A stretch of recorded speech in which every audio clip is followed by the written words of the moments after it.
Well, where is everybody, Sabrina?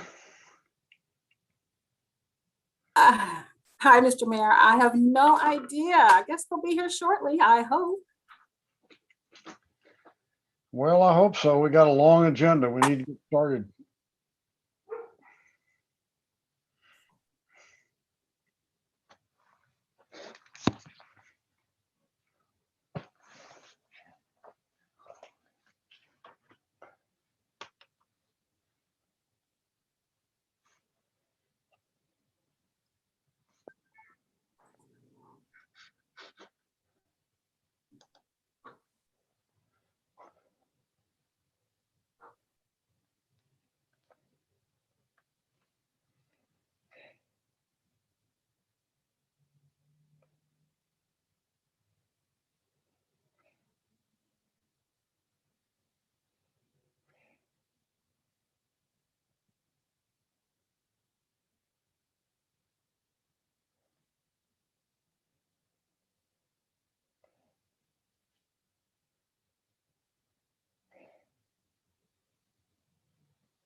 Well, maybe they're out having too much fun somewhere. Yeah, could be.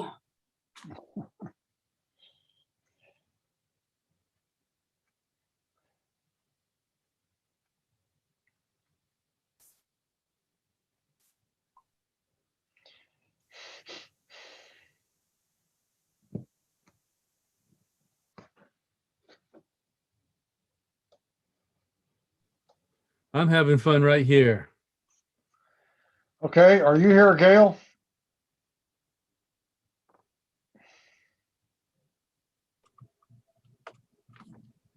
Yes. Okay. There's three of us. We need one more. My computer was being lazy today. It didn't want to do its work. Just smash it.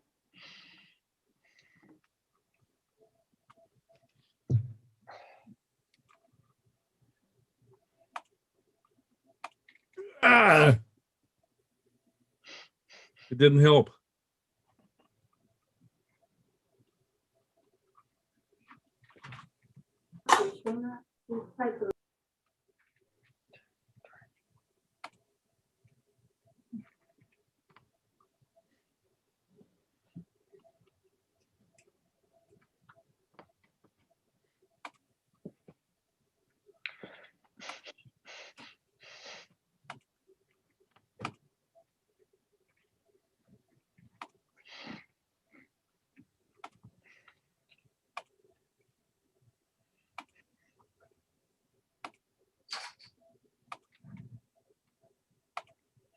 You got your hand raised, Eduardo. Does that mean you want? Yes, I did want to speak. Okay. I wanted to say that the yellow hand is the easiest hand to see. I tried the other colors, but they blend in the background and they're Yeah. harder to see. I think they should probably have some kind of outline on the others so that they're as easy to see as the yellow.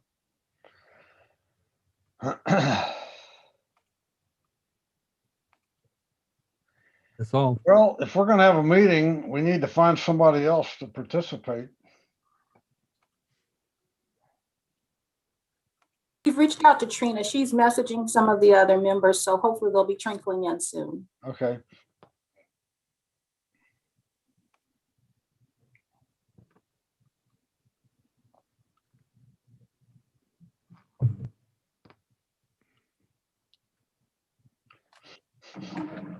There's Melvin.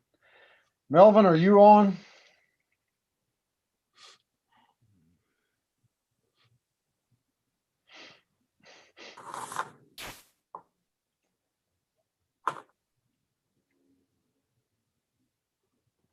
Okay, I see Melvin. So we now have a quorum and we can get started. So would you proceed with the roll call, please? Yes, and the time is 4:35. Councilmember Bates. Councilmember Jimenez. Present. Vice Mayor Johnson. Councilmember Martinez. Here? Councilmember McLaughlin. Here. Here. Councilmember Willis. Here. And Mayor Butt. Here. Would you now run the instructional video for public comment, please?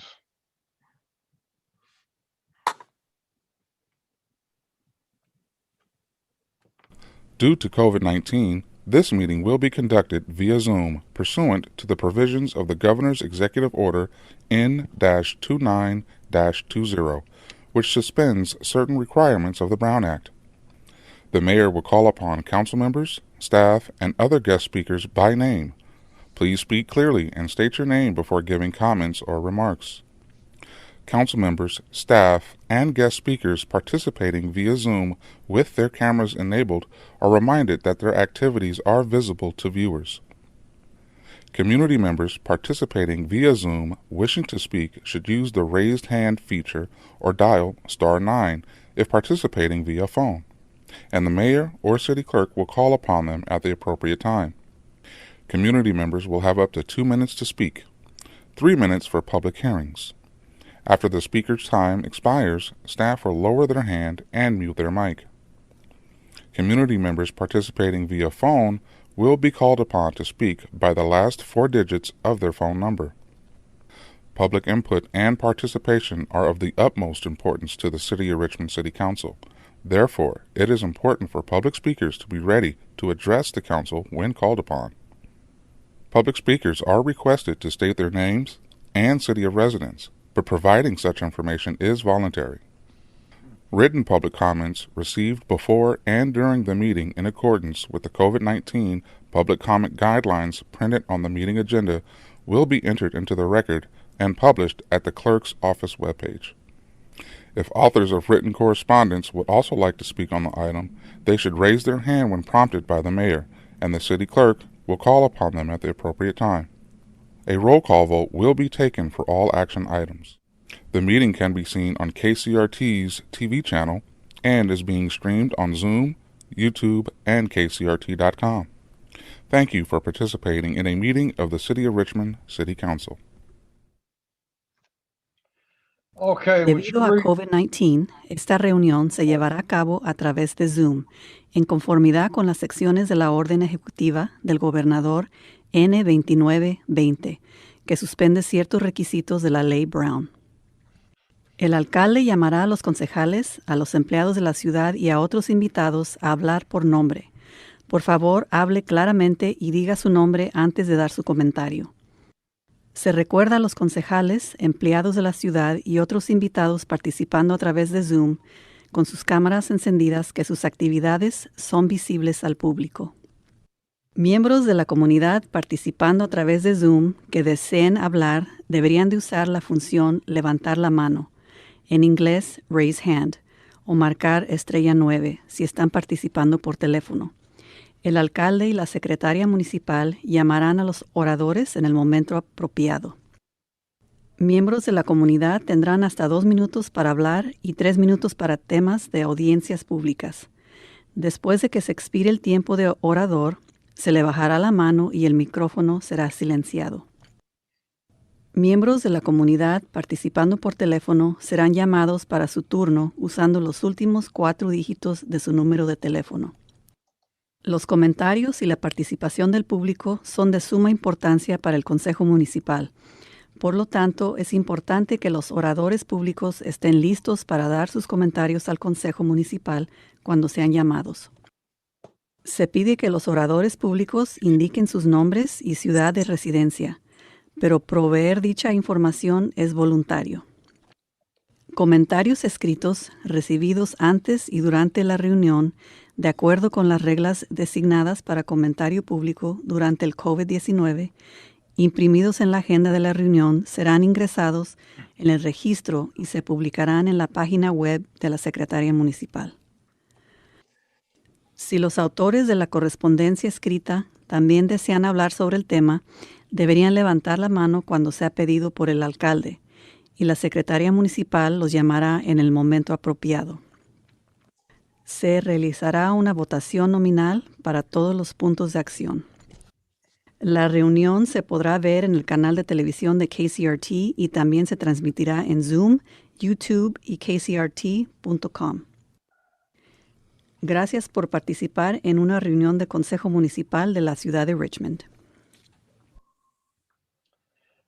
Okay, please read the items on the closed session agenda. Conference with legal counsel, existing litigation, Sprawl Death et al. Versus City of Richmond, North Coast Rivers Alliance et al., Point Melody Alliance et al. Versus City of Richmond. Conference with legal counsel, anticipated litigation, 3 cases. And it Okay, looks like- go ahead. I'm sorry.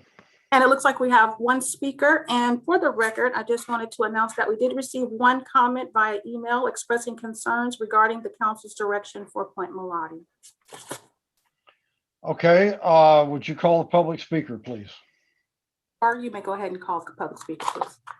Okay, I'm now seeing 4 public speakers. I have Tarnell Abbott, Jeannie Courts, Valet Manixay, Sally Tobin, and Aaron Weiner just came in. I'll start with Tarnell Abbott. You'll have 2 minutes to speak. You can go ahead and start when you're ready. Hi, can you hear me? Yes. My name is Tarnell Abbott. I am a resident of Richmond, a homeowner, taxpayer, etc. Mayor Butt, I would like you to withdraw item K7 from the agenda. I think you need to consider very carefully what the people of Richmond want, which was evidenced in the outcome of the election last November. You should be trying to help resolve the issue of Point Melody to meet the will of the people, which is to preserve the last publicly owned headland on San Francisco Bay, thereby preserving the eelgrass beds and other endangered habitat, which we all depend on. I do expect leaders to have the courage to stand up to powerful, moneyed interest, which includes developers. So do the right thing, take it off the agenda, and do not try to frighten people about a lawsuit. Okay, you can settle this, just do it. You know what you need to do the right thing, and settle for the people, not for the interests of the dollar. There are other benefits that can't always be paid for with money. Thank you. Thank you. The next speaker is Jeannie Courts. Jeannie, you'll have 2 minutes to speak. You can go ahead and start when you're ready. Yes, thank you. Jeannie Courts, Richmond residents. Thank you for the opportunity to speak. Mayor Butt, please take item K7 off the City Council's open session agenda to protect the city's ability to settle the lawsuits and avoid further litigation. Please support the City Council proceeding in closed sessions with settling the lawsuits once and for all in the interest of the people of Richmond. Closed session is used to negotiate and work out tentative terms and then bring it to the public for approval. This was not done initially when Mayor Butt worked out a deal regarding Point Melody with the former City Council behind closed doors, and he did not bring it to the public for approval. Mayor Butt has a lack of understanding of the Brown Act or is purposely in defiance of the Brown Act. Thank you, and I yield the rest of my time. Thank you. The next speaker is Valet Manixay. Valet, you'll have 2 minutes to speak. You can go ahead and start. Hello. Yes, you have 2 minutes. You can go ahead and start. Hi. Good evening, council members. My name is Vilai Manisai, and I am also a resident, Richmond resident, and a member of the Drywall Lathers, Local 9068. I'm urging you to support and defend the Point Melody project. A project this size will create many jobs for residents of Richmond like myself and other brothers and sisters of Local 9068. The loss of this project could impact the city as a whole and create unforeseen financial liabilities for the city of Richmond. Thank you for your support. The next speaker is Sally Tobin. Sally, you'll have 2 minutes to speak. You can go ahead and start when you're ready. Thank you. My name is Sally Tobin, and I'm a Richmond resident. Instead of being listed in closed session, item K7 is currently listed on the public agenda of tonight's city council meeting. The mayor is listed as having placed the item on the public agenda. But surely this goes against the general policy of discussing and resolving legal and personnel issues in closed session to permit exploration of options. And this is an especially hot topic. From what I've been able to gather, the city attorney seems to have sent an extraordinary letter to parties involved in legal issues with the city. Who authorized or encouraged such a letter regarding such sensitive negotiations? Or was this a city attorney going rogue? It seems premature and potentially damaging for the city to discuss this issue and arrive at remedies in open session, especially because this could easily become a personnel matter. I suggest that agenda item K7 be removed from the public council agenda and placed into closed session where it can be discussed at length without damaging future negotiations. Thank you. Thank you. And the last speaker is Aaron Weiner. Aaron, you'll have 2 minutes to speak. You can go ahead and start when you're ready.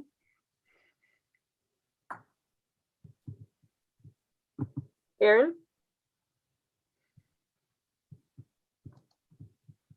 Can you hear me okay? Yes. Thank you.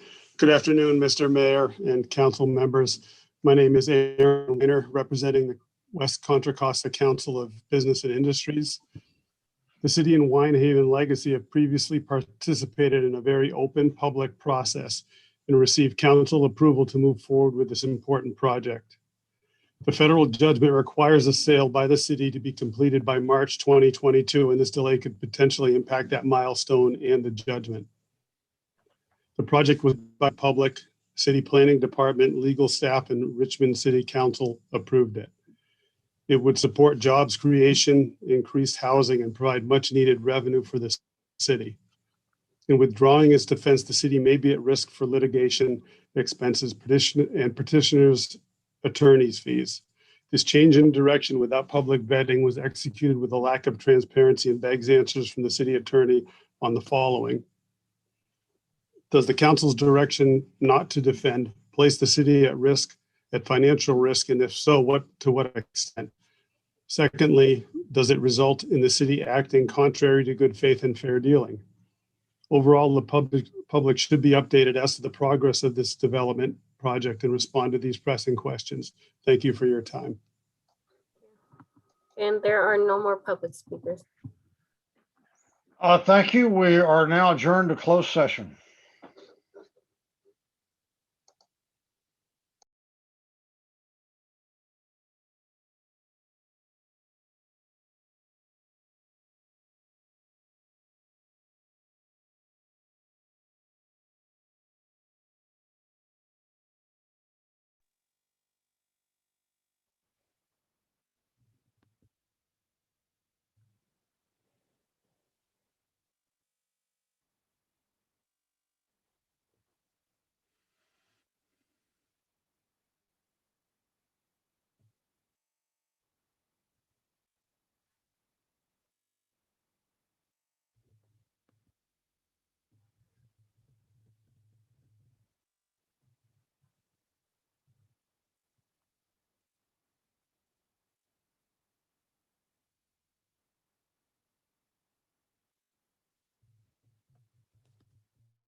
I love you.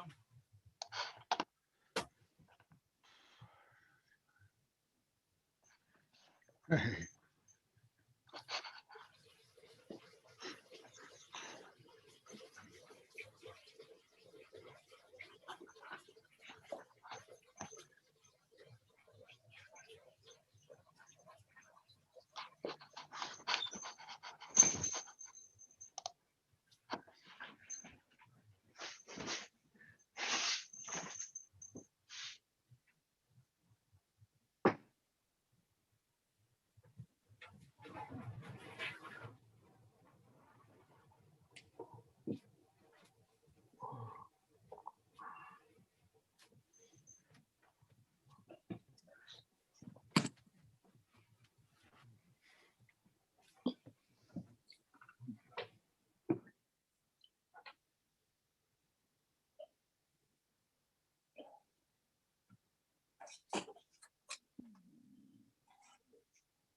Okay, I believe we have a quorum. City Clerk, are you ready? Yes, I'm ready. Okay, we'll start off with the special meeting of the Richmond Housing Authority. Would you call the roll, please? Commissioner Bates, Present. Commissioner Jimenez. Commissioner Jimenez. We'll come back. Vice Chair Johnson, Present. Commissioner Martinez, Here. Commissioner McLaughlin, Commissioner Willis, Here. and Chair Butt. Here. I just want to go back around and see if Commissioner Jimenez is on. And Commissioner McLaughlin, are you on? Both marked absent. Would you run the public speaker instructional video now, please?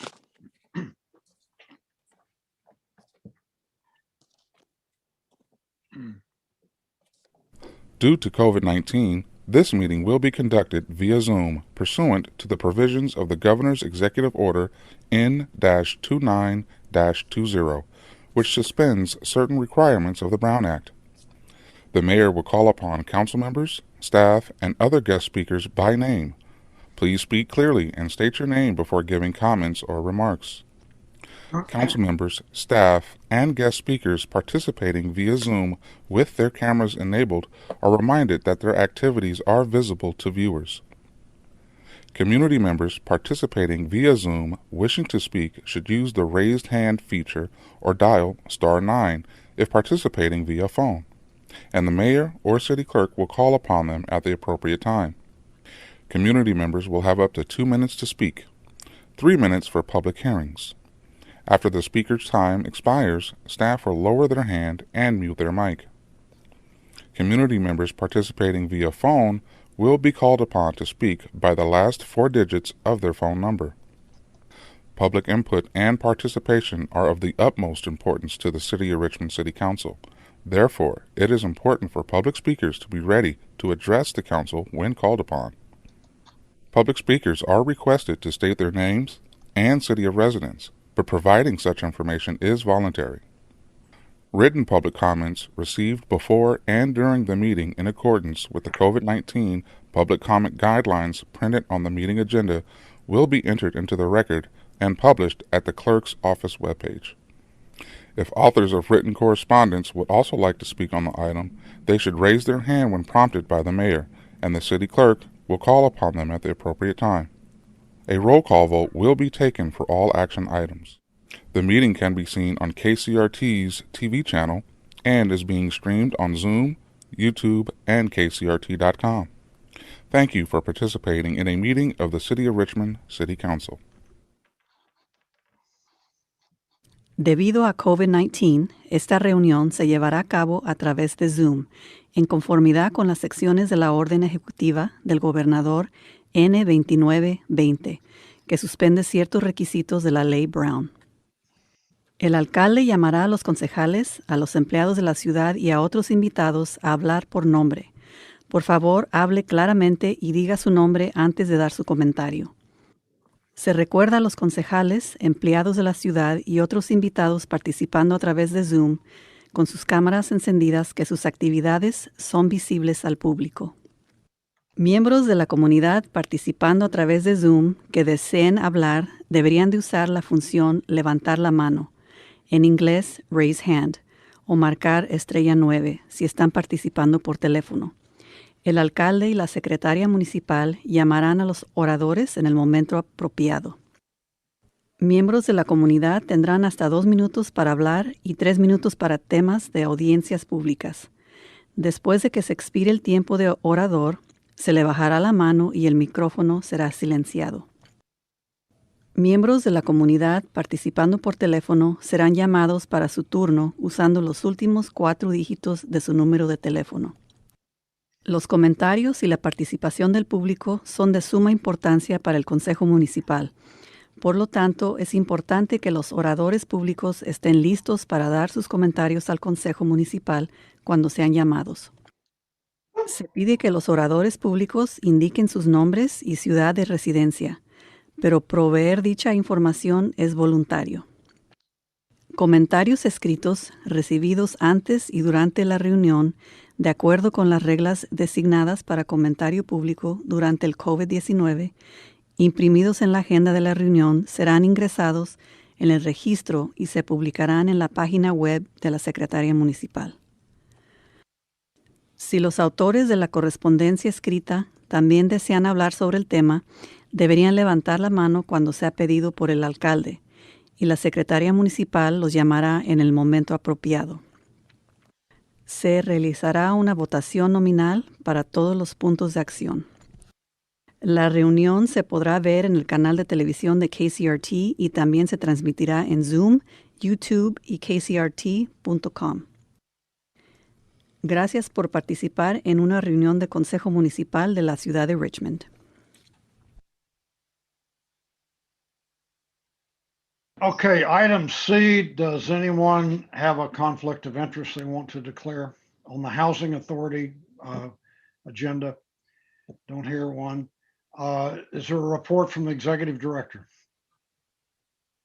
Yes, there is. Can you please put up the presentation?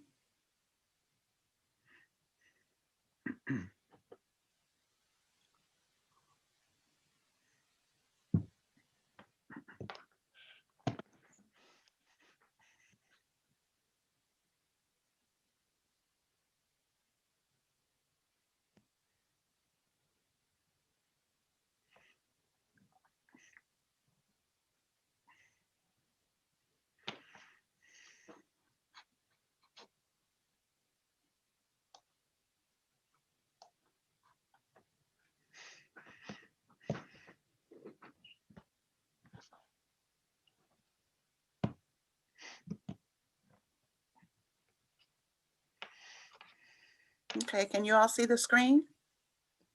Yes. Thank you. Good evening, commissioners. members of the public, I just have a few updates for you this evening. Can you turn to the next slide, please?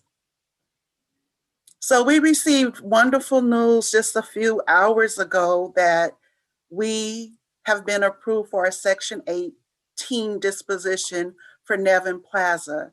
If you'll recall, we submitted an application to the Special Application Center for redevelopment of our Nevin Plaza building, and which this application approval will mean that we will receive public funds. We will receive project-based vouchers for each and every unit at Nevin once it's redeveloped. So it's very wonderful news. I want to thank the city manager's office, planning department, building, fire, and public works who assisted in this very lengthy process.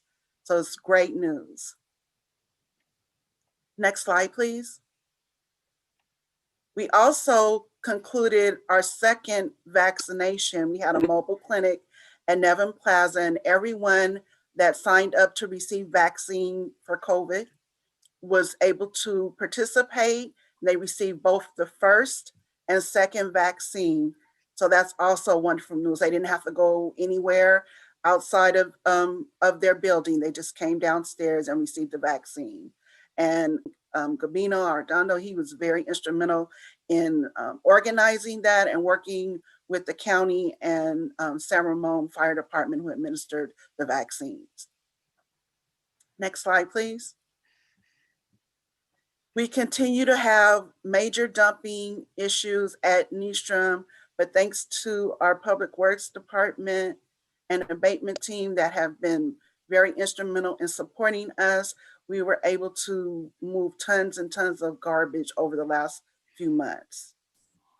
We also had a major leak at Nevin Plaza, and we continue to have weekly closing calls on the Hacienda development, which we anticipate closing in May of this year. So exciting news for everybody. And I believe that concludes my report. Thank you. Thank you. Are there any questions from council members?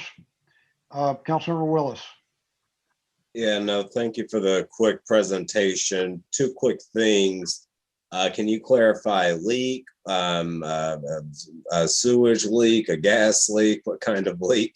And also, are there hot spots where you identify the most dumping happening in Easter Village? And does there happen to be anything in a budget or plans to install cameras in those parts? That way we can at least catch license plate information and go after the people doing dumping in those areas.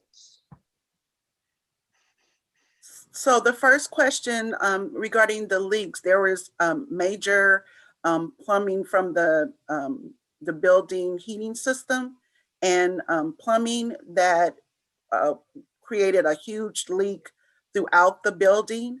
We had to repair some of the major pipes to the building. What we were told and what we learned is that there was activity that happened a couple of years ago, which was an upgrade, not an overall replacement of the heating system. So we actually repaired, maybe put another Band-Aid on it in anticipation for the overall replacement of that system when the building is rehabbed. With regard to, go ahead. No, go ahead. I forgot there was a second question. Go ahead. With regard to Nystrom, there's no rhyme nor reason. It's just, most of the dumping, we believe, is happening from outside. People that are coming into our community and are dumping major furniture items because that they know that once our neighbors and constituents call, that our city departments will come and move the garbage. And there's no way to really identify where and who the dumping is coming from. We submitted last year an application for security cameras and carbon monoxide detectors. Unfortunately, we weren't awarded that grant.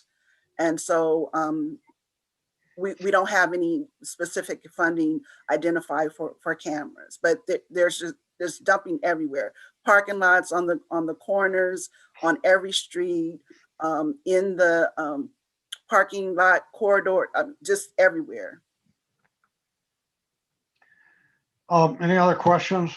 Do we have any public speakers on this item? Mr. Mayor, before we go to the public speakers, I'd like to go to, can we announce, are you at agenda review? I'm sorry, I've just jumped in there. We're on report from the executive director. I'm sorry, go ahead. You have no public speakers?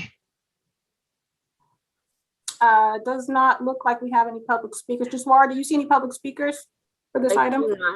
I do not. Okay, all right. So the next item is agenda review.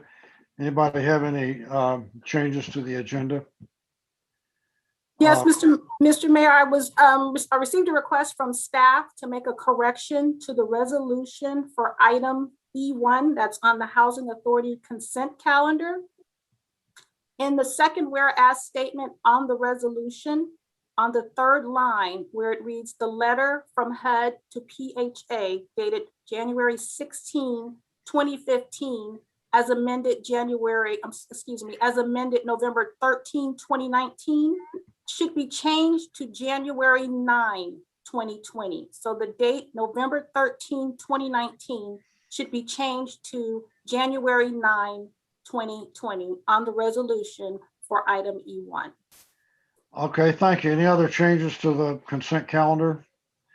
Is there a motion to adopt the consent calendar? So move the item. Okay, motion by Martinez, second by Willis. Call the roll, please. Commissioner Bates? Yes. Commissioner Jimenez? Yes. Chair Johnson, Vice Chair Johnson? Yes. Commissioner Martinez? Yes. Commissioner McLaughlin? Yes. Commissioner Willis? Yes. Chair Butt? Yes. And Lieutenant Commissioner Scott? Absent. And the motion passes with Lieutenant Commissioner Scott absent. Okay, the special meeting of the Richmond Housing Authority is adjourned, and we are Thank you. we are starting the regular meeting of the Richmond City Council. Would you call the roll again, please? Councilmember Bates? Here. Councilmember Jimenez? Present. Vice Mayor Johnson? Here. Councilmember Martinez? Present. Councilmember McLaughlin? Councilmember McLaughlin? Here. Sorry. Councilmember Willis? Here. And Mayor Butt? Yes. All members are present. Does anybody, let's see, roll call.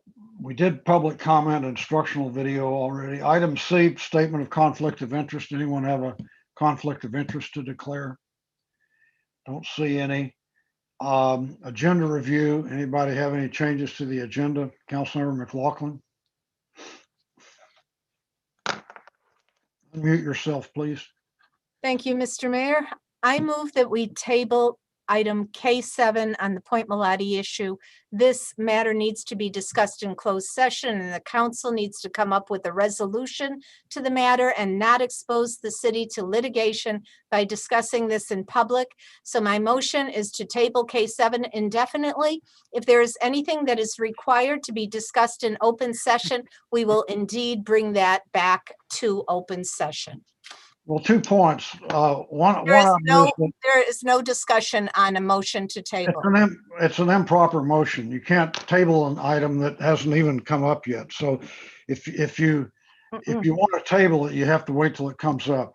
Mr. Mayor, we have tabled items during agenda review before. Show me the rule that says you cannot table it during agenda review. Well, that's my decision. If you all want to overrule me, you can make a motion and take a vote. I move to overturn the mayor and to move the motion to table. Second. Is there a second? Second. Okay, motion by McLaughlin, second by Willis. Please vote. Councilmember Bates, No. Councilmember Jimenez, Yes. Vice Mayor Johnson, Abstain. Councilmember Martinez. Councilmember Martinez, Yes. Councilmember McLaughlin, yes, Councilmember Willis, Yes. and Mayor Butt. No. The motion passes with council members Bates voting no, Vice Mayor Johnson abstaining, and Mayor Butt voting no. so my motion stands to table item K7 indefinitely. Is there a second? I Second. second. Second by Martinez, motion by McLaughlin. Roll call vote, please. Councilmember Bates, No. Councilmember Jimenez, Yes. Vice Mayor Johnson, No. Councilmember Martinez, Yes. Councilmember McLaughlin, Yes, Councilmember Willis, Yes. Mayor Butt. No. No. And the motion passes with Councilmember Bates, Vice Mayor Johnson, and Mayor Butt voting no. Okay, any other agenda review items? Councilor Martinez? Yes, I would like to pull H17 from the consent calendar. And I would also like to move K9 to be taken right after the consent calendar. Let's see, K9.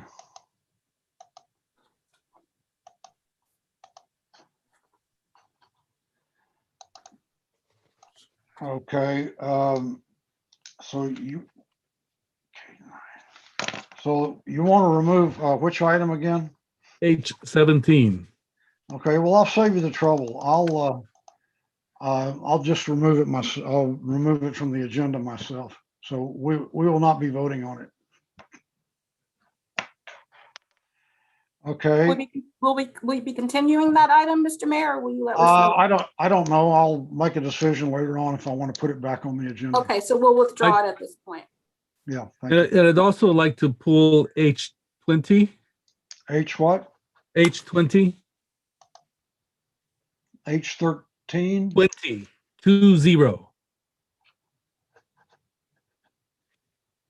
It's the last, I think it's the, Okay, it's wait. the last item on the consent calendar. Okay. And you want to move up K9 to be had right after the consent calendar. well, I'm not inclined to do it. That's not the most important thing on the agenda. And if the council wants to overrule me, then it'll take a vote.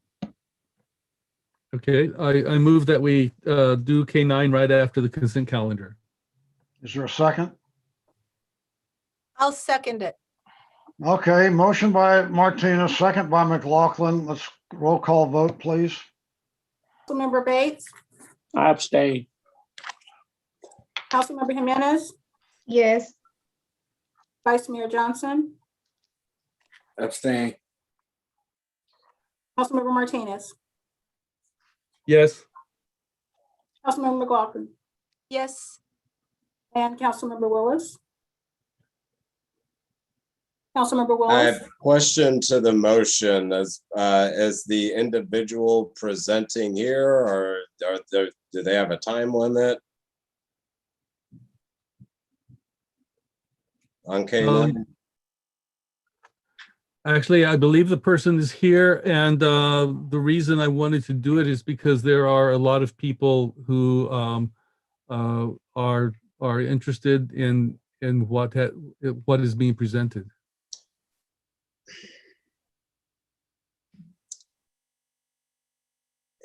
Yes. Mayor Butt. No. The motion passes with Councilmember Bates and Vice Mayor Johnson voting abstaining and Mayor Butt voting no. Okay, so we have let's see, I moved item H17. I removed it from the agenda totally. And then H20 was removed to be dealt with later. Are those the only changes to the consent calendar? Yes. Oh, okay, next item is report from the city attorney. Yes, the council took action in closed session. The council voted to defend 2 lawsuits related to Point Melati. The vote was 6-1 in favor, with Councilmember Martinez voting against. The 2 lawsuits are, the first one is Sprawldeaf versus the City of Richmond. This case is an appeal pending in the Ninth Circuit Court of Appeals that was brought by appellants Sprawldeaf, Citizens for East Shore Parks, James Hansen, Tony Sustak, Paul Carmen, and Pamela Stello. It was brought against the City of Richmond, Gettyville Ranchera of California, and upstream Point Melati. The appellants challenged the district court's ruling that the city did not violate the Brown Act when it approved an amended judgment that settled the litigation previously brought against the city by Upstream and Gettyville over the development at Point Melati. The second lawsuit is a case in state court entitled North Coast Rivers Alliance versus City of Richmond, and it was brought by petitioners, and there are a number of petitioners. I'm going to read them. North Coast Rivers Alliance, Pacific Coast Federation of Fishermen's Associations, Institute for Fisheries Resources, San Francisco Crab Boat Owners Association, Point Melati Alliance, the Sierra Club, Sprawldeaf, Citizens for East Shore Parks, Golden Gate Audubon Society, California Native Plant Society, Ocean Awareness Project, Andres Soto, Norma Wallace, Sarah Tobin, Anthony Sustek, Pamela Stello, Margaret Brown, David Helbrag, I'm sorry, I know I'm pronouncing that incorrectly, Isabella Zizi. And it was brought against the City of Richmond and developer Winehaven Legacy. Petitioners assert the city violated CEQA by approving a development agreement and disposition agreement with Winehaven regarding development at Point Melati. That's all I have from closed session. Any questions from council members? Do we have any public speakers? I see none. Is that a no? Yes. Okay. Or I see one hand, I'm sorry. Oh, okay. Okay, it would be Tarnell Abbott. Tarnell, you'll have 2 minutes to speak. You can go ahead and start.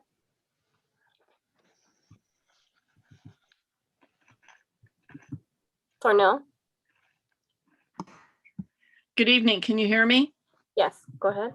Yeah, Tarnell Abbott, Richmond resident. You know, I have not heard you say open the public forum for speaking on this. I mean, you ran the video, but you didn't say it's time for speakers to raise their hand. I did. I asked if there were any public speakers.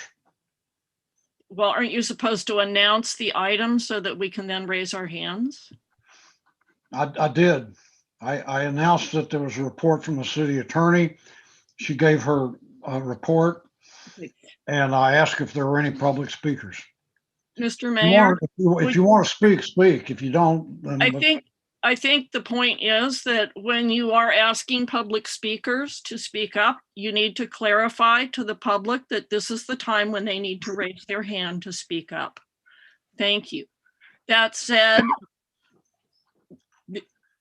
are we an open forum? No, we're not. Okay. If you want to speak on open forum, it's coming up pretty soon. Thank you. All right. Please make sure you clarify to the public when it is their turn to raise their hand, because the way you're doing it is different than you've done it in the past. It's different than the way the clerk has done it. And it's just another confusion of how you lead the public astray when they are trying to have their say about whatever it is they want to have their say about. So please be That- more clear. Thank you. That's why we run that instructional video at the beginning. So No, let's. that's not good enough. No, You we're need- not gonna argue about it. Let's move on. Okay. Next item is report from the city manager. Thank you. And tonight we just get better and better news all the time about the availability of vaccines and how we're able to offer them here in the city of Richmond. So we are having more and more availability. And the good news for this week is that at the Richmond Memorial Auditorium, at the Veterans Memorial Hall, we are going to be able to allow walk-in folks. That means you don't even have to make an appointment. So there are going to be about 500 to 700 vaccine available every day.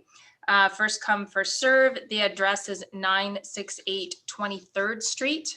Those are going to be available from 9 a.m. until 4 p.m. for approximately 10 days. So I think it's going to be April 15th through the 25th of April.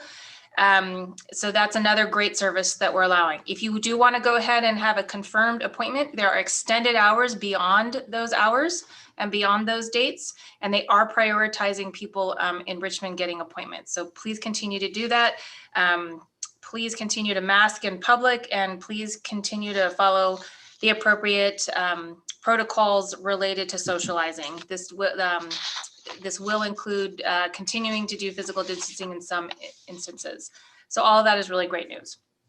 Also wanted to let folks know that we've been able to welcome a new Public Works Director, Joe Leach. He has over 30 years of experience that he's bringing to share with us here in Richmond. And I'm really looking forward to working with him. Thank you. Are there any questions from council members? Are there any public speakers? I have I have one a question. Mr. Mayor. Okay, go ahead, Councilmember Jimenez. Thank you for the report.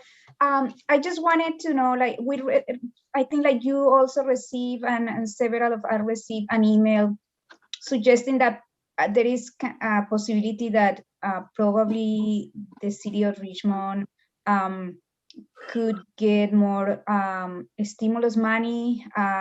It seems that the federal thinks that Richmond has fewer people than it calculated.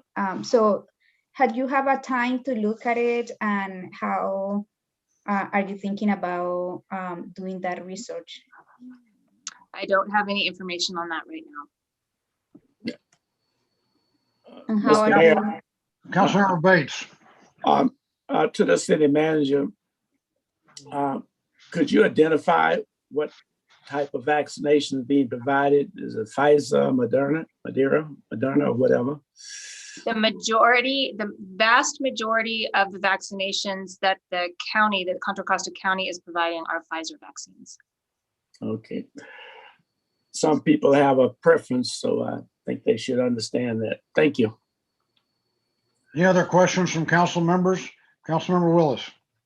Yeah, quick statement. Last Thursday, I actually got my vaccine at the Veterans Hall. I'd have to step away, so I don't know if the city manager reported on that, but I still think they're doing walk-in clinics where you don't have to schedule an appointment. Just bring your ID with you and they'll vaccinate you right then and there and let you know when to come back within 3 weeks at the Veterans Hall off of 23rd and Lincoln. Okay, any other questions from council members? Are there any public speakers on this item? There is one hand. The speaker is Maggie Paul Lazar. Maggie, you'll have 2 minutes to speak. Go ahead. Is this open forum? No, that's next. I'm sorry. I apologize. Okay, hang on about 5 seconds and we'll be at open forum. Okay, the next item is item G, open forum for public comment. Call the speakers, please. Mr. Mayor, before we call the speakers, I would just like to announce that we received 8 comments by email by the 1 p.m. deadline for the council's consideration prior to the meeting. 1 comment for future agenda, requesting reinstating the Agenda and Rules Committee. 1 comment considering having parking meters around the city. Berkeley generates 4 million. 2 comments expressing concerns and opposition to housing at the AstraZeneca site. 1 comment objecting to proposed amendments regarding the Richmond Hills Initiative, and 3 comments in support of Assembly Bill 1400, the California Guaranteed Health Care for All Act. Okay, Joshua, you can go ahead and call the speakers now, please. Okay, thank you. I have 11 speakers. The first 5 speakers are Deborah Bayer, Janet S. Johnson, Tarnell Abbott, phone number ending in 4562, and Sherry Paget. And just as a reminder to those calling in by phone, in order to unmute yourself, please push *6. So I'll go ahead and start with Deborah Bayer. Deborah, you'll have 2 minutes to speak. You can go ahead and start when you're ready. Okay, thank you. This is Deborah Bayer. I'm Richmond resident, and on Thursday in San Francisco, there is going to be a rally by residents of Bayview Hunters Point and Treasure Island, who have, there are 2 lawsuits against the city of San Francisco signed by a total of 11,000 residents from those 2 settled neighborhoods who are claiming harm from toxic chemicals that their neighborhoods have been cited on. And so I wanted to bring this to your attention because we all know that the Zeneca site is terribly contaminated with over 100 chemicals of concern, including arsenic and TCE. And I think, and that the DTSC did not consider the latest estimates of sea level rise when they when they said that this was going to be safe to put 4,000 housing units on top. And I am encouraging the city to reassess the safety of this site in the light of the new estimates of sea level rise before they go ahead with the development. And I just think it's prudent. Why walk into the mess that San Francisco's in now and the dilemma that 11,000 people are in now, already living on top of a contaminated site? And the DTSC recently said that after the place is built up, they would have a 5-year review of the safety of it. When we asked them about sea level rise, they said, well, we'll look at that later. This is folly. Why build something and look at it later? As the carpenters always say, measure twice, cut once. And there is in the development agreement that the city signed a health and safety measure so that if you do find that the health and safety is not adequate, the city can pull out of the agreement they signed with Shapoff. Your time has expired. Thank you. The next speaker is Janet S. Johnson. Janet, you'll have 2 minutes to speak. You can go ahead and start when you're ready. Good evening. Can you hear me? Yes. Thank you. Good evening. My name is Janet Johnson, and I'm a Richmond resident. And I'm speaking on behalf of the Coordinating Committee of Sunflower Alliance. We're deeply concerned about the environmental justice and health implications for South Richmond communities of a partial cleanup of the AstraZeneca site. Residents of communities within a mile of the site are continually exposed to toxic air pollution from Chevron and the freeways, coal and petcoke at the Levin terminal, and open coal rail cars parked in their neighborhoods. Cumulative effects of these exposures put the health of these residents at risk. When toxic chemicals like TCE and dioxin from the AstraZeneca site migrate through groundwater as a result of sea level rise, that will bring a worse environmental hazard to these residents' doorsteps. If New York State officials could have gone back in time and prevented the Love Canal disaster in advance, they certainly would have done so. Richmond has the chance to prevent a similar public health and environmental justice tragedy. The cost of a full cleanup has been estimated at between $50 and $100 million. Even at twice the cost, that's a mere fraction of the value of the development. And besides, AstraZeneca has $100 million worth of insurance with AIG for the cleanup. We're asking you to act and halt any progress on the Campus Bay development, settle the lawsuit, and demand our state legislators force DTSC to clean up the site to residential standards. This is what the community and the council have demanded repeatedly for 2 decades, and is a major reason why the community voted the progressive majority onto the council last year. Thank you. Thank you. Next speaker is Tarnell Abbott. Tarnell, you'll have 2 minutes to speak. You can go ahead and start when you're ready. Good evening. My name is Tarnell Abbott. I am a resident of Richmond. I've also served on the community advisory group to the DTSC for the whole time that it's been in existence, which is more than 15 years now. And I have a lot to say about the Zeneca site, known as AstraZeneca or Campus Bay. And it is a Superfund qualified site. It's not a brownfield. And leaving contaminated material in place jeopardizes human and environmental health during and after future development. Once it's built on, you can't go in there and contain it. There is no containment underneath or to the sides. It's leaking on all sides. You have to get it cleaned up. You must insist that the regulators clean it up to residential standards. You need to reopen and update your environmental impact report for this Superfund qualified site. It has to reflect current impacts, current projections on sea level rise and what's going to happen to the groundwater. Otherwise, you're just going to be liable for future lawsuits. There isn't enough insurance in the development agreement to cover the kind of lawsuits that will come out of this. You should really take a lesson from what happened at Love Canal and don't let it happen here. You must protect the health and safety of the residents, both now and in the future. This is really not a good idea. They can build out at Hilltop. If you really think we need more housing, make them a deal, send them to Hilltop, and get this site cleaned up. This is really, really a bad deal for the future for all generations in Richmond. Thank you. Thank you.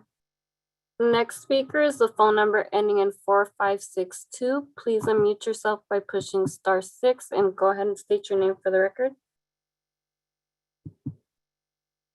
Phone number ending in 4562. Yes, it says I'm unmuted. Can you hear me? Yes. Okay, thank you. My name is Carolyn Graves, and I'm a Richmond resident. I'm also a member of the community advisory group for the AstraZeneca site and have been on it since 2005. So I have quite a long history of reading the documents that both the Zeneca technical experts have published on this, as well as some community experts as well. I want to, as another speaker said, this is not a brownfield, and the federal EPA assessed the Zeneca site in 1994. They said it was highly qualified for the national priority list, known as the Superfund list. The listing was deferred because of an agreement with the state to take charge of the cleanup. However, this doesn't in any way lessen the health and environmental dangers of this site. The Brownfields Revitalization and Environmental Restoration Act of 2001 states that a site cannot be called a brownfield if it was proposed for listing on the national priorities list. So we've had staff in the city of Richmond and representatives call this a brownfield. That is not correct, and it is not accurate in any shape or form. It has led certain people to dismiss the dangers of this site, but this site is one of the worst in California. It is not a site that, being on the shoreline, that should be paved over and then built on. This is a site that was historically had creeks running through it, so the underground water is not just a matter of a little bit of seepage from one side or another. Any of the toxics that are buried there, they're moving off site already and into the bay as well as into the surrounding business community sites and contaminating them. As sea level rises, that's going to get worse. So please reopen and update the EII for this Superfund qualified site to reflect not only the great amount of hazards there. Thank you. The next speaker is Sherry Paget, and the following 5 speakers after that are Adrian Warnsley, Danielle Aroner, Maggie Paul Lazar, phone number ending in 0352, and Jonas Julin. The next speaker will be Sherry Paget. Sherry, you'll have 2 minutes to speak. You can go ahead and start. My name is Sherry Paget. I'm a Richmond resident and a co-founding member of the Richmond Southeast Shoreline Area Community Advisory Group chartered by DTSC. The prior Blair landfill site is adjacent to and shares a property line with the AstraZeneca site on the Richmond Southeast Shoreline, located on Baxter Creek and the South 51st Street access path to the San Francisco Bay Trail. The site remains radioactive with the following: bismuth-214, lead-212, radium-226, thorium-228, thorium-232, uranium-233, uranium-235, and uranium-238. The radioactive material was deposited by AstraZeneca's legacy company, Stauffer Chemical, in the 1950s and 60s. The public is requesting the City of Richmond leadership turn to Cal EPA, Department of Toxic Substances Control, and the California Department of Public Health Radiological Health Branch to ask them for the status of the site characterization and cleanup plans. Ask them why the site is not signed to warn the public of the risk of radioactive exposure. Turn to the city planning department and let them know they should consider the radioactive site that is bordering the AstraZeneca site that is planned for development. Thank you. Thank you. The next speaker is Adrian Wormsley. Adrian, you'll have 2 minutes to speak. You can go ahead and start. Hello, I'm calling in regards to item I-1. My name is Adrian Wormsley. I'm a student, I'm a nursing student, I'm a doula, I'm a home health aide, a lifelong resident of Richmond. And I support Assembly Bill 1400, the California Guaranteed Healthcare for All Act. Richmond residents know the crippling loss of local hospitals and lack of access to quality healthcare. I've seen my clients turned away at emergency room doors from being at max capacity, then transported to another hospital 40 minutes away, sometimes more during traffic. Now the Richmond resident is being threatened again with the closure of Alta Bates Summit Medical Center by 2030 due to deaths. Health is not for profit, it is a human right. Now more than ever, we need healthcare for all to begin to ensure high quality healthcare to everyone, to our seniors, to children, to Black mothers, people with disabilities, the LGBTQ community, low income students and immigrants. I'd like to thank California nurses for fighting for us, and to the council members, thank you. Thank you. The next speaker is Maggie Paul Lazar. Maggie, you'll have 2 minutes to speak. You can go ahead and start.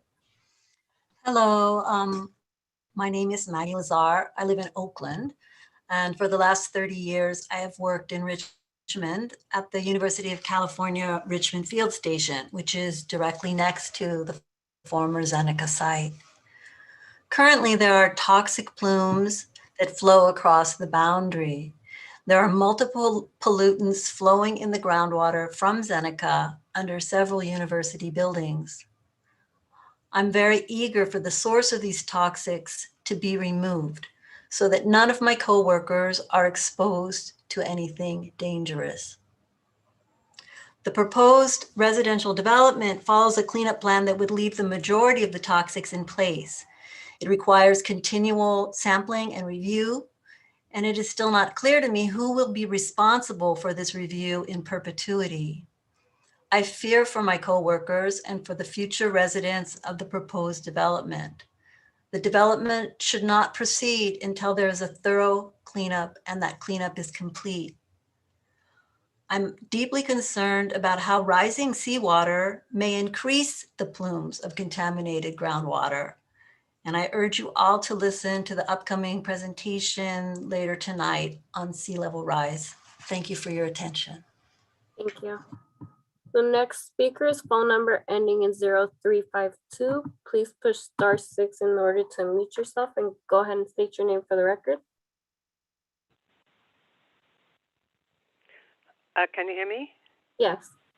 Good. My name is Margaret Child. I'm a Richmond resident. And there are several things that really deeply concern me about the plans for building housing, dense housing on a toxic waste site. And so I have a very specific question that I haven't heard anyone mentioning, and that is, they're talking about compacting the soil so that it can bear the weight of the structures planned for the site. And my question is, when you compact soil that is densely contaminated with a whole bunch of different contaminants and toxins in different areas, where will those toxins go? It's my understanding that they will escape somehow. I don't think they're just going to, go away. And so I think that I would like to hear what the scientific studies say about what happens to the toxins when they're compacted like that. And I think that we would need to have monitoring wells on the sides of the ground where that is under construction, under the weight of the construction, to monitor for forever what kind of toxins are escaping into the surrounding soil. I just think this is the city is embarking on a very dangerous trajectory here that could be the West Coast's version of Love Canal. Thank you. Yeah.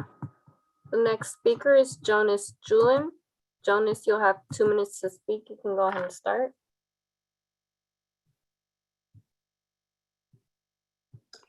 Hello, my name is Jonas Julin, resident of Richmond, also a pediatric nurse speaking in support of AB 1400. Thank you all for supporting the resolution and your forward thinking and leading the way in California and the whole country for that matter. As you can imagine, every day I see parents come into the hospital, their toddler swallows a battery, a newborn baby is turning bright blue, their child has a major rash or a really high fever, and they have this dilemma as to what to do. And ultimately that's an awful dilemma to have. There should not be a choice. It should not be a matter of any type of thinking whatsoever. You should just do it. Imagine if we made folks pay for the COVID vaccine. I guarantee we'd probably have a lot lower success rate. We've been able to come together as a country for the pandemic, and I say let's move forward with healthcare in general. So thank you for aligning California with the rest of the developing nations that understand that healthcare is a human right. Thank you. Yeah. And the last 6 speakers are Charles Davidson, David Cafton, Denny Campanthong, Jay Julin, Sally Tobin, and Sarah Thies. Charles Davidson, you'll have 2 minutes to speak. You can go ahead and start when you're ready. You can hear me? Yes. Thank you. My name is Charles Davidson. I live in Hercules. I, along with many others, request that the Richmond City Council defer the vote on the current Zeneca Campus Bay high-rise development plan based on what I believe is a flawed assessment by the California Department of Toxic and Substances Control, or DTSC.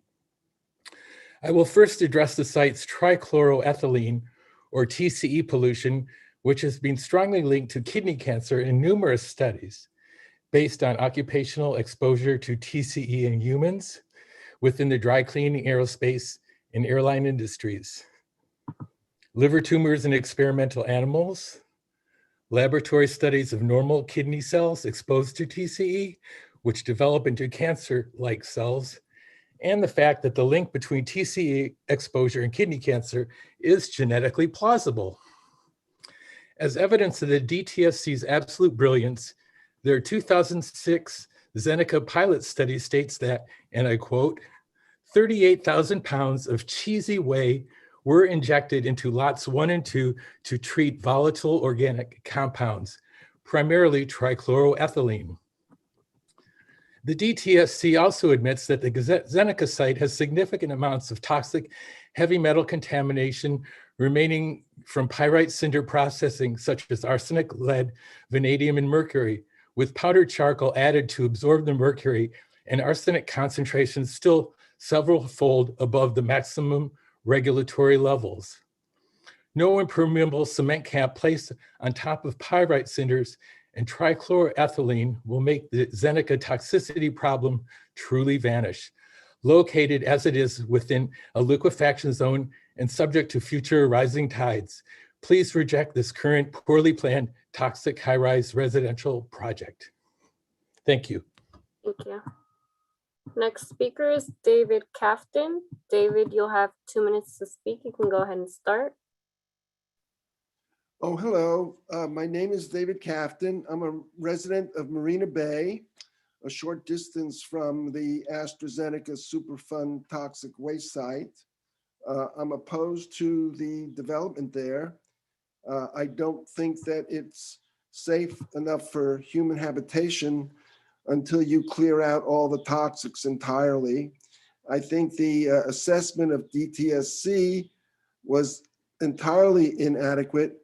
And I'm still puzzled by the fact that they'll allow infants, pregnant women, sick people, seniors to live there 24/7, but they won't allow facilities that'll treat them there, such as medical facilities, senior centers, and so forth.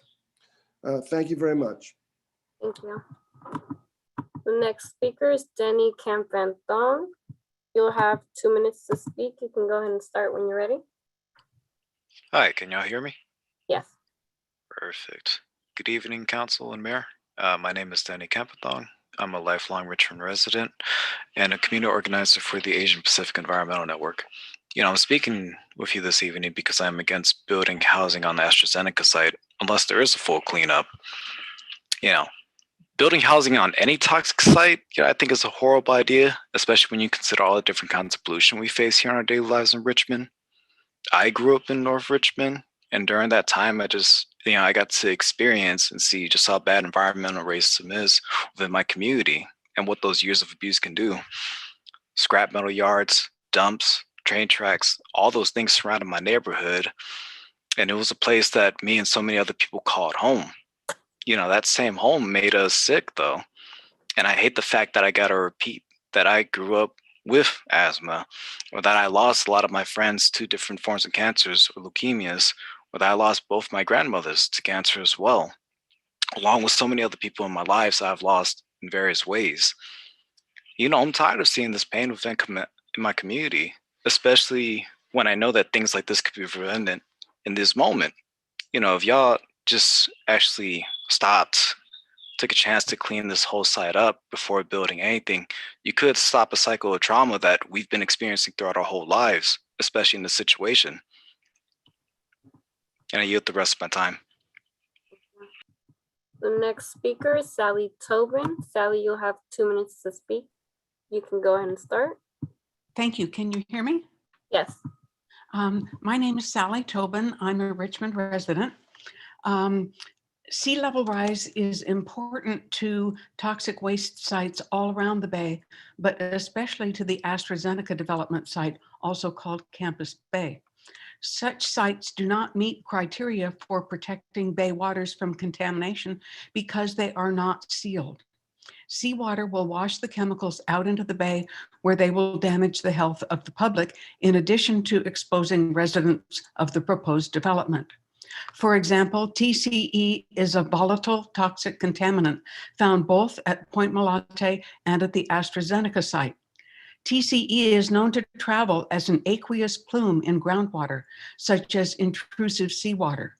Increasingly, TCE exposure is linked to increases in Parkinson's disease. Therefore, it does not make sense to build bayside developments on toxic waste dumps unless they are cleaned up to residential standards. The DTSC is not serving the health and safety of the people of California by suggesting that such sites can be monitored effectively every 5 years after the buildings are constructed, after the bay is contaminated, and after the units are sold. Will the developer guarantee refunds? What about medical care for residents? Thank you very much. Thank you. The next speaker will be Sarah Thies, and the following 3 speakers after that will be Danielle Aroner, Jeannie Courts, and Clarita Griffin. Sarah, you'll have 2 minutes to speak. You can go ahead and start when you're ready. Hi, thank you. I won't repeat all the reasons to figure out a way to stop the residential building because the prior speakers have all done such a good job.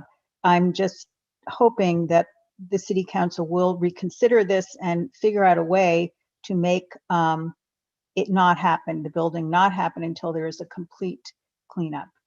I just think I was really dismayed by the vote last year.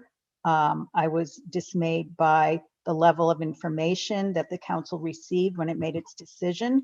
And I am frankly shocked.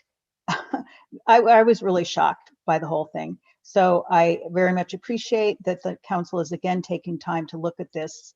And I look forward to a much better, safer, healthier result for the people that live nearby and all of Richmond. Thank you. Thank you. Next speaker is Danielle Aroner. Danielle, you'll have 2 minutes to speak. You can go ahead and start.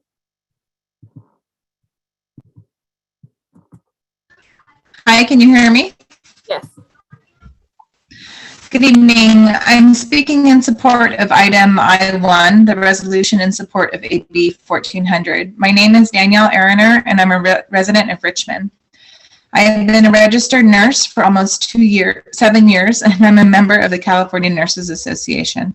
Thank you, Council members Gail McLaughlin and Claudia Jimenez for sponsoring the resolution, and the entire council for supporting the resolution in support of AB 1400, the Cal Care Act sponsored by CNA. As a postpartum nurse, I support AB 1400 because I have patients every day who are struggling to pay for their care, prescriptions, and medical equipment that they need in order to ensure that they don't return to our hospital. I have patients whose lives depend on taking their blood pressure twice a day once they're discharged. Time and time again, my patients tell me that they can't pay the $40 for the blood pressure cuff and therefore will not buy one. These are our most at-risk patients, and just one example of how the citizens of Richmond and all Californians will benefit from AB 1400. Thank you for taking action in support of my patients, nurses, and our entire community. And the next speaker will be Jeannie Courts. Jeannie, you'll have 2 minutes to speak. You can go ahead and start. Jeannie? Yes, good evening. Can you hear me? Yes. Yeah, I'm sorry. Good evening, Jeannie Courts, Richmond resident. I agree with everything the previous speakers spoke about regarding the AstraZeneca site, the AstraZeneca campus-based site. So I'm going to speak to the Point Mulati development. The process for the Point Mulati development has been flawed from the beginning. SunCal provided overly optimistic assumptions, and the financial analysis reports commissioned and accepted by the city were incomplete, misleading, and arguably malpractice. There's no 50-year cash flow analysis. There's no market analysis and market comparables to justify pricing and absorption assumptions. There's no proof that the city could cover its required general fund outlays. There's no competent scenario analysis or risk-sharing recommendations. And there's no public discussion by the City Council of the risks identified by numerous commentators prior to approving staff recommendations and entering into a development agreement. And I would like to clarify and say the previous City Council. So I yield the rest of my time. Thank you for allowing me to speak. Yeah. The next speaker is Clarita Griffin, and after that, the last speaker is Karen Suzak. Clarita, you'll have 2 minutes to speak. You can go ahead and start when you're ready. Hi, can you hear me? Yes. Good evening. I'm speaking in support of item I-1, the resolution in support of AB 1400. My name is Clarita Griffin. Excuse me, this item is going to come up. You need to wait and talk about it when it comes up on the agenda. Oh, no, I'm saying the same thing that other people were saying as well. Well, I know they got into it too much before I figured it out, but May I have my seconds? you need to wait and talk about it when it comes up on the agenda. This is open forum for items that are not on the agenda. Mr. Mayor, if I-1 is a consent item. Oh, I'm sorry. I stand corrected. Thank you, Sabrina. You're right. Okay, my mistake. Go ahead. I'm sorry I interrupted you. Okay, no problem. Thank you, Mayor. My name is Clarita Griffin, and I'm a resident of Pullman neighborhood in Richmond. I have been a registered nurse for 14 years, and I'm a member of California Nurses Association. Thank you, Council members Gail McLaughlin and Claudia Jimenez for sponsoring the resolution, and I express gratitude to the entire council for supporting the resolution in support of AB 1400, the CalCare Act sponsored by CNA. As a registered nurse and second-generation healthcare worker, I support AB 1400 because it is the humane thing to do more now than ever in the midst of COVID-19 pandemic. It's heartbreaking to witness firsthand patients having to choose in paying for medications versus food in order to survive, which can lead to unsafe outcomes. I have personally experienced this with my own relatives, and it's shocking to see it still happening now. In closing, I share the words of Mahatma Gandhi, quote, "It is health that is the real wealth and not pieces of gold and silver," unquote. Thanks again, Richmond City Council, for your solidarity support of AB 1400 for the residents of Richmond and the state of California. Thank you. And the last speaker is Karen Suzak. Karen, you'll have 2 minutes to speak. You can go ahead and start when you're ready. My name is Karen Suzak. I'm a resident of Richmond, Terra Hills area. I'm also a Green Action Board member. I've been involved in working on environmental issues for decades, kind of recently coming back to it. Kind of what I come back to is really being concerned about our health here in Richmond.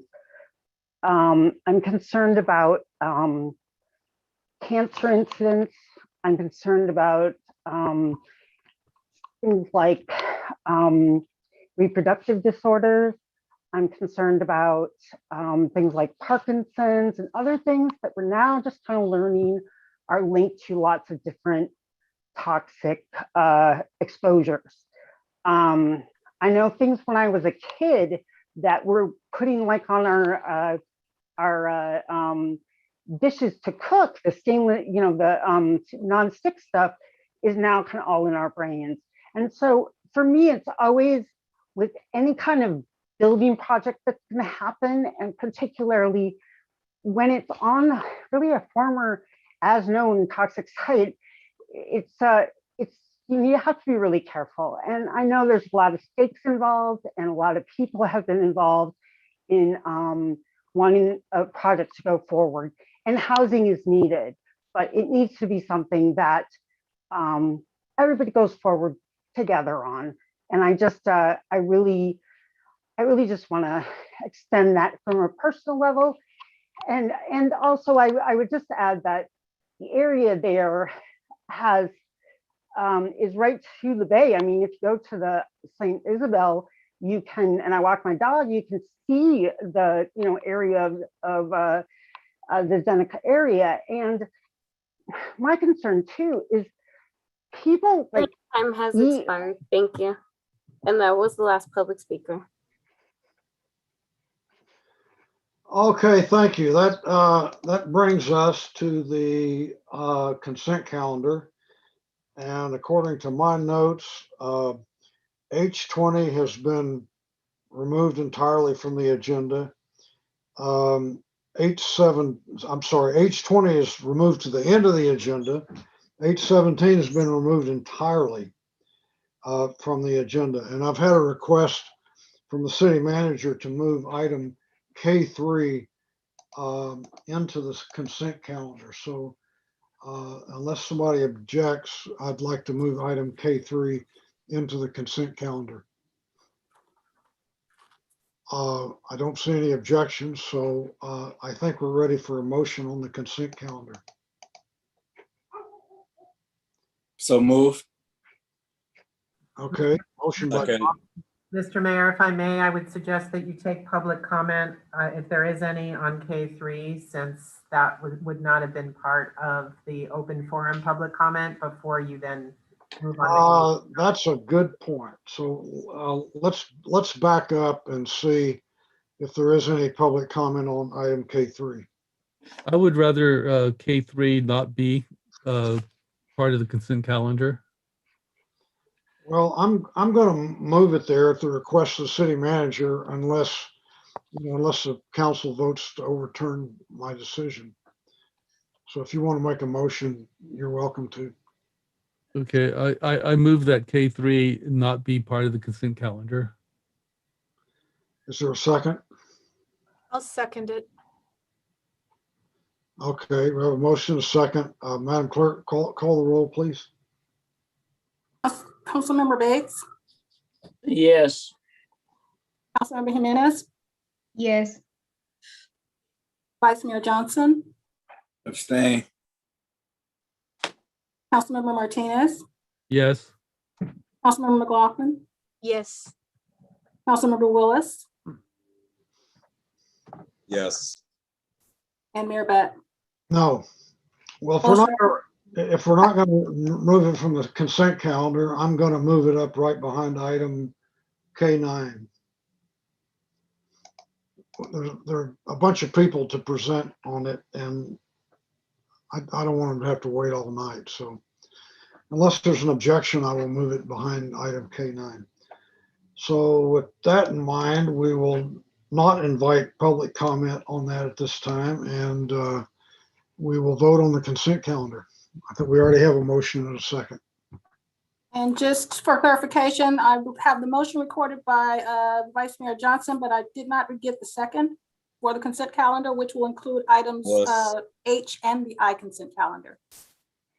Who was the second? Willis. Willis, okay. Thank you. Councilmember Bates, Yes. Councilmember Jimenez, Can you repeat what we are voting for? you are voting for the consent calendar excluding item H17 and H20. You are also voting for item I1, which is a consent calendar resolution. Yes. Vice Mayor Johnson, Yes. Councilmember Martinez, Yes. Councilmember McLaughlin, Yes. Councilmember Willis, Yes. and Mayor Butt. Yes. Motion passes unanimously.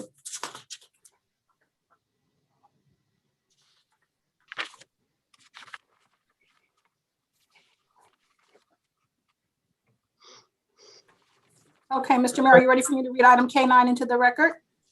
Yeah, read item K9, please.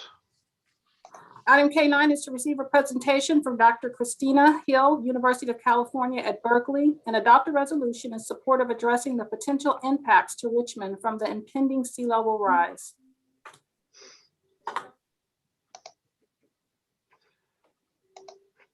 This is your item. I'm lost my agenda here a minute. Council member McLaughlin. Martinez and McLaughlin McLaughlin and Martinez. So one of you like to introduce this item, but before you do, I have an issue. I did a little research. You know, our rules provide that any council member can put an item on the agenda, but I've been looking for ways to try to shorten council meetings, and there is no provision or rules for a council member to invite a guest speaker to make a presentation. And so, and there's also a provision in our rules that presentations are limited to 3 minutes. So I know this is an unpopular decision. It'll probably be overturned, but as chair, I'm going to rule that the presentation can last 3 minutes. If you want to go further, I suggest somebody make a motion and put a time limit on it. I want to draw the council's attention to the fact that we haven't finished a council meeting now in several weeks.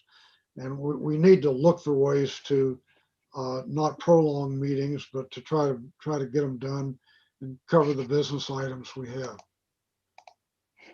So if you want to introduce your item, either Councilor McLaughlin or Martinez, go ahead. Well, I hear your concern, but I move that we continue this item as it was planned. Well, do you want to put a time limit on the speaker? Or are you just going to let her talk as long as she wants to? Well, I'm sure she's intelligent enough to feel out the importance of time and still do justice to what she has to share. Well, Dr. Hill, you want to give us some idea how long you need to make your presentation? Sure. I sympathize with everyone's time concerns, and I can keep this to 10 minutes. Okay. Well, okay. You're gonna make a motion. You already made a motion. Councilor Martinez, is there a second? I'll second.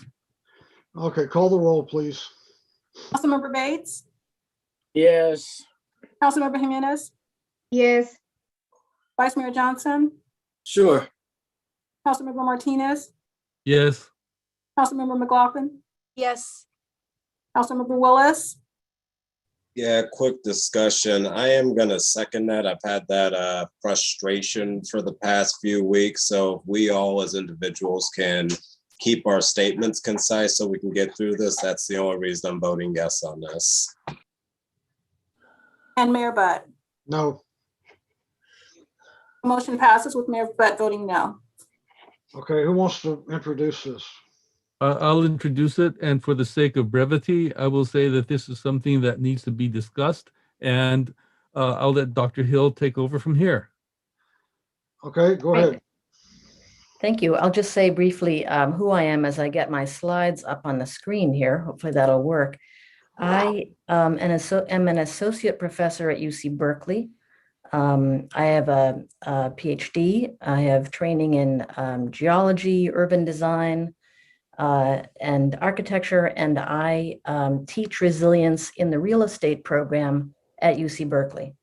So I'm not an anti-housing activist, I promise. I'm pro-housing and pro-resilience. I wanted to skip in then to what the meat is that I want to talk about. I'm going to skip a couple of slides. I hope everyone can see this graph. This is guidance that the state of California is giving to public communities all over the state and public agencies, recommending that agencies should consider the possibility of 10 feet of sea level rise by 2100. So this isn't me, this is the state of California. And they're suggesting that the science shows that sea level rise is likely to be between 3 feet and about 10 feet by 2100.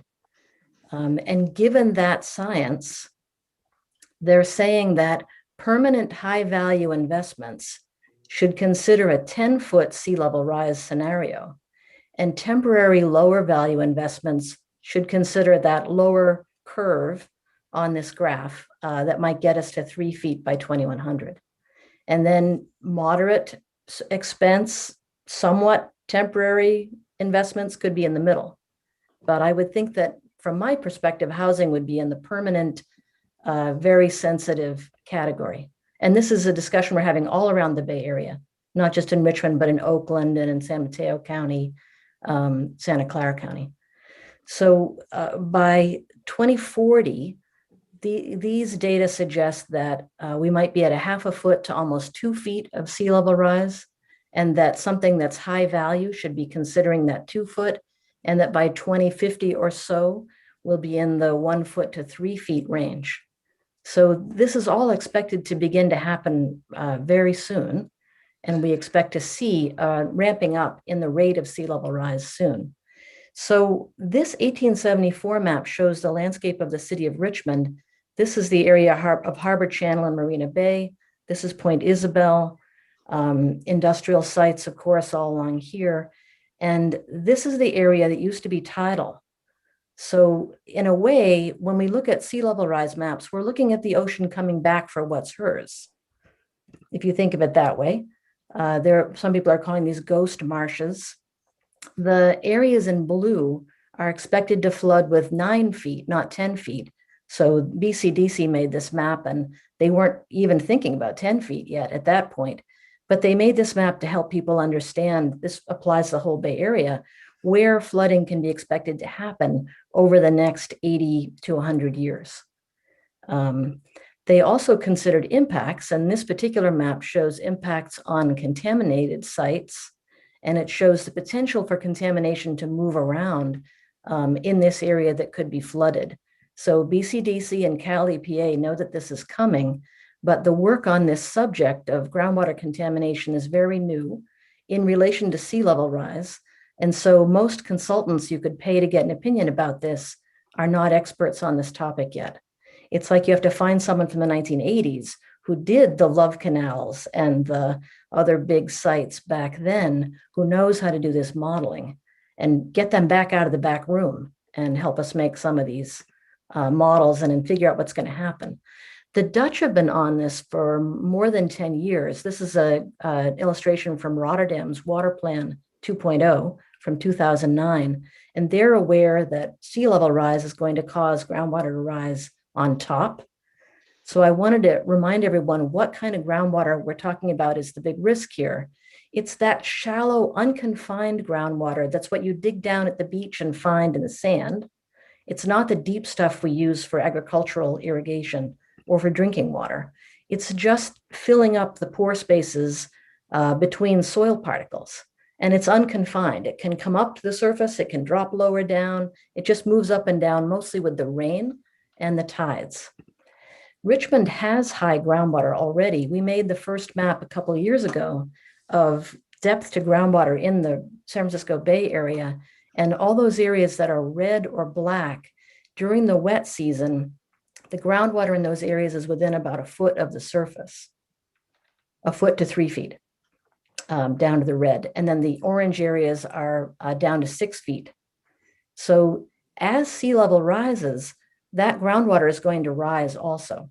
And because it's already quite shallow, places in Richmond and Oakland and San Mateo are going to see impacts from that. One of the possible impact, well, one of the definite impacts actually, is as groundwater rises, liquefaction risks are going to increase. So that means more expensive foundations unless you're on bedrock. So anybody who's putting foundations onto alluvium, loose material or bay mud is going to have to think very carefully about the potential for how sea level rise is going to affect that and pushing this groundwater upwards, which I'll talk more about in just a sec.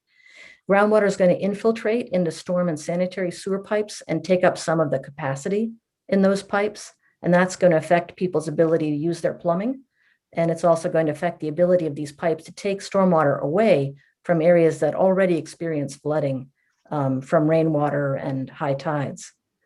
This is a little cartoon I made to try to explain what's happening. Here's the salty groundwater in dark blue and the fresh groundwater in a lighter blue. This is a sewer pipe, a creek channel, and a place where there's contaminated soil that's been capped over.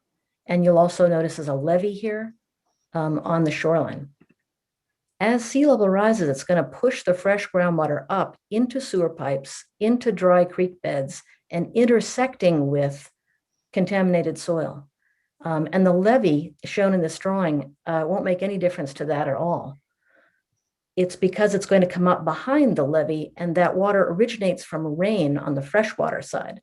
And it's going to find its way through all the pores in the soil and cracks in the ground and pipes and equalize over time.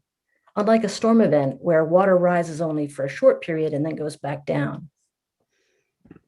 In fact, this is an example of somebody who's trying to clean a drain outside their house, but that Dr. water, Hill, you need to advance the slides. Sorry. Oh, is it not advancing? What slide are you seeing, Eduardo? Groundwater infiltration into a storm. So we're seeing the storm drain. Into Bill. the, okay, thank you. I'm going to stop and start again. That seems to be the cure for the problem. Okay, so here's the cartoon. Are you seeing a kind of block diagram now, or is it still loading? It's still loading. Okay. Let me know, will you, Eduardo, when it comes up? Will do. I'm going to skip to the meat of the problem here, which is that contaminated soils are going to be affected by rising groundwater, which is going to be at a higher elevation than the seawater itself. So as the sea level rises, the groundwater is going to rise, and because it's draining by gravity to the sea, it'll be at a slightly higher elevation than the sea itself. So as the seawater comes up, the groundwater may actually change direction and move inland at high tide and then draw back out again as the tide goes out. So that's going to change the direction of contaminant movements around contaminated sites.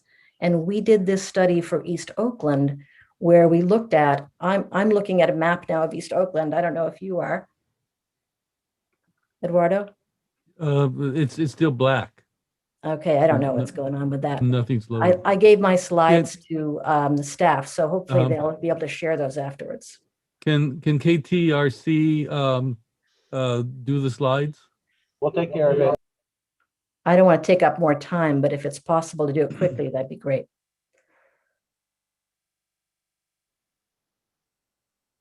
So basically what we're concerned about, and this is everybody in the communities of practice working on this topic. This is policy. So they're going through people. the slides now. Okay, great. Here's the cartoon that I wanted to share.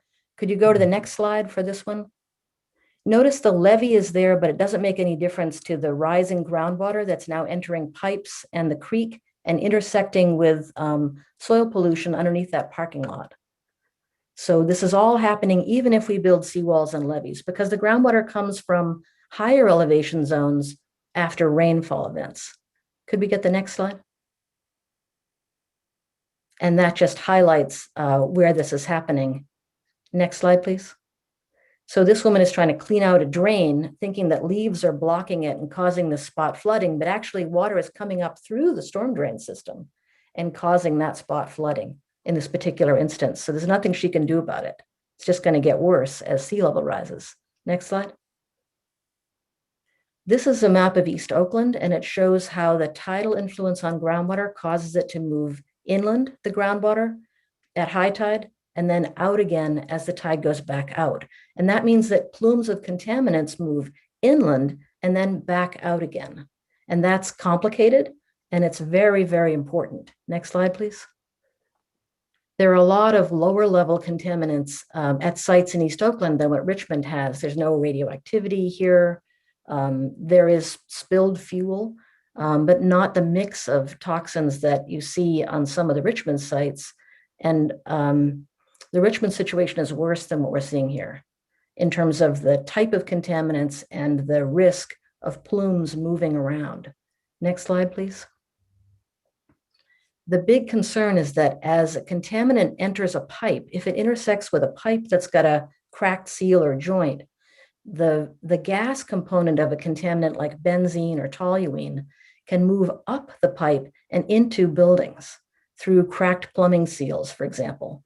And people have seen this happen and measured the amount of contaminant that enters buildings. And so the state of California is very focused on vapor penetration barriers when housing gets built on contaminated sites. But in this case, it may already be happening around various sites in East Oakland, in the South Bay, and in Richmond. Next slide, please. So rising groundwater is going to cause a bunch of different problems. One of the first likely problems is the remobilization of toxic soil contamination. That could be happening during a king tide on a rainy weekend already. Moving new contaminants in new directions. And we don't generally have enough monitoring wells to be able to tell whether that's happening or not.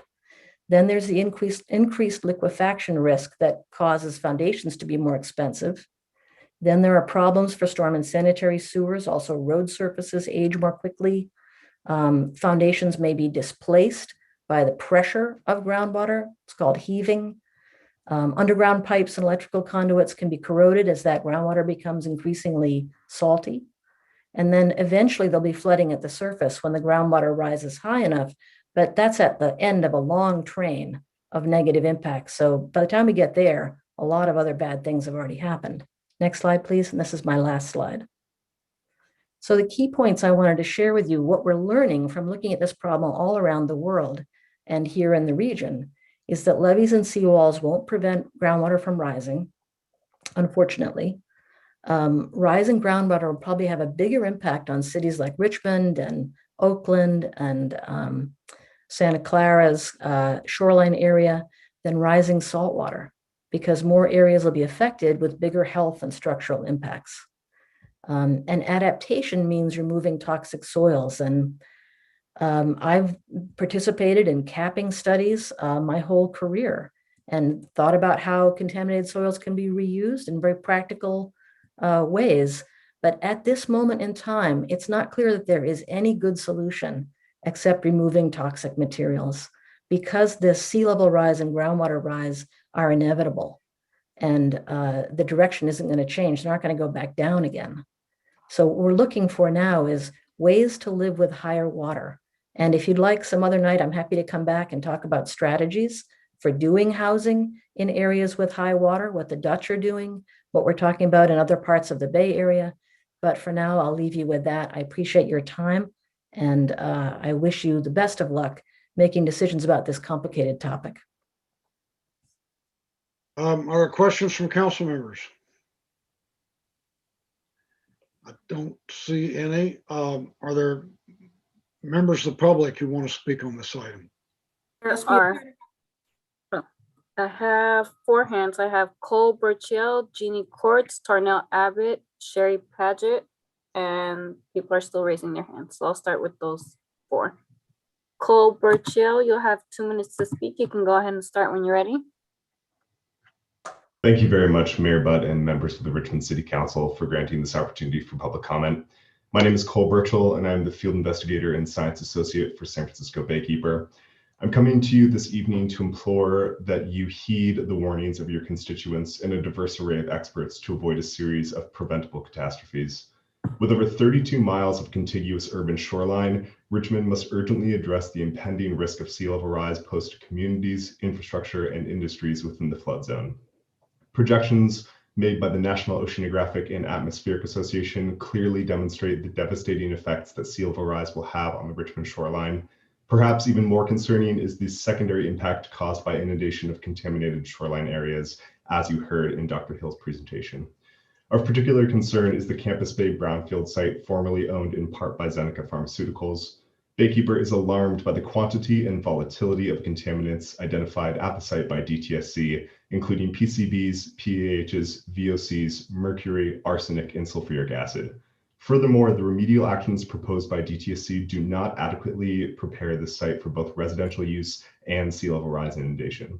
These contaminants are highly mobile and pose a major health threat to the future communities who may inhabit the site and to the Bay ecosystem. Planning for a complex multi-use development within the 7 to 10 foot sea level rise contour is irresponsible. Suggesting that future Richmond residents make their homes on a brownfield site without an exhaustive and certifiable cleanup represents poor leadership and clearly distinguishes that the city of Richmond values profits over human life. If Richmond must proceed with this development, it should occur only after all remedial activities are complete and the comprehensive protection of future human and ecological communities can be guaranteed. Thank you very much for your time. Thank you. Next speaker is Jeannie Courts. Jeannie, you'll have 2 minutes to speak. You can go ahead and start. Actually, I had left my hand up by mistake, but I just wanted to say that I really appreciate the presentation, and I think the city council should take to heart the dangers of the sea level rise and how it will affect the proposed housing development at AstraZeneca. This must be cleaned up to a full residential standard. Don't leave 98% of the toxins in the soil. It's a ridiculous idea and it's dangerous. Thank you. Next speaker is Tarnell Abbott. Tarnell, you'll have 2 minutes to speak. You can go ahead and start. Can you hear me? Yes. My name is Tarnell Abbott. I live in Richmond. We already have flooding in areas near my neighborhood, actually in areas a little bit closer to the Zeneca site, even though I live very near it myself. Building 4,000 residential units and leaving 550,000 cubic yards of toxic materials on this Campus Bay AstraZeneca Superfund qualified site with no containment beneath or around it is criminal. It is asking for a future Love Canal scenario. The contaminated groundwater on the site flows under the cap and toward neighboring businesses and Stage Marsh, and from there into the bay. With sea level rise, the bay water will be pressuring and entering the soil here. Arsenic, mercury, lead, etc. in the cinders will be liberated as the salts and oxygen in the bay water turn the cinders into sulfuric acid. This is according to Stephen Lindsley, who is a chemist.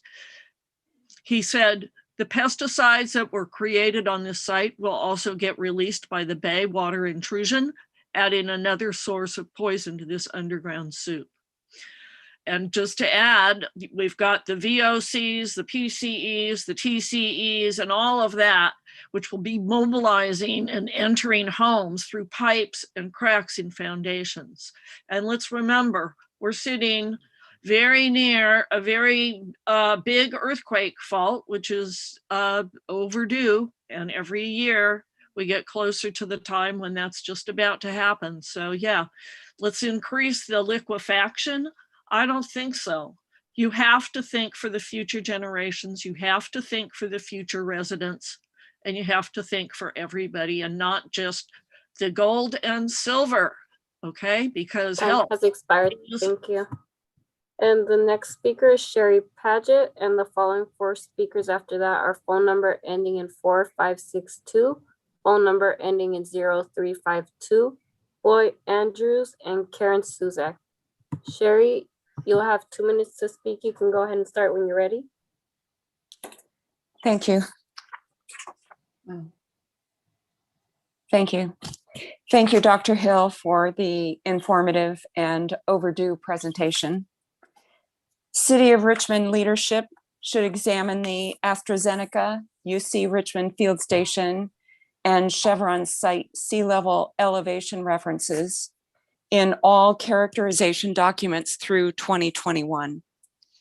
The sea level elevation references for AstraZeneca and UC Richmond Field Station are based on outdated legacy standards, the National Geodetic Vertical Datum of 1929, or NGVD 29, versus the current North American Vertical Datum of 1988, otherwise known as NAVD 88. True. Depending on the location within the North American continent, especially the West Coast, that difference can be significant, measured in multiple feet. The public has a reasonable expectation that the reference to sea level, NAVD 88, used by the National Oceanic and Atmospheric Administration and the California State Water Resources Control Board, are the same sea level reference used for data conversion at the AstraZeneca Richmond, UC Richmond Field Station, and Chevron Richmond sites.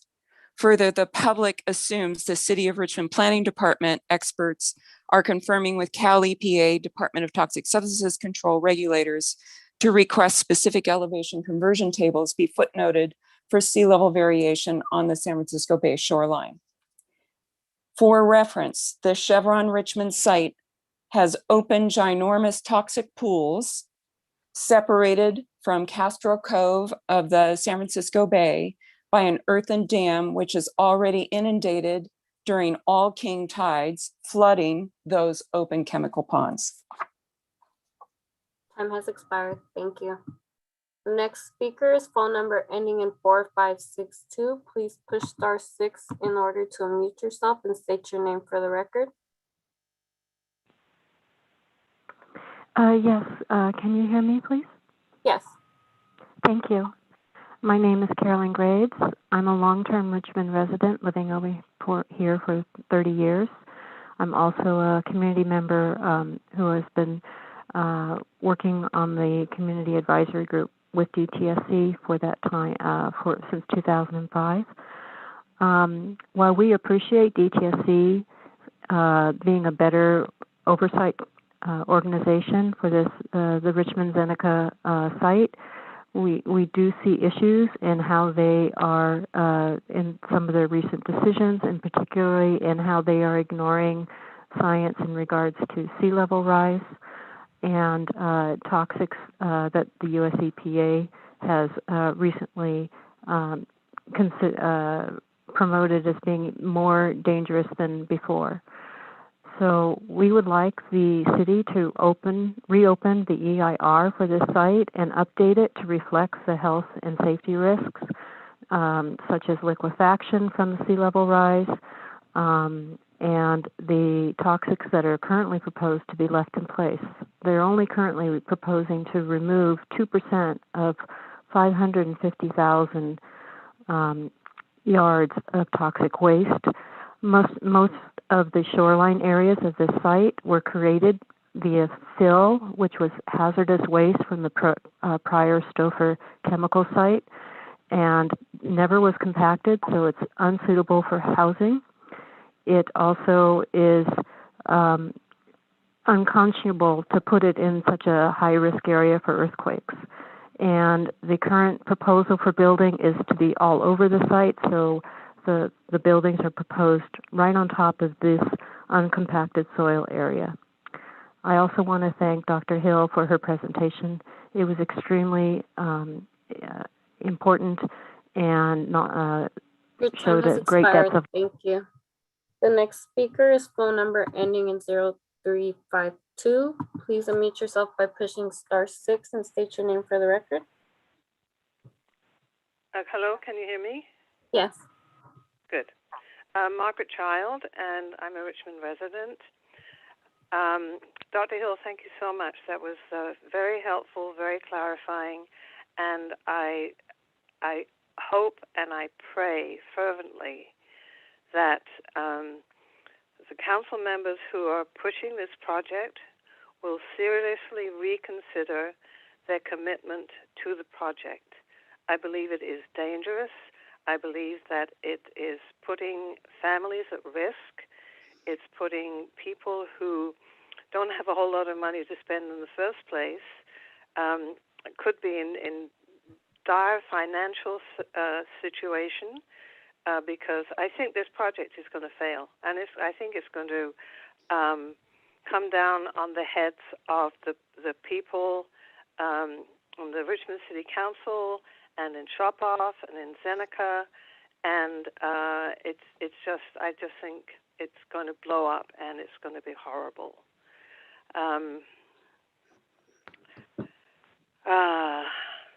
I guess that I'm not quite finished. I don't know about any of you, but when I started hearing about what was going on with Love Canal, it's like my stomach churned. It was my heart was totally destroyed. That is so unkind. The illnesses, dead children, dead parents.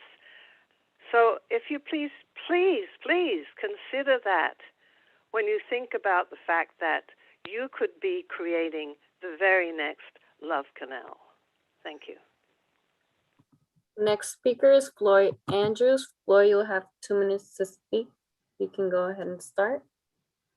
Thank you. Good evening, Mayor Butt, Vice Mayor, and council members. I am a Richmond resident. I'm an environmental lawyer, and in the past I have overseen from a legal perspective the cleanup of brownfields for residential reuse. I just want to indicate that I find Dr. Hill's presentation shocking. We have never, while I was managing remediations, had to consider sea level rise. And I, prior to this presentation, had never considered the outcome of toxic vapors finding their way into indoor air through plumbing and pipes. It makes perfect sense. It's very scary. So I ask you to seriously consider what we just heard. And I think it would be wise to ask Dr. Hill to come back and provide some direction as to ways to move forward in a safe way. So thank you. Please heed what was heard tonight. Thank you. Thank you. The last two speakers are Karen Suzak and Maggie Paul Lazar. Karen, you'll have 2 minutes to speak. You can go ahead and start. Hi, this is Karen Susag, and I am a Richmond resident of the Terre Hills area, and I'm also on the board of Green Action for Health and Environmental Justice. And I spoke to health concerns when I spoke earlier, kind of more generally, but the one thing that I haven't heard as much was an environmental justice sort of assessment done of the area where we want to, that housing is to be put, and with all these implications of, possible contaminated land and the impact of an already overburdened community. So there's just like, if that hasn't been done, like, stop. We need to like make sure, that it's not going there, is what I'm saying. And the other thing I would just say is that Dr. Hill's presentation, wow, I think the most chilling is understanding that the groundwater doesn't just come up and that's it. It like, how it moves is really, really dynamic and fascinating, and that it's not necessarily the sea level, that's going to rise, but how that affects the groundwater. Wow, I just, it's just important that we know what everybody's getting into, and we got to kind of be together on things, because where we're going in the next 10, 20 years with all the environmental impacts of climate change is really kind of unknown in a sense. And so it's important that we get, the statements from experts like Dr. Hill. So thank you for your time. Thank you. And the next speaker is Maggie Paul Lazar. Maggie, you'll have 2 minutes to speak. You can go ahead and start.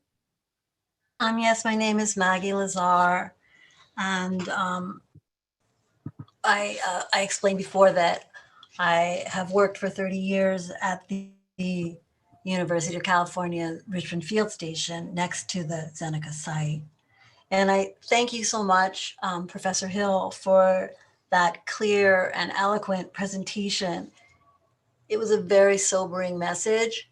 And I spoke earlier of my fears about the toxic plumes. And I continue to be frightened for that, for my coworkers, and as I said, for future potential residents at the Zeneca development. I wanted to just say one thing about the progression of knowledge. So it seems like there's continually new things that are discovered about various toxics or just the progress of science. And when I first started at the Richmond Field Station, there was no remediation, and there were pyrite cinders lining all the walkways. And I remember being told that those, they might be dangerous for certain fish, but that they were safe for human beings. And I just say that as something because, of course, we know that that's not true. And there's just a progression of knowledge, and I want to look to the future and do everything we can now so that we're not looking back with regrets later. Thank you. And that was the last public speaker. Councilor Bates, I see you have a hand up. Yeah. I want to thank Dr. Hill for the presentation. I don't know if she's very familiar with Richmond. I hope she is. But a lot of emphasis seemed to be on the Zeneca site. I've been around here a few years. And I wanted to ask her a question as it relates to much of Richmond especially South Richmond, has been industrial and toxic, all the way from the marina development to the Zeneca and the Stoffa chemical. We even had a toxic situation on Barrett Avenue, I think around 4th and Barrett. So my question is, how do you assume that stopping the Zeneca site, if that's what your intent is, if you have 10-foot waves, as you indicated, much of the south of Richmond is going to be affected. And I might add also that Oakland Army Base were another one, and the Naval Air Station in Oakland are also toxic. So we've been in an industrial complex for years. Now, if you have 10-foot waves, all of Richmond and the south side is going to be heavily affected. Whether you clean up Zeneca or not, you're still going to have the toxic sites and the pollution and everything else. So I see this not as a city problem, but more of a state and a national problem. Because if you are accurate in the 10-foot wave, hey, I don't know what's going to be left after the 10-foot waves come forward. So I like for your expression as relates. Now, obviously, I won't be around here in 2021, 21 century, but I like to get an expression from you as relates to how do you propose and suggest collectively that this state or this nation deal with this climate control? Thanks for your question. I'll just give you a quick answer because that could be a long one. The quick answer is, as the sea level rises, we can actually use levees to keep the waves out, but we can't keep the groundwater from rising. So we need to learn how to live with this higher groundwater. And we can do that in lots of different ways. The Dutch are leading the way with new models of how to live with everything from floating urban districts to buildings on deeper, better foundations. So we have ways that we can adapt, but it will be a process of managing that phased retreat from some of these places. So Richmond 200 years from now is going to look real different. And those contaminants. What about the toxics and the waste that's already here in the Marina Bay and other areas in the city of Richmond, and so not just focusing on the Zeneca site? Right. If we keep the salt water from coming in with some kind of a levee structure, then we can use pumping to redirect some of that groundwater to places where it can be treated rather than released into the bay or exposing people in their homes. So I think we can manage it with pumping and do some treatment, but the worst stuff in cases like the Zeneca site or the landfill to the south that has radioactivity, from a professional and academic standpoint, I would say those are untreatable and need to be removed. All right, thank you. Let's see, Councilor McLaughlin. Yes, I just wanted to thank Dr. Hill for the very illuminating presentation. It really identified the dangers involved with proposed developments on our shoreline, and in particular, in terms of the movement of toxins and how that will impact public health and the environment. So I was privileged to have a chance to meet Dr. Hill on the shoreline a couple of weeks ago, and had a chance to talk with her a little more in depth. But having this presentation in front of us was very, very inspiring to have that knowledge and to absorb it, and hopefully to educate the whole council so that we can make better decisions. Thank you. Councilor Martinez.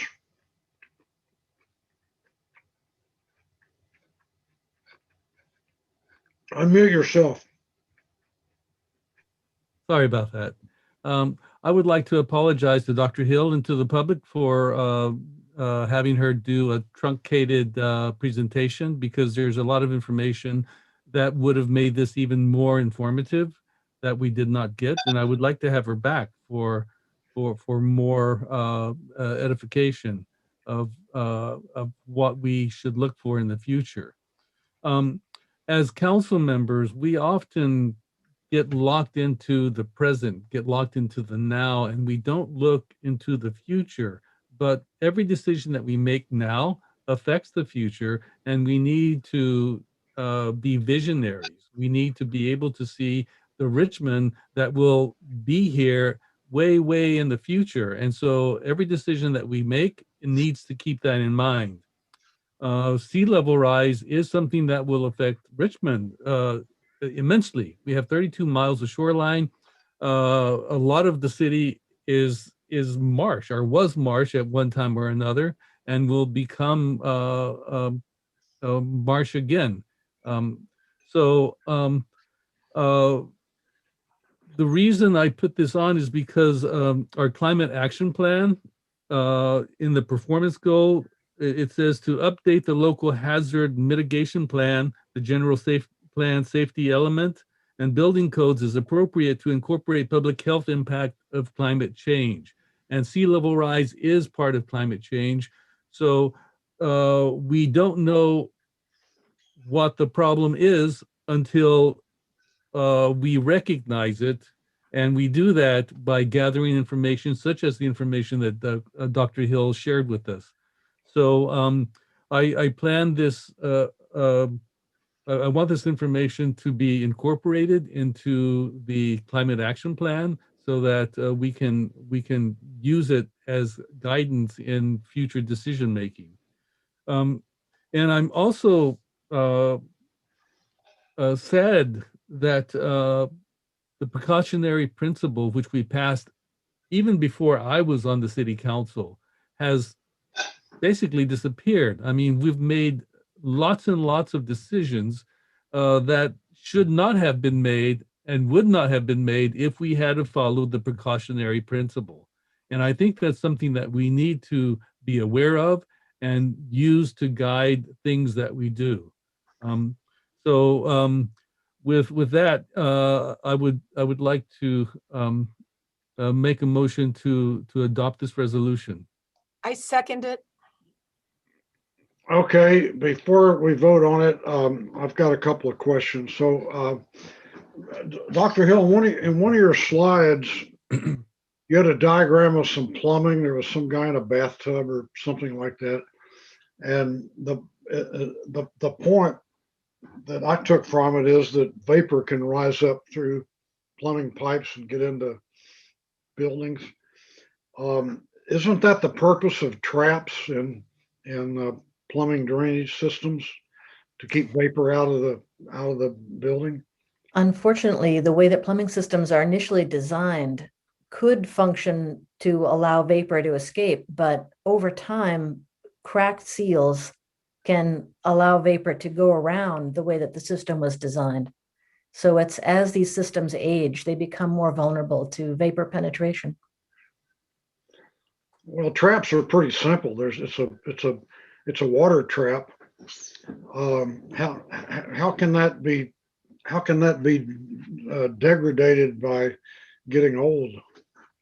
It's the seals around things like plumbing fixtures, toilets. The seals can crack, and then vapors that are in the pipes can actually enter the home. And I could go into a presentation with more detail about that if I had time. So if you'd like, I'm happy to. We don't need to do it now. I'm just having a hard time understanding it, because the purpose of traps is not to keep volatiles, or not to keep toxic volatiles out of, or at least from toxic chemicals out of houses, is to keep sewer gas out. So if you've got deteriorated traps, that's going to be a problem anywhere, not just where you've got groundwater rising. Right, but in one instance, it might be a sewer odor, and in the other instance, it might be a cancer-causing vapor. So it's a really different health impact.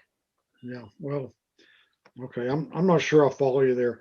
So another item, this was an interesting presentation. I think you made a lot of good points, particularly for a low-lying city like Richmond.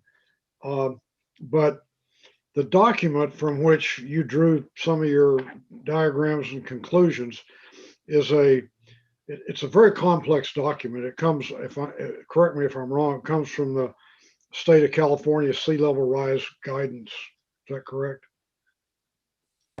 The graph that I showed of what they're recommending cities should consider, yes, that comes from the Office of Ocean Protection Council, OPC. So I serve as a commissioner on BCDC, and I think almost every meeting we have one or more in-depth presentations about sea level rise, and one of them was last year. It was in I believe June of 2020, less than a year ago, and it was a discussion on this same document that you're basing some of this on, the state of California sea level rise guidance. And in response to some questions, OPC Director Dr. Mark Gold said the following, and I quote, "We had a target. It is not a standard. It is not enforceable. Let's try to make the entire coast of California resilient to 3.5 feet by 2050, unquote."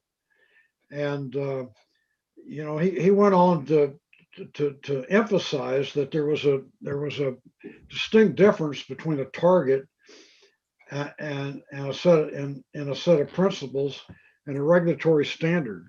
So I guess the point I'm making is this document has a lot of useful information in it, but I think the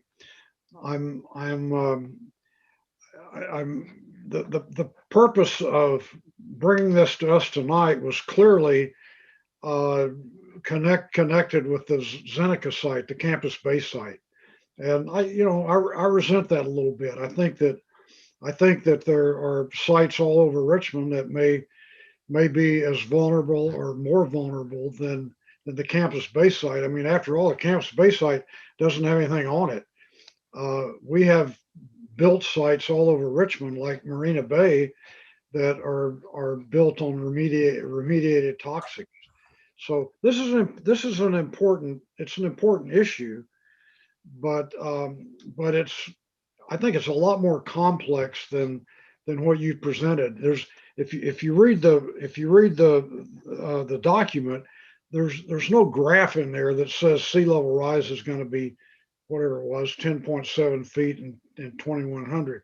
It's got a complicated series of statistical analyses and so forth that one would use to analyze a project. Mm-hmm. And if I could just respond briefly, I've just taken those probability numbers from the report and made them into a graph because I found the public was having a hard time understanding those complicated charts of just probability numbers. So it's the same material. I think that's my point, that the document it's a very complex document. And if there was something simple in it, like you tried to make it into one graph, they would have done it. They would have just said, look, this is what's going to happen. You have to plan on it and deal with it. But they didn't do that. They provided a very complex way of evaluating potential and possible sea level rise. So, and with all due respect, those numbers are accurate and they're from the OPC report. I didn't make them up. And that's just another way of representing them with a picture instead of with a table. But it is complicated and it deserves more discussion, frankly. Okay. And Councilor Martinez, you have a hand up? Yes. I think a lot of your questions would have been answered if she had been able to do the full presentation instead of the truncated presentation that she did. And we're actually spending more time discussing things that she didn't present because assumptions are being made on the parts that she didn't present. She did talk about most of Richmond, And she would have had more to say about the floodplain between Point Richmond and the rest of Richmond, and she would have talked about the area that Nat Bates that Councilmember Bates brought up on South Side. So I think it's unfair to make assumptions that this was only about AstraZeneca when it was actually about sea level rise in Richmond. Well, my suggestion would be that when you have the more detailed presentation, that you make it like a Zoom seminar and invite people to participate in it rather than putting it on the city council agenda. Okay, anybody have anything else to say about this? Well, Yeah. I would like to say that city council agenda is the only place that I can actually do a resolution. I mean, I can't do a resolution on a Zoom meeting.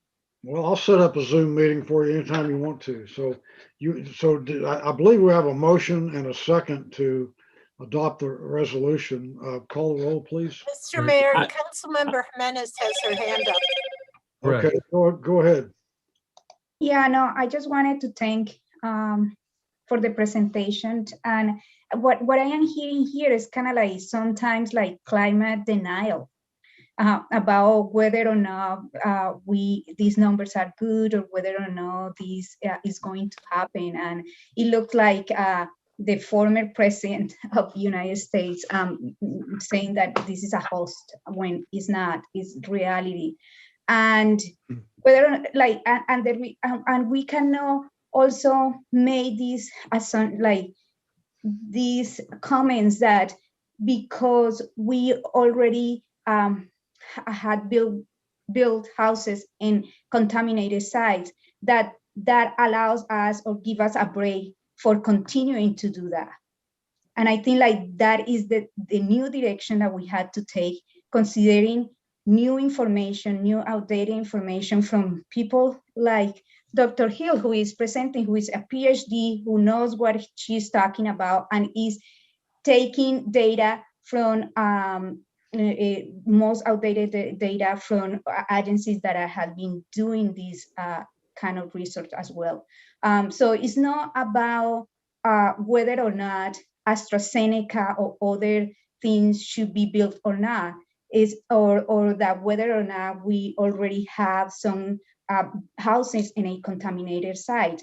For us, the reason we are here and we are doing all this presentation is to inform us of the risk that we are going to put our community if we continue in the same path. So I think like we need, with this new information, with sea level rising and climate change happening, whether people like it or not, whether people are in denial or not, we need to take measures to make sure that we don't put our community at risk of health, a human health impact. Because what this pandemic has shown us is that people are more vulnerable to diseases when they are living in contaminated sites. And we already have a lot of air pollution here because we have one big corporation that is polluting our air, each other. So I think like we need to take this serious and we need to make sure that we move towards having a better understanding and and development that promotes life, not that start putting more risk in our community. Thank you. Well, before we vote on it, I just have one other thing to say. I don't think any of us disagree that we need to continually update our climate action plan and we need to recognize the latest information on sea level rise. The problem is that our climate action plan is not being updated, and it has a lot of goals in it. And one of the things we're supposed to be doing is tracking progress for our goals. And we have not updated that progress in at least 3 years. Every year I do a state of the city presentation and I ask staff to give me the latest information on how are we coming and satisfying our climate action goals. And the response I get is we don't have time. So this is a good thing, but unless there's some money and some people to do it, it's not going to happen. So that's just something to keep in mind. So call the roll and let's vote on this. Councilmember Bates. Bates. I'm not clear on the motion. What is the motion and what does it do? Why don't we just read the last sentence of the resolution? Now therefore be resolved that the City Council of the City of Richmond, California hereby resolves that all new scientific information will be verified and incorporated into the climate action plan. That's essentially it. Am I wrong? Okay. No, that's yes. Councilmember Jimenez, Yes. Vice Mayor Johnson, Yes. Councilmember Martinez, yes. Councilmember McLaughlin, Yes. Councilmember Willis, Yes. and Mayor Butt. Yes. The vote passes unanimously. So I think we agreed to next take up K3, right? Yes. This is Shasta. May I speak to the item Which item? regarding the climate action plan that you just voted on? I just wanted to provide a quick update. Okay. So we've moved, just so the council and the community are aware, we've moved to providing updates on our climate action plan directly on Transparent Richmond. We do so on a monthly and annual basis. We have tried very extensively to update all of the measures that we can in the climate action plan via Transparent Richmond. However, not all of the data is immediately accessible. So as it becomes available, we do update the Transparent Richmond website. And we have had a great deal of difficulty filling the environmental manager position. So we're working as hard as we can to address the city council's concerns, and we're working very diligently. Thank you. Okay, thank you. So item K3, you want to read that, Madam Clerk? Item K3 is to receive a presentation by Police Strategies and approve a one-year contract in an amount not to exceed $40,000.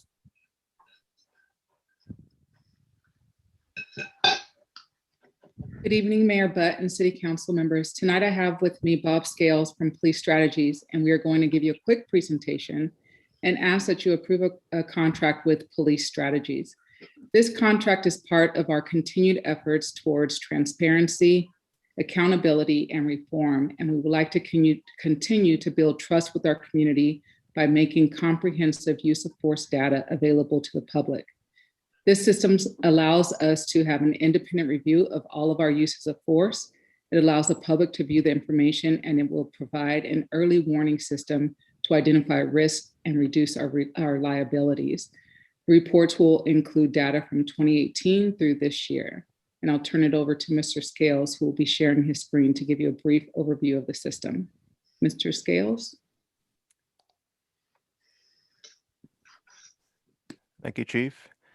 And thank you, council members, for having me on tonight. Are you able to see my screen? Yes. Okay.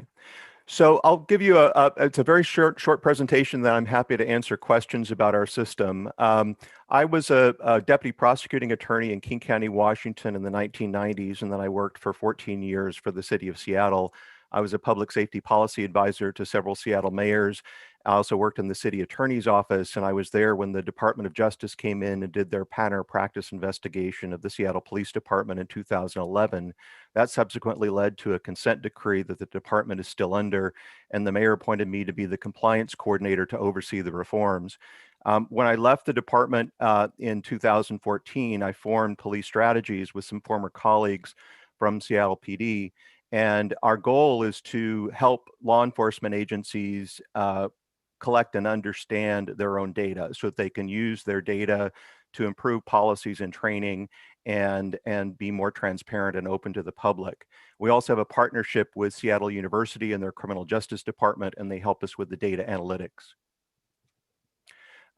the way that we collect data on use of force is unique because we collect the data directly from the incident reports themselves. So we take the actual incident reports and officer narratives about what happened during the force incident, and then we extract up to 150 different data variables using different techniques.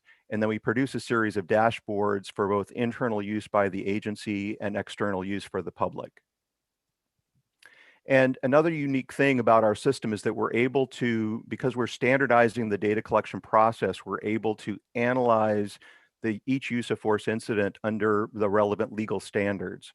So this review doesn't replace an individual use of force review that the department conducts, but it enables the department to step back and look at all of their uses of force and all of their officers and see where they may have risk and where they might want to change their policies or training.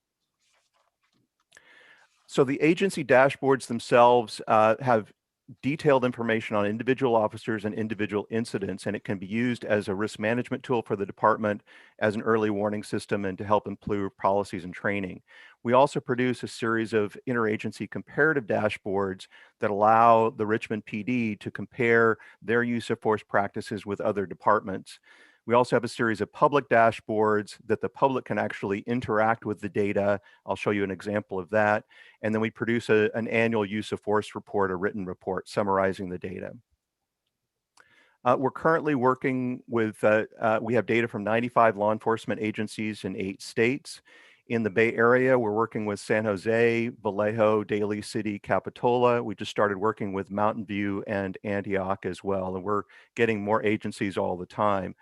In California, you do have the URSA system, which is run by the state attorney general. And that system does collect use of force data, but only on deadly force and serious bodily injury. So that's only about 500 or 600 incidents a year. And there are probably about 75,000 actual uses of force. So that system only collects about 1% or less than 1% of all uses of force. Our system collects data on all uses of force, basically anything above unresisted handcuffing. So it gives the department and the public a lot better understanding of how and why officers are using force. Just to show you real quickly, this is the public dashboards for Vallejo that they put online last year. So this is from their website, and I'll just show you one example of the dashboards. The internal dashboards are very different. They're much more detailed than they have for the department, so they can get down into the nitty-gritty about what's going on. But the public dashboards also include a lot of detail, but it's at a higher level and aggregated data. So we can see the quarterly patterns of uses of force and the annual patterns. We have the demographics of the subjects that have force used against them. We have the subject condition, their body mass index, the crimes that were charged, whether the suspect fled, injury rates. And all of these dashboards are interactive. So if you just wanted to look at female subjects that had force used against them, you simply click on the female subject pie, and it takes a few seconds, but it should work.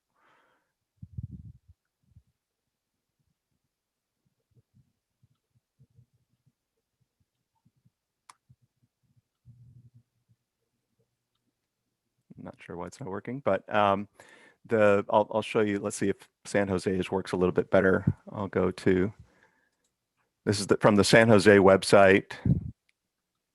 Sometimes if there's a lot of traffic, it will go a little slower, but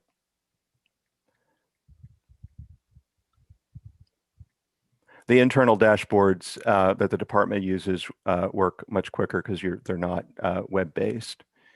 It might be my internet connection that's very slow. So I apologize for that, but they do work, and you can go to any of these agencies' websites and access their dashboards. And it should work for you, although I'm sorry that mine's not working right now. But that's, oh, here we go. Okay, let's see if we can get it to work.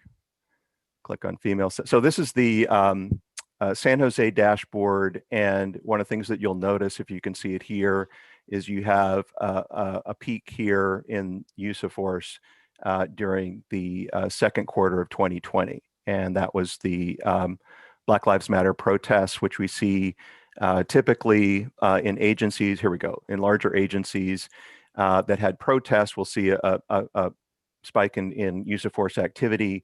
But overall in 2020, what we're seeing is that use of force in general is down. So generally during the pandemic, there have been fewer people on the street, fewer calls for service, fewer arrests, and use of force has generally declined except for the protest-related uses of force. So now I just clicked on the female subject. So now we're just looking at the data for the female subjects, use of force subjects for San Jose PD. So, and then you can click on multiple different items and filter down however you like. So that's my presentation. So we'll take any questions.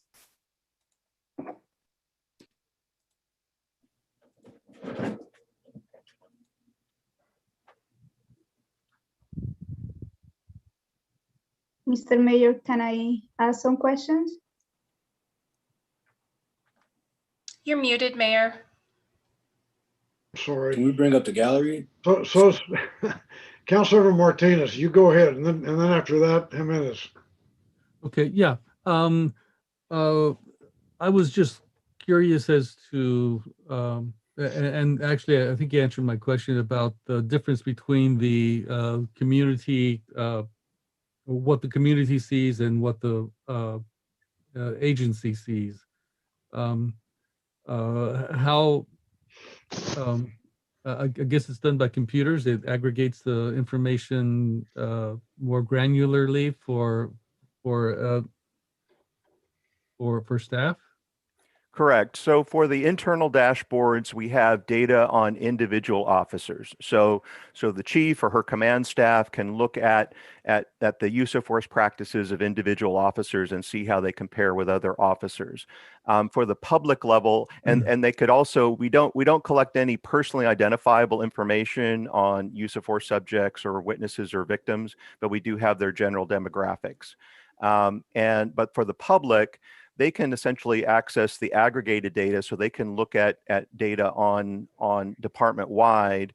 The only thing they can't really get at is the individual officer information. So you can still query by the type of subject, the date, the time, the location. You just can't look at the individual officer information. And you said that the aggregation is done from incident reports. Do you have any safety valves to determine the veracity of the reports? You know, because sometimes reports are not quite what they should be. Right. So we don't have the ability ourselves to determine the veracity of an officer's statement versus a subject statement. That is the responsibility of the investigating sergeant or officer in the department to take statements from all of the witnesses and subjects and make a determination as to whether or not an individual use of force was in or out of policy. So we have had concerns raised by members of the community about our system. And one of the things that San Jose did in response to concerns that were raised about, well, how can you trust, what's in an officer's report, is that San Jose has us reviewing, each year we'll review a sample of body camera footage from use of force incidents. And then we will code the cases based solely on the body camera footage, and then we will compare that to the coding that's based solely on the officer's written report. And then we will identify if there are any discrepancies. And what we found is that there are very few discrepancies, and where we do see discrepancies, it tends to be the officers sort of underreporting the threat or the circumstance that they were involved in. We haven't found any incidents where officers have fabricated information or exaggerated to the point where we would say that it's not a true and accurate statement. Okay, thank you. I have a question for the chief. It says that the financing is from funding in the 2021 adopted budget. Can you tell me what bucket of money is this coming from? Yes, this is professional services. Professional services. And how much more do you have left in professional services? I don't have that number right now. I believe everything is accounted for what we budgeted for this fiscal year. Okay, well, it seems like a good investment. Thank you. Councilmember Jimenez. Yeah, thank you for the presentation. I have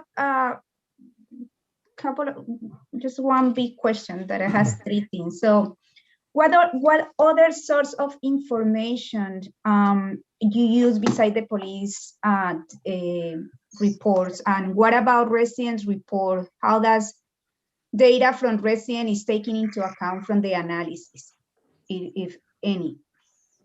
I'm sorry, I didn't understand the last part. What kind of reports? Yeah, how does data from residents? Oh, residents? Residents is taken into account for the analysis that you do. Sure. So with this particular system, so we have different types of data systems that we've developed. We've developed a data system for complaints, so that aggregates all the complaint data and allows the department to do an analysis of what type of complaints they're getting, the trends and the patterns and the findings for those complaints. And we have developed systems for stops and for arrests, as well as for use of force and searches. And so obviously the complaints, a lot of that information is coming from, people that have had some negative interaction with the police. But for all other data systems that we develop, the information is coming from the police in terms of what their activities are and their actions are and searches and so forth. So we're not while we provide information to the public to help them understand policing activities, we don't receive information directly from the public on individual incidents. And so we don't incorporate that type of information into our systems. So that means that, you don't use inter-system residence report or any kind of thing. So this is maybe a question for the chief, like how these data, are you planning to use it, and how that will be paired or compared with a community or residence report? Because I think like what we are hearing,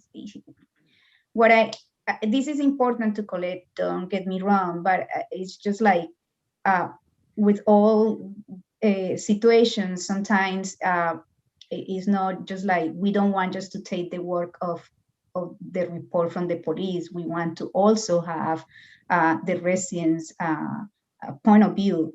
So I just wondering how that is going to be taken into account so that we have the full picture to have better understanding of situations and the interaction that police has with residents.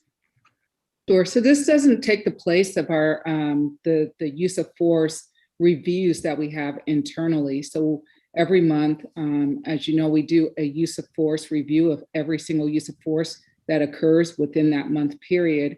And that includes watching all of the body camera footage from that particular use of force to make sure it coincides with what the report says.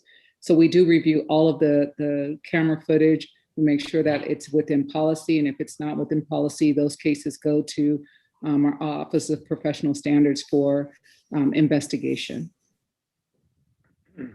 My last question, thank you. What is the intent of this? Is this also to provide and to complain with the state mandate to provide race data around this police use of force? No, this is separate and apart from the RIPA data that's going to be mandated next year. This is just another way for us to be able to get information out to the public about the uses of force, because right now, other than just giving you the incidents, there's no really analysis about that. So this particular and correct me if I'm wrong, Mr. Scales, but this particular program will actually show us leading up to the incident, were there times in which the officer could have done something different leading up to the incident. So those are the kind of the early warning systems. If an officer is using force at a more of a level than others in particular situations, this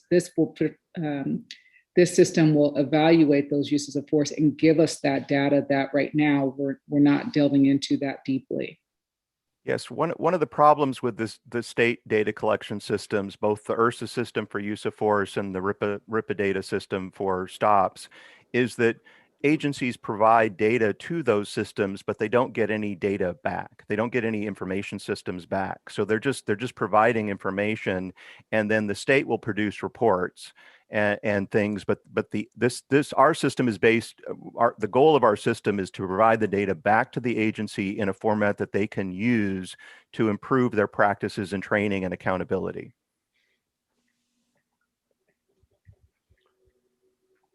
Okay, thank you. Councilmember Willis.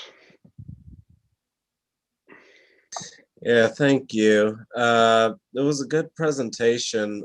My main question is, would this system be able to track any records in more previous year, or would it be this calendar year and on forward?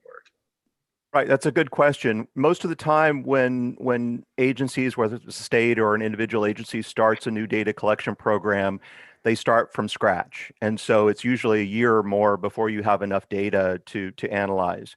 We're going to be looking at 3 years of historical data because all of this data already exists within the records in the department. So we're able to go back, collect that data. So we'll be able to, from day one, as soon as the agency gets the system, they'll have 3 years of historical data to look at, which will enable them immediately to look at trends and patterns. Also, if the department makes any changes, if they do new de-escalation training, or they do have a new policy or some kind of accountability system, they're going to be able to look at the data and see, well, has that policy or training had any impact on how our officers are using force?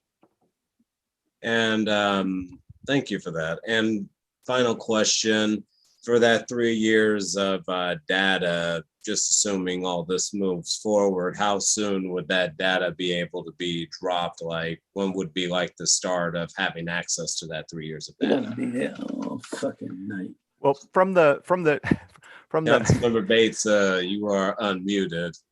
From the time we get the data, it will take about 2 to 3 months to have the dashboards ready. And so I think that because the department's using the iPro system, which we interact with and integrate with, we should be able to get going pretty quickly, I think. I'll let the chief speak to that. Yes, we'll be given our data immediately so that we could get this up and running. Okay, any other questions from council members? I don't see any. Do we have any public speakers? It does not look like we have any public speakers for this item. Okay, is there somebody like to make a motion? I move the item. I'll second. Motion by Jimenez, second by McLaughlin. Call the roll, please. Councilmember Bates, Yes. Councilmember Jimenez, Yes. Vice Mayor Johnson, Yes. Councilmember Martinez, Yes. Councilmember McLaughlin, Yes. Councilmember Willis, Yes. and Mayor Butt. Yes. The vote is unanimous. Okay, the next item is J1, is that right? Yes. Okay, you want to read J1? Item J1 is to introduce an ordinance amending chapter 9.40.015 of the Richmond Municipal Code entitled Tiny Houses on Wheels Pilot Project to extend the termination date of the project through June 21, 2024. So this ordinance has been around for a while. What this particular agenda item does is extend the time. It would expire in, I believe, June or July of this year. And this extends it through June 21st, 2024, and raises the number of units that can be used in the pilot project. Councilor McLaughlin, you want to add anything? Yes, this is an item, the amended item. I know Councilmember Butt had the initial item on a couple years back, but the amendment became an initiated amendment in the homeless task force. And we reached out to Mayor Butt's staff because we knew this was initially his item.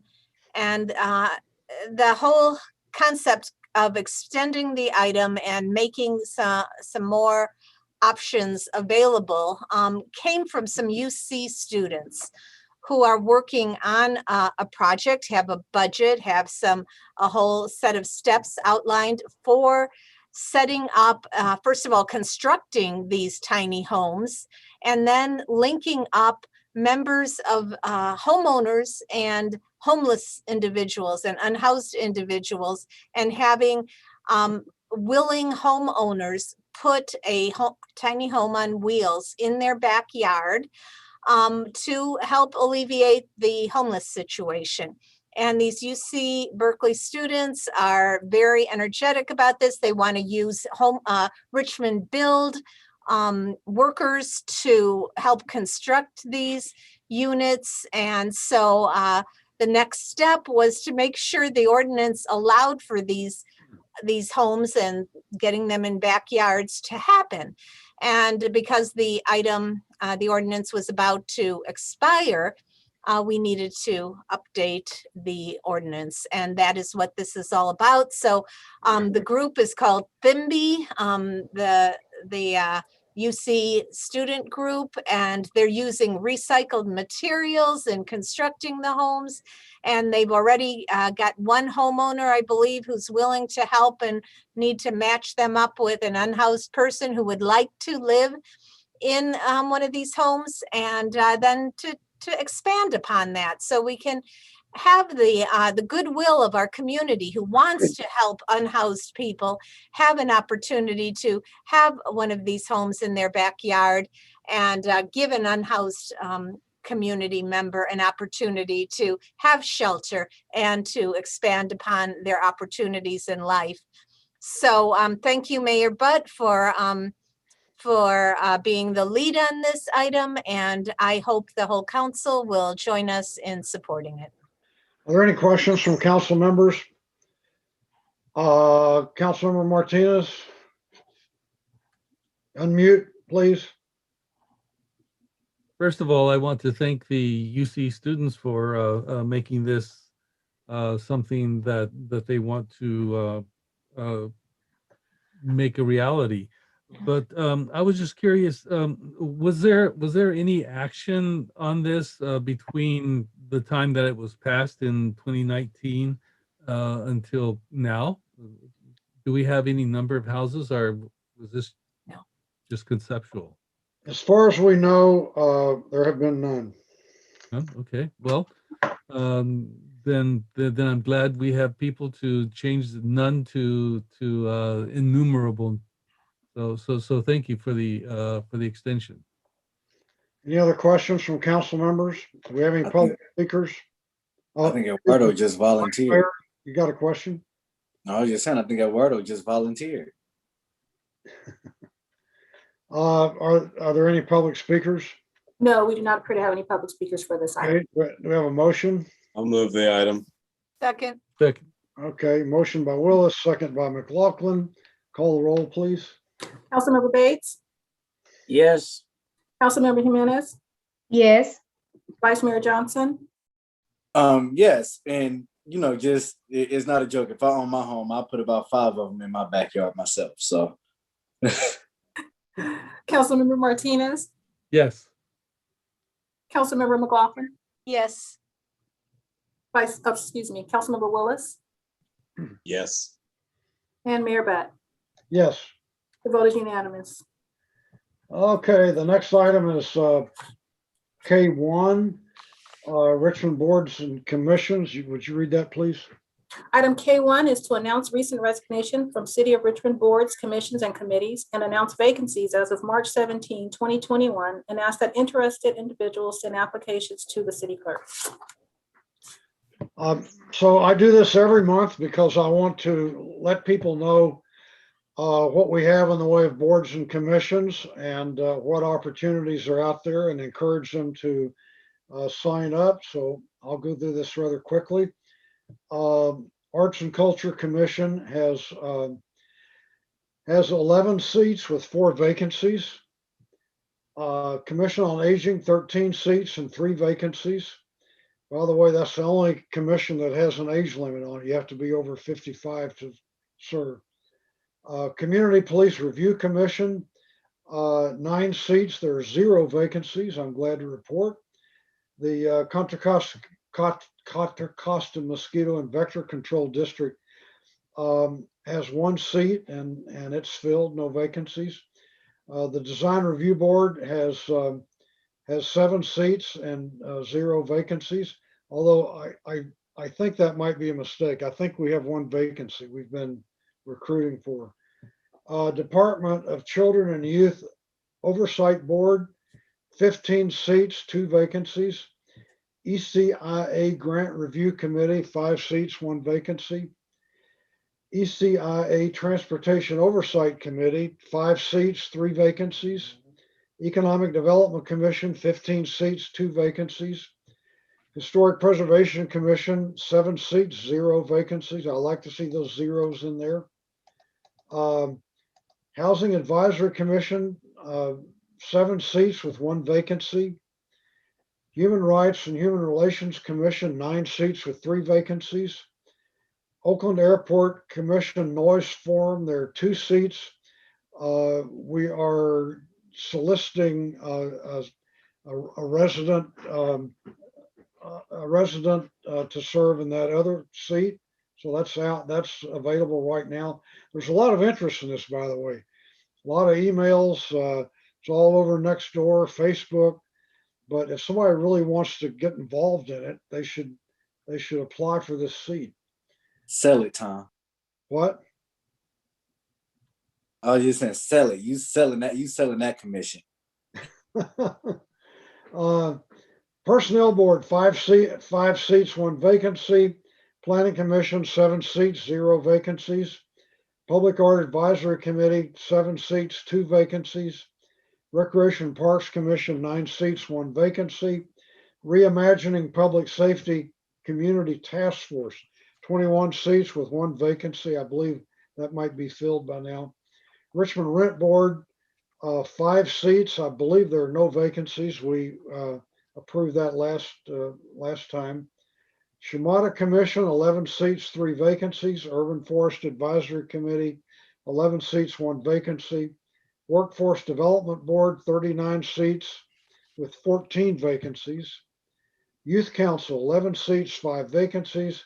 And the Joshan Commission, 11 seats, 1 vacancy. There are no age limits on any of these except the Commission on Aging.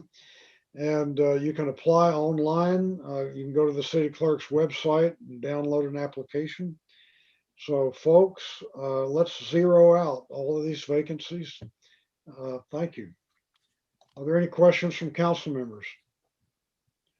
Are there any public speakers? We do not have any public speakers. However, I did receive 1 comment by email by the 1 p.m. deadline today from Cordell Hindler. He says he has spoke with the principals at Richmond and De Anza High, and they are interested in hearing about the youth council. Okay, the next item K2, would you read that, please? Item K2 is to consider reinstating the Finance, Economic Development, and Administrative Services Standing Committee and the Public Services Safety Committee. So this is sponsored by Councilmember Martinez and Bates. Would one of you like to introduce it?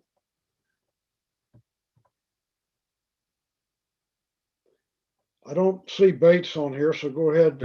Okay. Eduardo.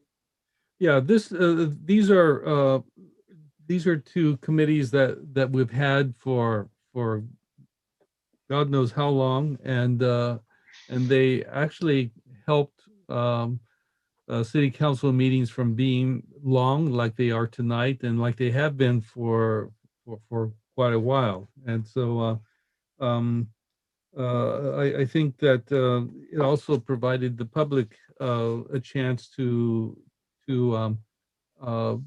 air issues which they don't really have a chance to do here except on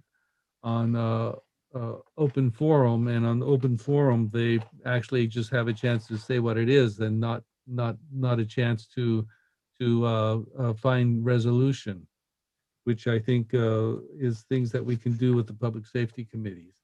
And with the finance committee, there are lots of questions that could be answered, and that could be answered and cut down the amount of time that we spend here in city council, where we have so many other issues that we need to attend to. Okay, Councilor Bates, you want to add anything? Well, I want to be, I've been a proponent for this standing committees for quite some time, and I'm getting a little bit frustrated continuing to try to impress upon my colleagues the importance of it.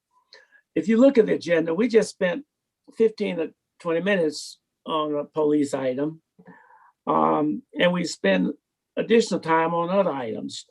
That if a committee was formed, you could facilitate the information, and that committee can come back and make a recommendation. Then I have confidence in that someone is observing and trying to keep tabs. For an example, we passed a motion unanimously in December to allocate money to the police department services.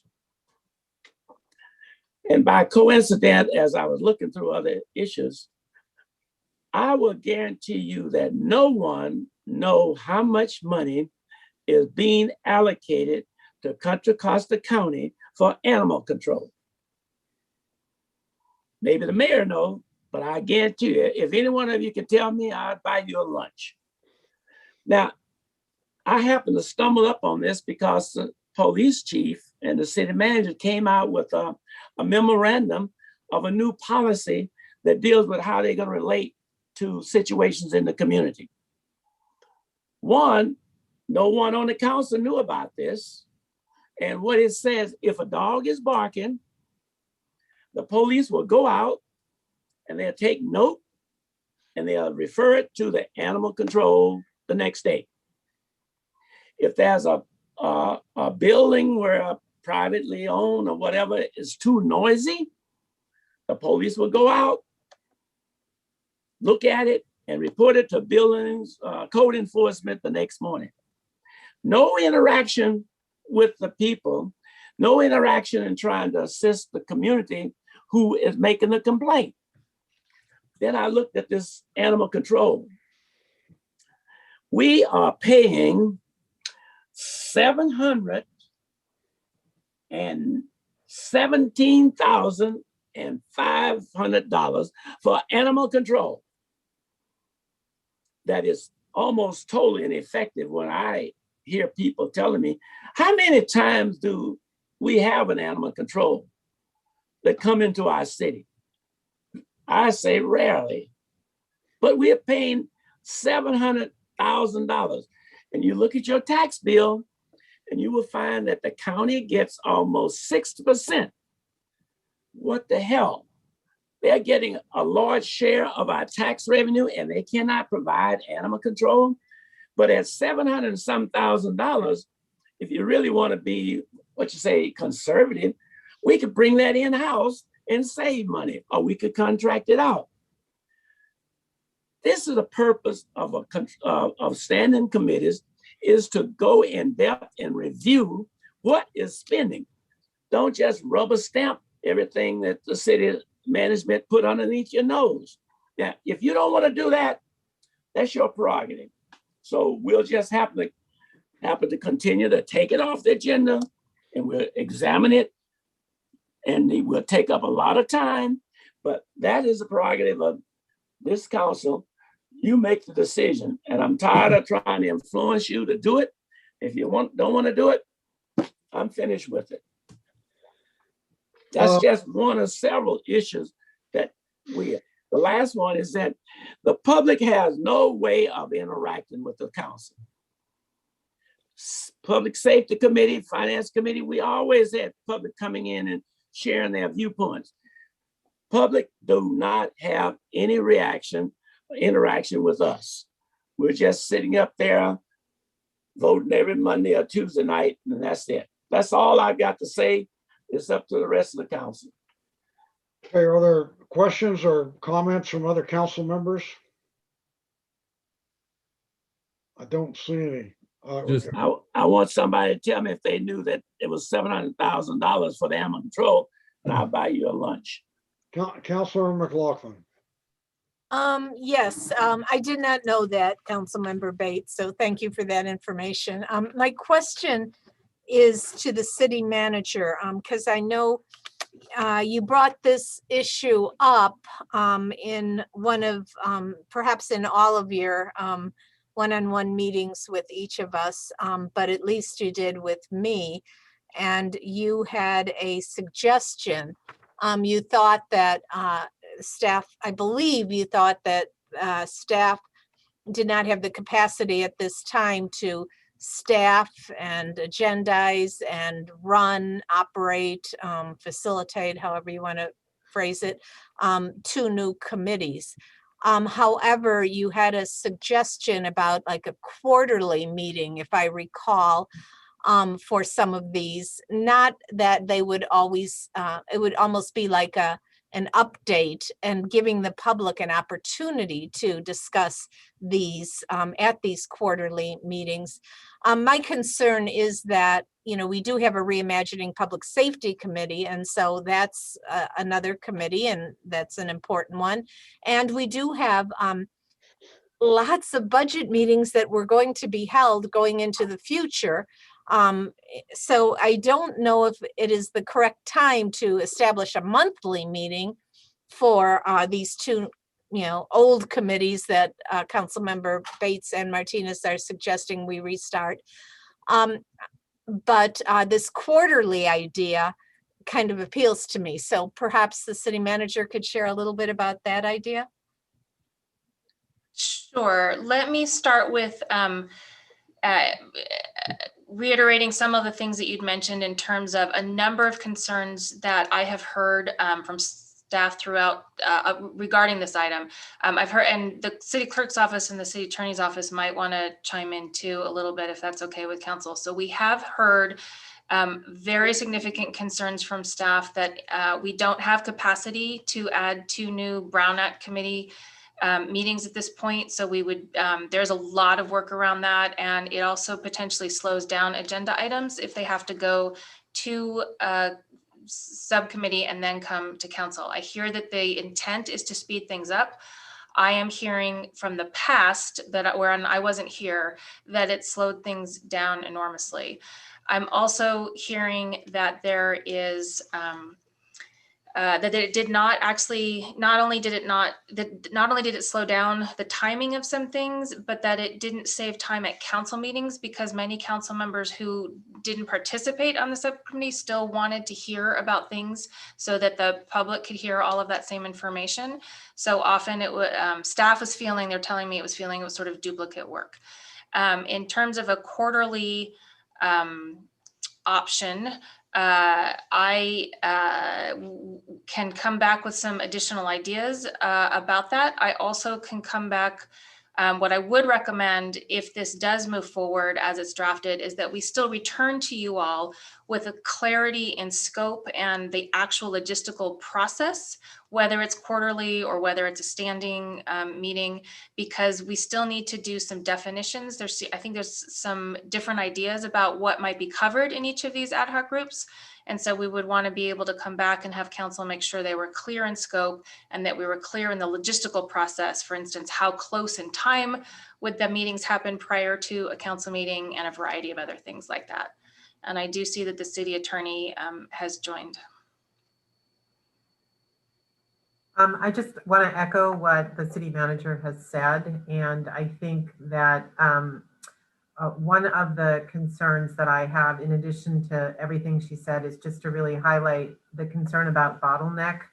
That if the idea is that day-to-day operations, certain contracts or other day-to-day operational pieces need to come to the committee and then to the council, the potential slowdown in operations and the impact on the city, particularly given how many items do need to come to you, given the city manager's spending authority, which is only $10,000 in the city of Richmond. So I do have some logistical concerns about creating another, I guess, piece in the process for getting operational pieces approved.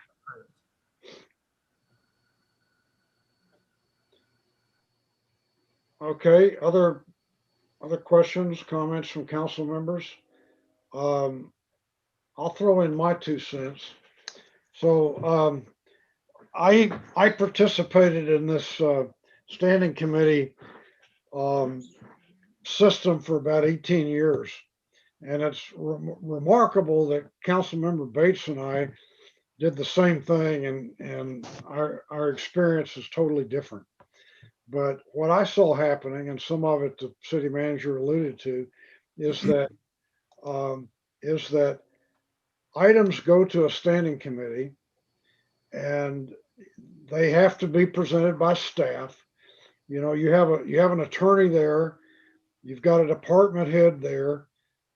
You may have outside consultants who are there to make a presentation.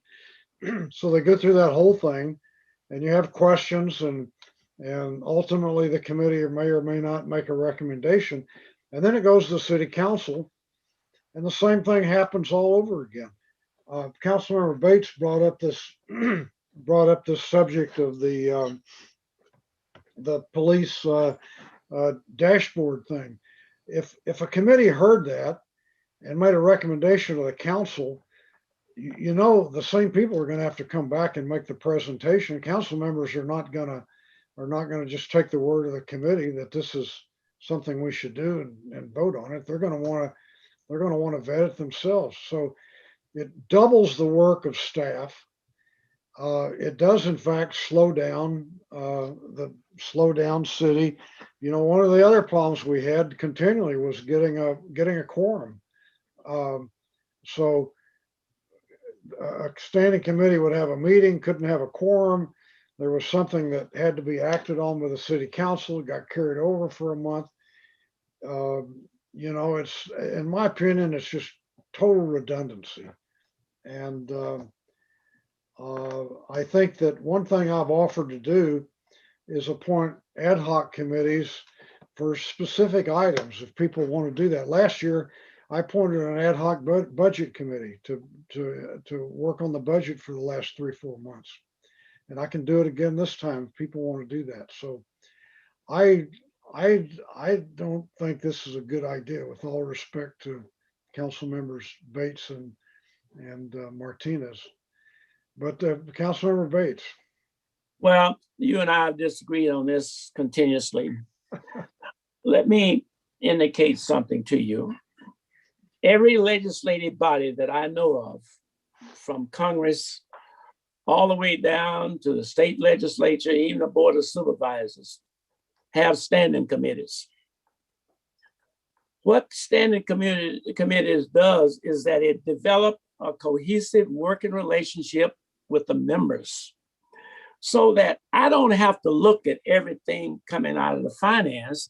I have 3 members on that finance committee I can depend upon to to look over and represent some viewpoints that I have. It brings the council together in terms of trusting each other, respecting each other, working as a team. The way we operate today, we're all over the block. Everybody got their own individual ideas. Naturally, staff don't want it because they don't want the oversight. I'll tell you just frankly from where I see it, they want to be able to shove stuff in underneath our nose and us to carte blanche and vote for it, and that's it. If you have oversight, you work with the council and I work with the staff. For an example, once it goes to a committee, the report don't come from the staff, it comes from the chairman. If Willis come as a chairman of the finance committee and say, we have reviewed this, we recommended it, baby, unless I have some serious question about it, I'm gonna take his word for it and his committee, and I'm gonna support it. The same if Eduardo is the chairman of the public safety. You're not understanding the cohesiveness of working together as a team. We're all now working individually. And I want to remind staff, you work for the city council. The city council don't work for you. And if this city council indicate this is the direction we want to go, you either fall in line or look for a job somewhere else. As simple as that. The council is the elected body of this city, and the public expect us to do our job. If you don't want to do it, so be it. That's all I got to say. Do what you want to do. Are there any public speakers? I We do don't not- see any. I'm sorry. No, I don't see any. Okay. You want to make a motion, Councilmember Bates? I guess not. I'll move the move item. that we approve the item. Motion by Bates. Who's the second? Second. Second by Martinez. Call the roll, Madam Clerk. Councilmember Bates, Yes. Councilmember Jimenez, No, I would rather that we have an ad hoc committee for the budget. Vice Mayor Johnson, I was trying to switch devices as this was taking place, so I didn't get a chance to speak. But I'll say this as I'll abstain from voting, because I would love to have these committees, but first I would actually love to see a larger commitment. We can't even really get a retreat or scheduled on the weekend, so I'm looking for a larger commitment to the work that we're actually supposed to be doing before we start adding work. So I'm in full support of the idea of the committees. However, I just don't think now is the time until we can all get on board with things that we're supposed to be doing. Councilmember Martinez, Yes. Councilmember McLaughlin, No, I agree. This isn't a good time to start it. Councilmember Willis, Abstain too, but I do want to say that I'm abstaining because I do, before being on the council, remember previous issues and just technical issues with the standing committee and limitations. And there's a lot of questions I would want to explore before moving forward. I would like to see this come back. I hate saying it, after budget season on a study session day, so we can have more of a high level in-depth conversation. But as for supporting it now, I'm just going to abstain. and Mayor Butt. No. The motion fails with Councilmember Bates and Martinez voting yes, Councilmembers Jimenez and McLaughlin and voting no, and Vice Mayor Johnson and Councilmember Willis abstaining. Okay, the next item is item K4. Would you read that, please? Item K4 is to adopt a resolution in support of the Richmond People's Strike People's Movement Assembly.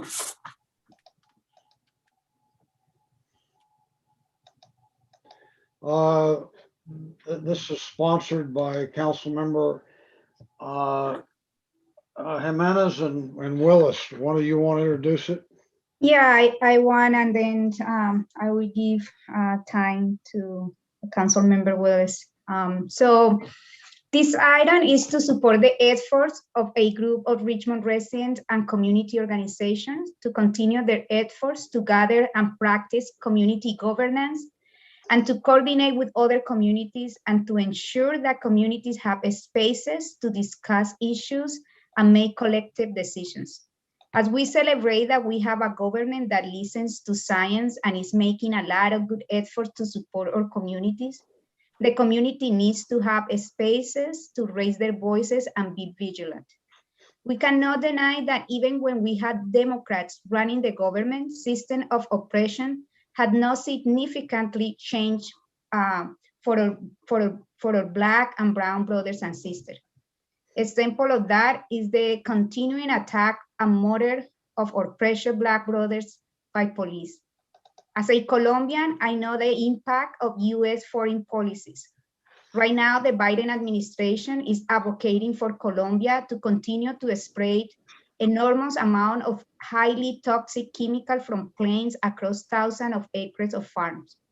A strategy that has failed miserably in stopping the cultivation of coca leaf. But what it has done is poison rivers, land, air, and displace thousands of small farmers for their lands.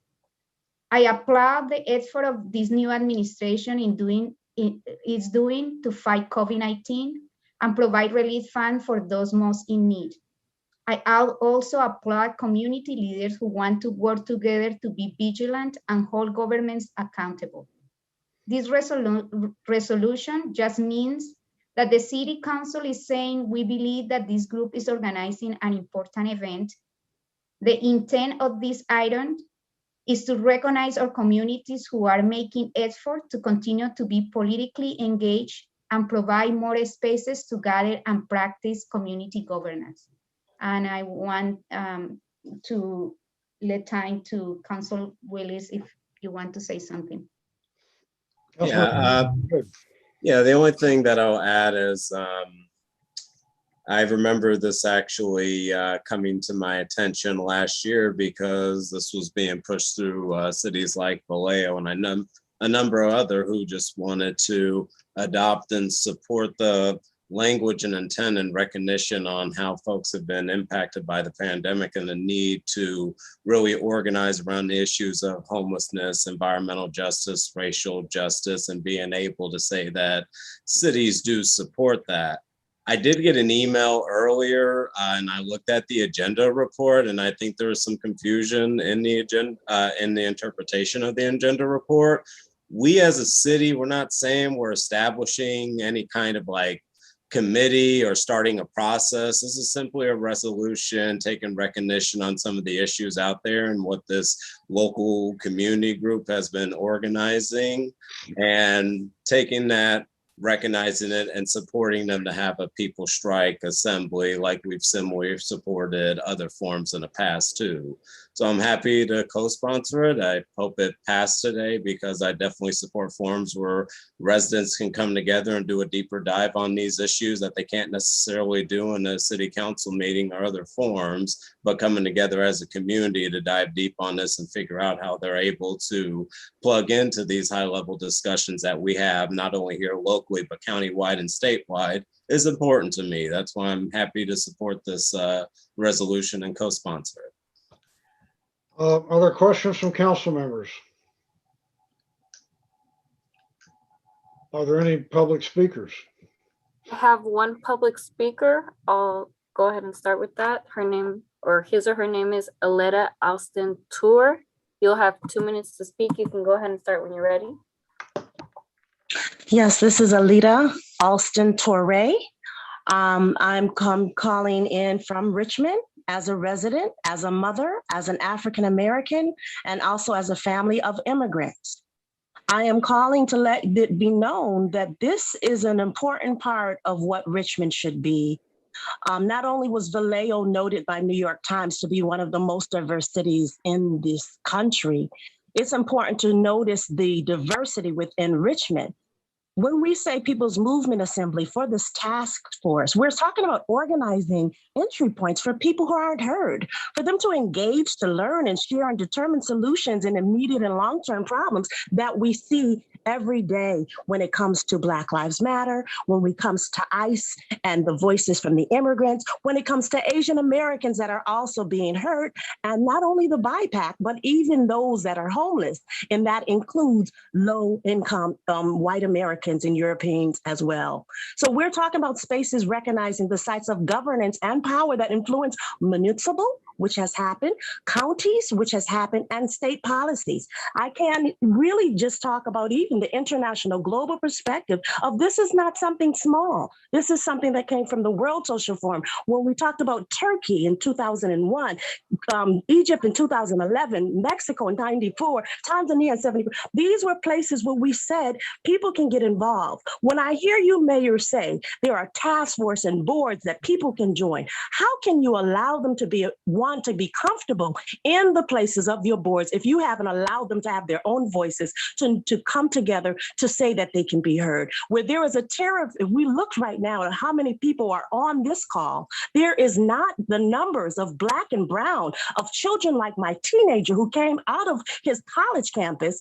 who right now, lots of youth, teenagers and college students who have post-traumatic disorders, not only post-traumatic slave disorders from the killings of Black people we're hearing right now today, the Asians, as well as any other culture. But most importantly, our residents have the right from street to street. Door knocking is not just for the electoral processes of city council and mayor elections. It needs to be where we talk to the people and have this Your time has processes. expired.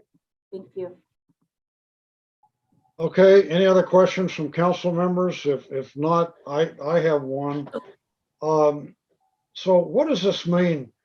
Whereas we must also upend the efforts of the Biden campaign, the DNC and the neoliberal forces behind them to impose austerity upon the world and apply strategic repression to those who have sustained the Floyd rebellion uprising. Can somebody explain to me what that means? Basically, what it means is to be vigilant. What I said in my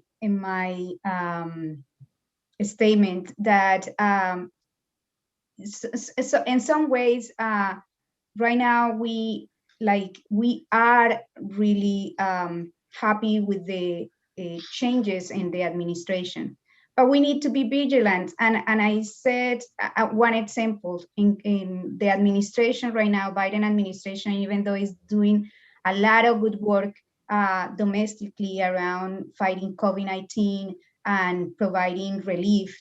At the same time, in the foreign policies right now is pushing for foreign policies that are affecting people and making people to flee.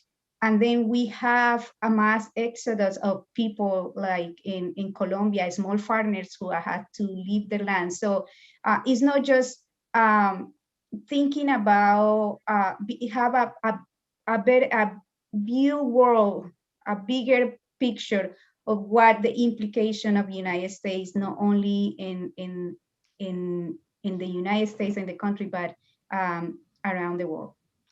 But I don't think you answered my question. You know, like a lot of you guys, I worked for 4 years to get rid of one president, and now we have a president that a lot of us worked hard to elect.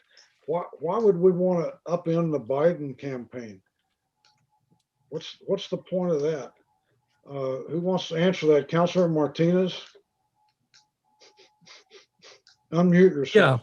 Yeah. I think the difficulty arises in the way that the whereas is written. It says behind them to impose austerity. So the issue is imposing austerity upon the world, and you know that can come from anyone. Well, So picks out Biden. Is Biden imposing austerity on the world? Once again, this is just going back to being vigilant and also looking for those indicators that give us concern like the other previous administration did. And we work collaboratively with community members. Now not only we're thinking about this from a local perspective, but more of a global perspective, especially when we're also talking about our fossil fuel economy. Do we go to a Green New Deal? What does that transition look like? Some people are wanting to phase out of fossil fuels more immediately. Other folks are talking about just transition. So what are community members saying versus the Biden administration? We're not talking about anything serious. And these are things that are being covered at the People's Strike Assembly and just simply supporting this assembly to happen. And the topic matters that they will definitely be discussing. And I'll say this too, before this resolution did make it on this agenda. It was going to be on a previous agenda from a few months ago, and we made sure to check in and talk with the city attorney to remove anything problematic. So we went through that process too. Okay, Councilor McLaughlin. Let's get through this and vote on it. Yeah, I just want to say this is really just a resolution to support First Amendment rights for our community to organize and to excuse me, to stand for speaking and expressing their point of view, including holding elected officials accountable, including the Biden administration. I don't think we should, just because the Trump administration was so incredibly awful, and I think, you know, the vast majority of us throughout the country have stated that he had to go. We also know that the new administration has its flaws, and some were already mentioned. I mean, there's also immigration rights, although the Trump administration wanted to build a wall. We know the Biden administration is talking to other nations and telling them not to let really a real need for people who are being oppressed to not come to this country for refuge. So we know that there's some ongoing issues in terms of immigration rights and all kinds of other foreign policy issues, trade policies. We want to just have an accountable population. So I support the resolution and those who are calling for that accountability and using their intellect and organizing abilities to come up with community organizing and efforts to draw attention to some of the flaws that we face as a nation. Okay, Vice Mayor Johnson. Unmute yourself, please. Bates had his hand up before me. I want to make sure that that's acknowledged. The what? Bates had his hand up. Did you? I'll yield to the Vice Mayor. Okay, I appreciate that, and I most definitely appreciate Councilmember Willis as well as Ms. Torre's further explanation of the movement as well as the resolution. Just to be 100% honest, the website, the national website, doesn't give too much information, but Ms. Torre really did, help me to better understand. And Melvin, I think you answered a question that a constituent had in regards to whether or not this was an attempt to subvert local government. And I'm not an attorney, but just to take a stab at Tom's question and not to parrot or mimic what anyone else has said. And this is speaking as a registered Democrat and a proud Democrat, but at the same time, when you look at the foreign policy of both of the major parties in the United States, especially in Latin America and in Africa, they aren't too different. And so we do have, and I see that statement as being hyper-vigilant and anti-imperialistic in a way to make sure that we are not upholding puppet governments or making sure that we don't destroy countries of color. And I really do, just appreciate the further information on the movement as well as the intent of the resolution. Okay, Councilor Bates. Well, some of you may know that I moved up the ladder to be a part of the National League of Cities Board of Directors. And I guess, Tom, you and I have had more contact with the White House and the presidents and so forth than anyone on this council. And whereas your resolution and your idea may be honorable, You simply don't take pot shots. It's like slapping the president in the face when you start making accusations about his administration. We have depended heavily upon the federal government for all sorts of funds, from the police department, from HUD, the housing, workforce, and so forth.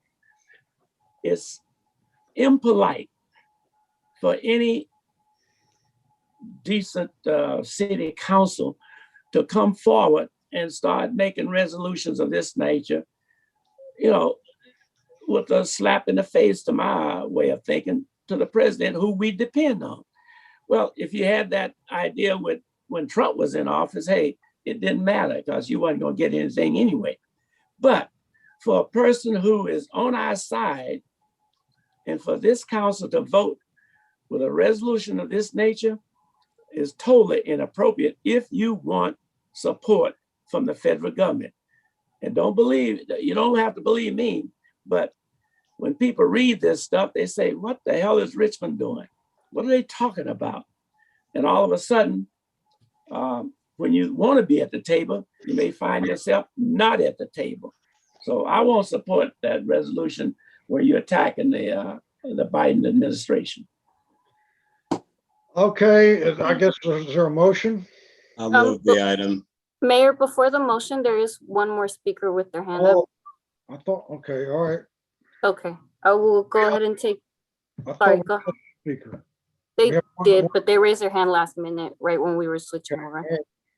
I'll take Emily Ross. Emily, you have 2 minutes to speak. You can go ahead and start when you're ready. Hi there, can you hear me? Yes. Thank you. Yeah, I don't even need 2 minutes.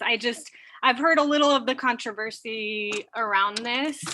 And to me, it just sounds like a public declaration of support for a national movement and like for local people to be involved. You know, we know that there's racial and economic inequities across the world, and especially here. So I don't understand the resistance to it, and just wanted to encourage you to support this resolution and see what our community can do. Thank you. Okay, Councilor McLaughlin. Yes, I think others made the motion. I just want to ask for a friendly amendment just to what I think were some small typos in the resolution. Like I think it says North Bay when I think it means East Bay. If we could change that. And also when it says Biden campaign, I mean, you know, maybe say Biden administration, because I know this resolution is also going to other cities and also at other times, probably during the Biden campaign. So now that he is elected, maybe it should be updated to say a Biden administration and again, East Bay. Do you accept that friendly amendment, maker of the motion? Yes. I don't have a second. Who was the second? I think it was McLaughlin, wasn't it? I'm happy to second it. Okay. Great. And then before we proceed with the vote, I just want to, for the record, announce that we received one comment by email before the 1 p.m. deadline expressing concerns that the resolution calls for a more transparent review, discussion, and welcomed participation of the Richmond community. And we'll go ahead and move on with the vote. Councilmember Bates. Wait a minute. No. I wanted Yes? to say something before you call the vote. So it's been a long time since I said this, but let's get it out there. This is the dumbest thing I've ever seen. I can't believe you guys are bringing stuff like this to the city council seriously and asking us to vote on it. This thing is incomprehensible. It's full of typos and errors. You know, it doesn't reflect well on our city council to do this, but go ahead and vote. Well, you want to use this time to attack us in this thing. So it wasn't the consent calendar, and then you took it out to make this be fast about that. This is what you use your time. And I think what we need is, like, we here, what are we doing is to support some communities that are willing to continue to be engaged in political issues with the city, and we should allow that. Whether you like it or not, because I think like public participation for this mayorcy is not something that is celebrated. But I think like this, what it shows this is that we are committed to support groups to continue and practice community governance and to be engaged in the political arena. Thank you. Thank you. I still think it's the dumbest thing I've ever seen. Well, you always want to have the last Can we vote, word, please? indeed. I'm sorry, this is gonna devolve into something else. Can we please vote?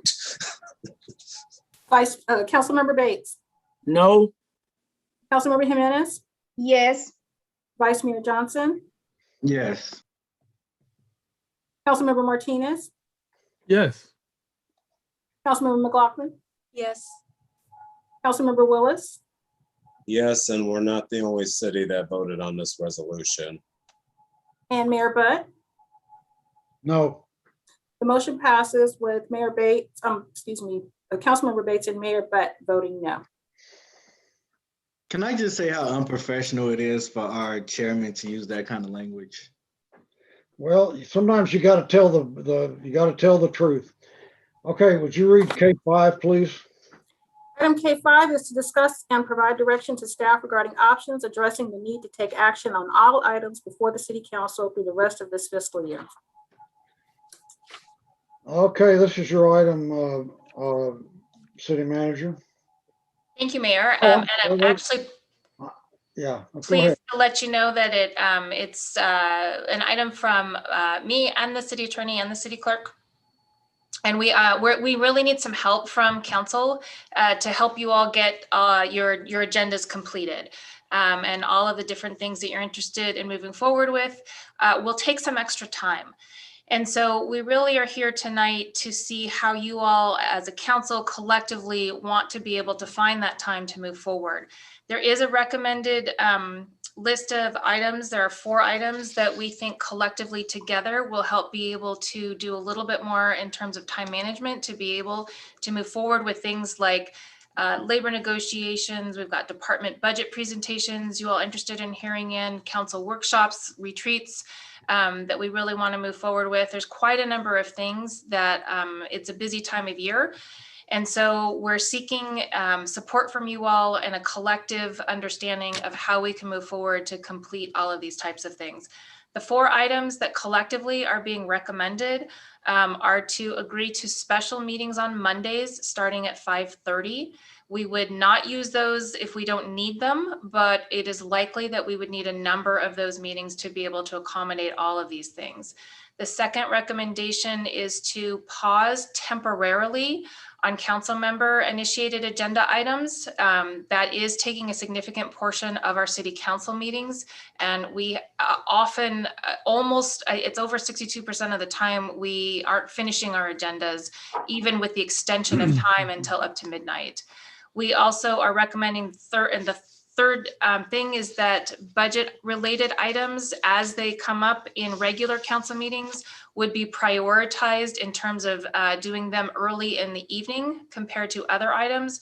And the fourth one is that sometimes on occasion, we would be asking for time certain items, meaning we would in the agenda set a specific time for presentations that say had people who are on the East Coast or that are going to have quite a number of presenters, so that we aren't holding up all of those folks who then might not actually get to their agenda item at all and have to keep coming back multiple times. We have had to continue some items multiple times.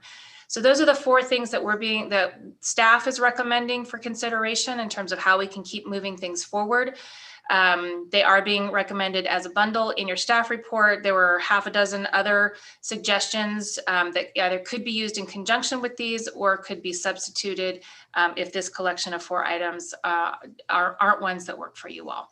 So we're happy to answer questions and add any additional information to figure out how you all want to best move forward to get your agenda items done. Thank you.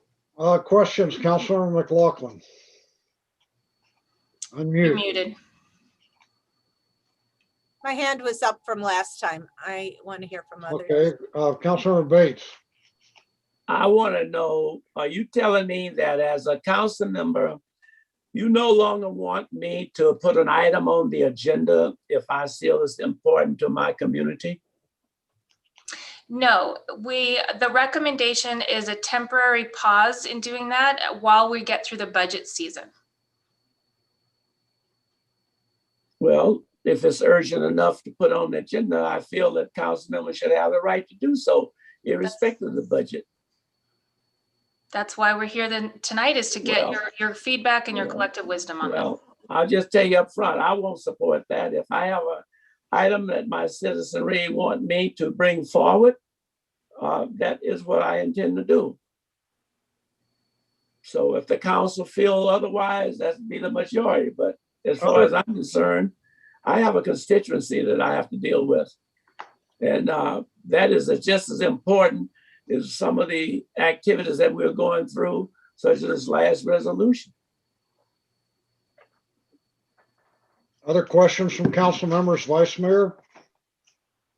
Yeah, I'm actually hearing where both Councilmember Bates and City Manager Steinman are coming from, and I'm wondering, I know you mentioned the possibility of having Monday meetings, and if we agree to those, can we move like councilmember requests to those days so that way on Tuesdays the budget are still prioritized? Or I'm wondering how individuals will feel about that.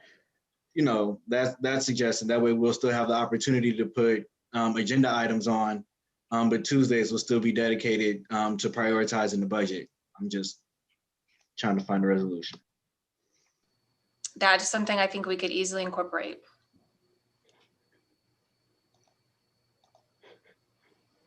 Other questions? Let's see, Councilmember Willis. Yeah, in general speaking right now, I'm okay with prioritizing budget items. And I know even last year we did set up extra meetings to handle additional business, especially as it pertained to the budget. And that's fine during budget season. I don't support blocking, putting items on the agenda. I'll just say it. I know I got items that I want to put on coming up as I feel it addresses needs of the community. And despite my personal views on where other council member items may be coming from, I know it's going to be coming from a place of their constituency too. So in general, that's just something to honor, despite if I have good feelings about it or negative feelings about it. Just objectively, that's just a good thing to keep there. One thing I will say though is, well, this is my personal opinion. I'm not going after anybody personally. I'm just saying based on observation, we would be able to get through all of our agendas. I mean, maybe a couple of them, there might have been need to be a special meeting or two, but a lot of our time has been spent arguing, calling each other out, and it just divulges and gets derailed to where we don't get to other items. And I do feel like there's always a fight for us to make our point, depending on how we feel, especially if we think something shady was just said and uncharacteristic of the intent of something like what we kind of seen divulge in the previous item. That has happened consistently week in and week out. And I know I've been growing increasingly frustrated and trying to figure out how to do ways to address it. So I'm glad the city manager brought this up. So, but I think we're perfectly capable of getting through our agenda items, but we need to make our intent and our values more known in the actions that we take and not necessarily the statements we make. We have to figure out a way on how we're communicating, disagreeing, and making our points without constantly arguing, calling each other out, and then even going back into history. In some cases, it doesn't serve members of the public. It personally makes me disinterested after a while because I don't care what's being said. I just want to get to the vote. And it's unfair to members and members of the staff too, and public. Like, folks are not machines. Despite personal feelings about staff, I'm like, they still have to go home. They still have families, and they still got to show up to City Hall the next morning.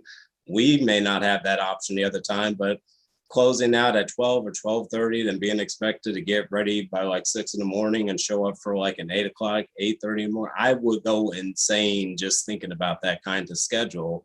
So I'm glad we're having this discussion. I do support putting agenda items on the budget agenda items on the front end, and I do support having special meetings as necessary. I do not support limiting council members' abilities to put agenda items forward, because I think if we all individually focused on time management, we would be able to get past these meetings even before 11. I've seen it done in the past consistently for 4 years. There's no reason why it can't happen now. Councilor McLaughlin, I think next. Yes, thank you. I did put my hand up again. So just to briefly share how I feel about things, I definitely do not agree to pause council member initiated agenda items. They are very, very important for an elected official to have that right to move forward on that. Even temporarily, I think it's a big mistake. In terms of budget related items taking precedence, I think that's fine. In terms of having a time certain category for select agenda items, actually, I think that's part of our rules, that in our rules document, it says that we could put a time certain for some items, like, you know, we will begin discussion of this ordinance at 9 o'clock. And then if 9 o'clock comes and we're still on another item, we pause that item and go to the item that was agendized to begin at 9 o'clock. Then we finish that item and go back to the item that we paused. We have that in our rules. I checked it out to recall it because I recalled it and it was indeed in there. So I think that's a good idea. Staff could and should make use of that. I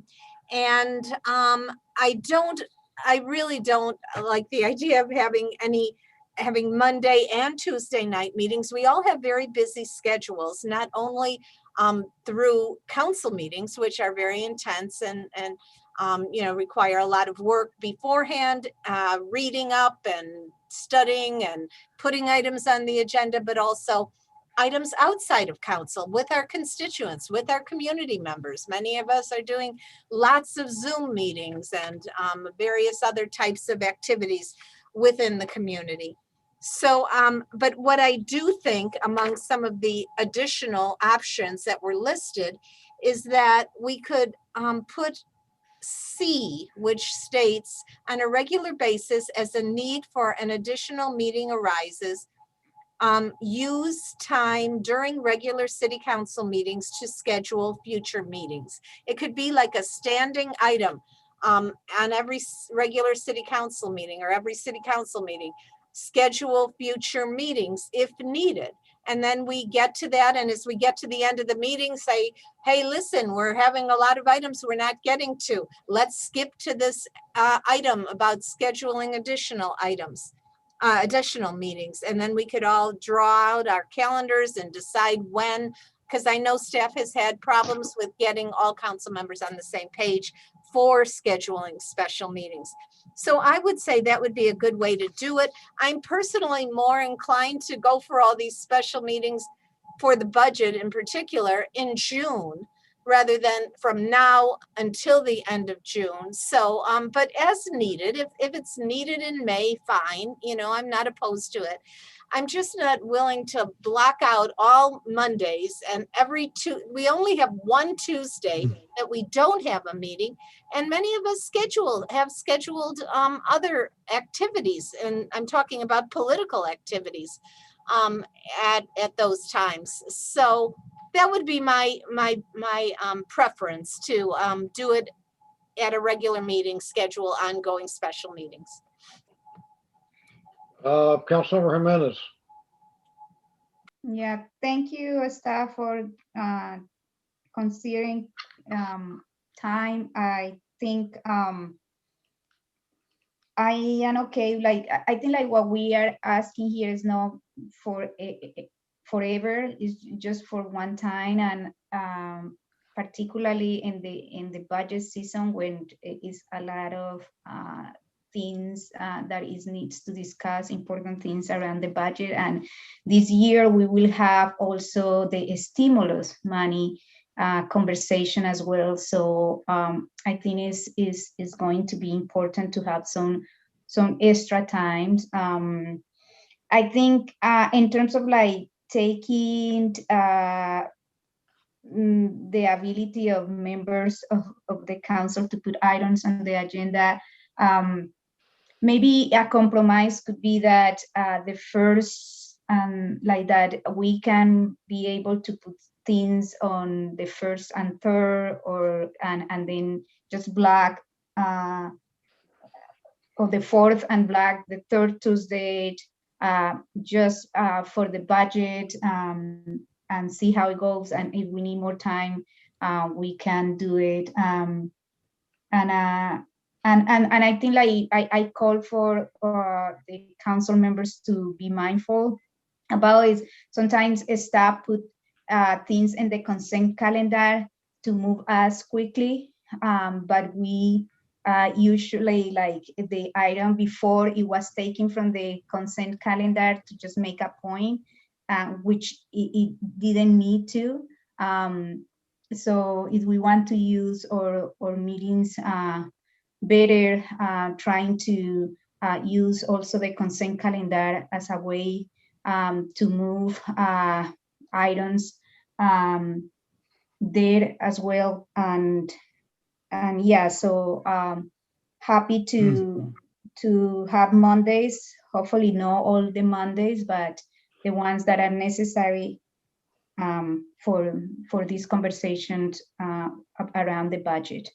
Or probably, or if it's like that, like if an ad hoc committee like last year is developed, that some of us want to be part of that and spend the time thinking about and bringing it to the city council, that also could be another idea.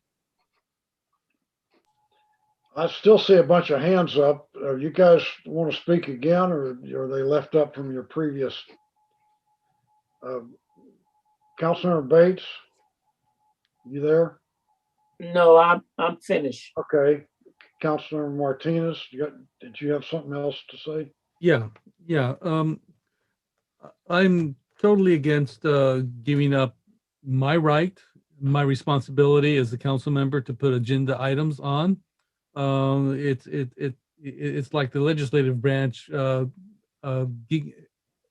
giving up our responsibilities to the executive branch, and it's not how things should be done.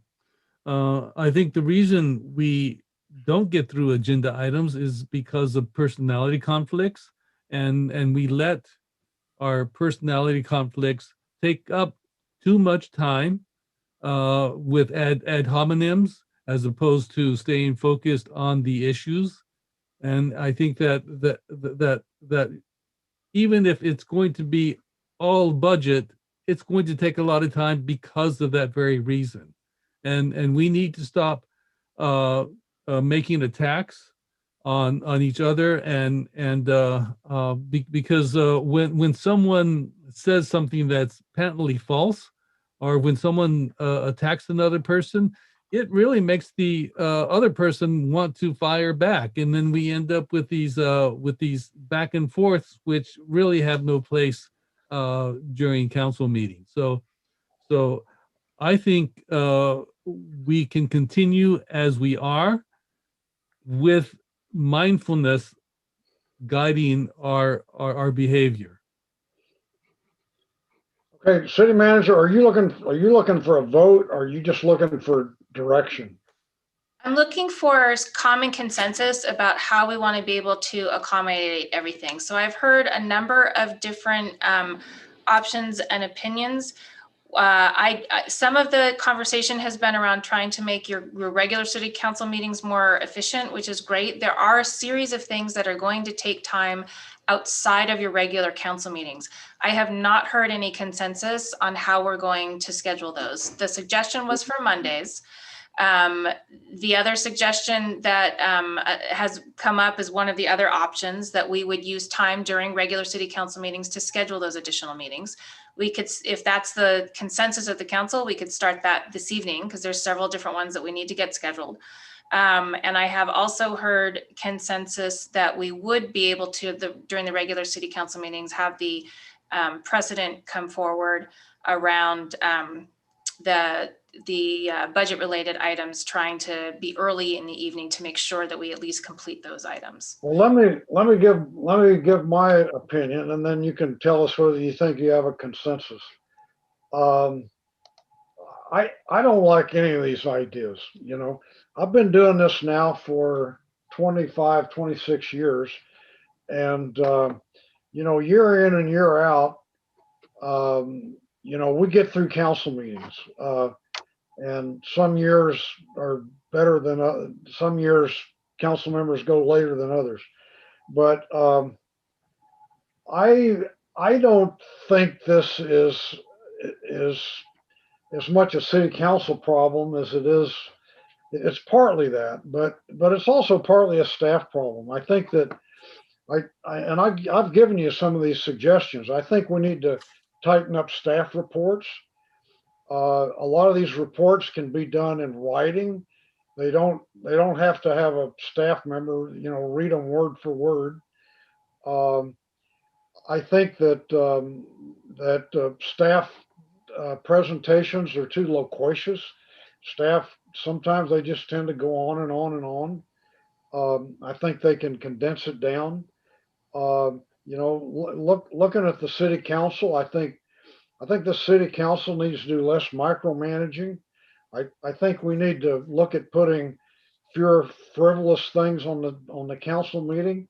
That motion we just passed is something that is going to have absolutely no impact on anybody or anything in Richmond. It's a feel good kind of thing, and yet it took, you know, what, 15, 20 minutes, you know, to work through it and everybody say their thing about it.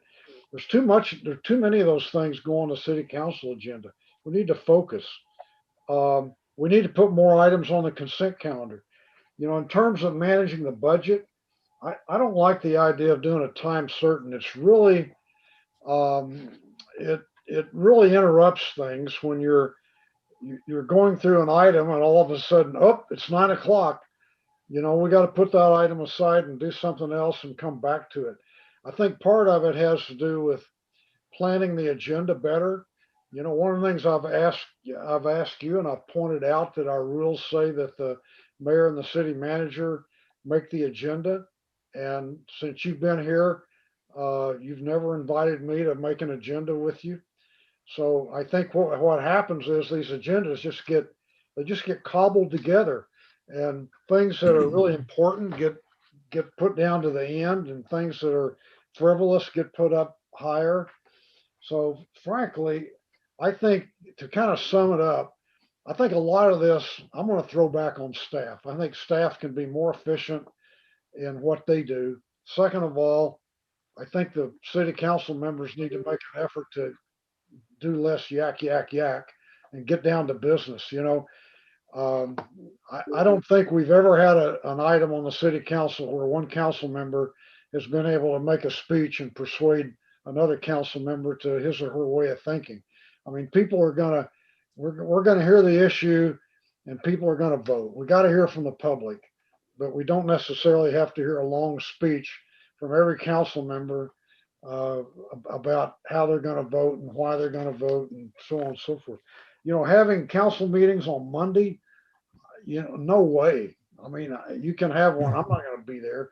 I have meetings every single night, and we've never done this before, and we don't need to do it now. So, you know, if you think you find a consensus and all that, good luck, but I don't. Yeah, so I don't have consensus clearly. What I do have is a very difficult time in that people are not responding to requests for special meetings. We need a council retreat. We need extra time for labor negotiations. We need time for the budget presentations that you all are asking for. There's been a request for bond school, and we have a number of litigation items that we're trying to make sure we manage appropriately with your help. So I need to know how you all want to schedule additional meetings. I see 3 hands up. Councilmember Martinez. Yes.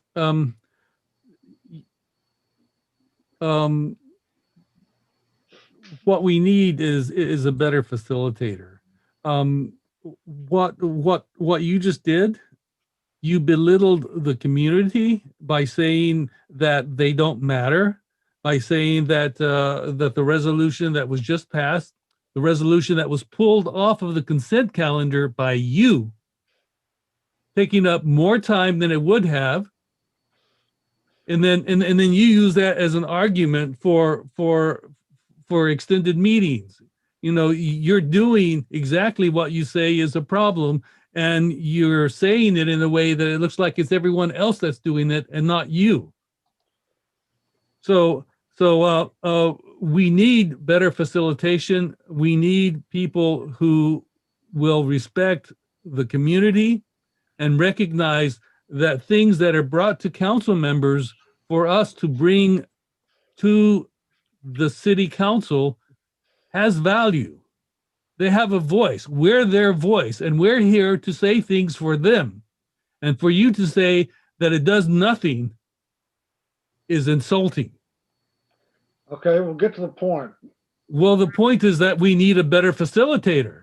And you know, it's odd that you haven't gotten that point, but we need a better facilitator. And we need someone who does exactly what he says should be done, as opposed to creating problems and complaining about it. Well, we all have our opinions. Councilor Willis. Yeah, I mean, the only thing I'll say on that point is everything you've mentioned, Mayor, I, in some way, I disagree with you, but in one way, I mean, you're guilty of a lot of the things that you mentioned yourself in doing that, especially with passionate items like rent control, but I digress. I think one thing I'd be open for, and I know we've already done it in the past, is before the end of the meeting, if there's any outstanding items or before it looks like we're getting to the end, then scheduling that meeting right then and there. It's harder for me to get doodle polls and everything. We get 50 million emails from constituents and staff, and sometimes they're just updates. It's just better if we do it right then and there in a meeting and schedule that out. I'm okay with I'm not okay with doing it on Mondays because I've still got a regular job too. I'm okay with thinking about things like looking at the Friday of that week or maybe the following Saturday if it seems like there's time, or even utilizing our third Tuesdays to schedule out these extra meetings. And so that would be the direction I'd want to go to, is check in before our meetings, have our heart stop and given prerogative to do that check-in. And also I am open to the idea of taking up budget items first on regularly scheduled city council meetings, because that's one of our primary things that we need to do is set a budget. So those would be my comments in a direction that I hope we move into. If I need to make a motion right now, I will, but I don't know if we have open speakers. Okay, Councilor McLaughlin. Yes, I wanted to mention a couple other things. Number one, I do not think we need 3 separate 3-hour meetings for city council workshops. We had a wonderful person, in my view, who interviewed me and who's interviewing everyone if she hasn't already. She's with a group called Finesse the Future. I enjoyed engaging with her, and I look forward to having a workshop with her. But 9 hours of workshop is unprecedented. I mean, a 3-hour workshop, we should be able to get some work done in terms of updating procedures or processes or rules, or however the council wants to address, with some facilitation from this from Jean, would be, a very good exercise for us all. Maybe one meeting now, if we need another one in 6 months, or even at the end of the summer or midsummer. But to have 9 hours of workshops to try and get the council to come up with ideas for how we could better work together is not going before the budget, before June 30th, is not, in my view, a productive use of our time. So 1 3-hour meeting is what I would recommend in terms of the workshops. And also the bond school. I know there are a couple members, or at least one member of, I think there was a couple members of the council that were very interested in this. And I also heard Mayor Butt mention that there was an ad hoc budget subcommittee last year why not have a, and I heard Councilmember Jimenez say that she's interested in that.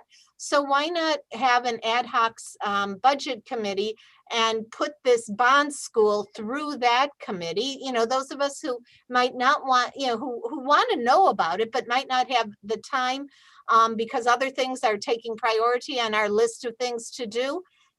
We can learn from them. We can tune into a recording or whatever at a time more appropriate for us.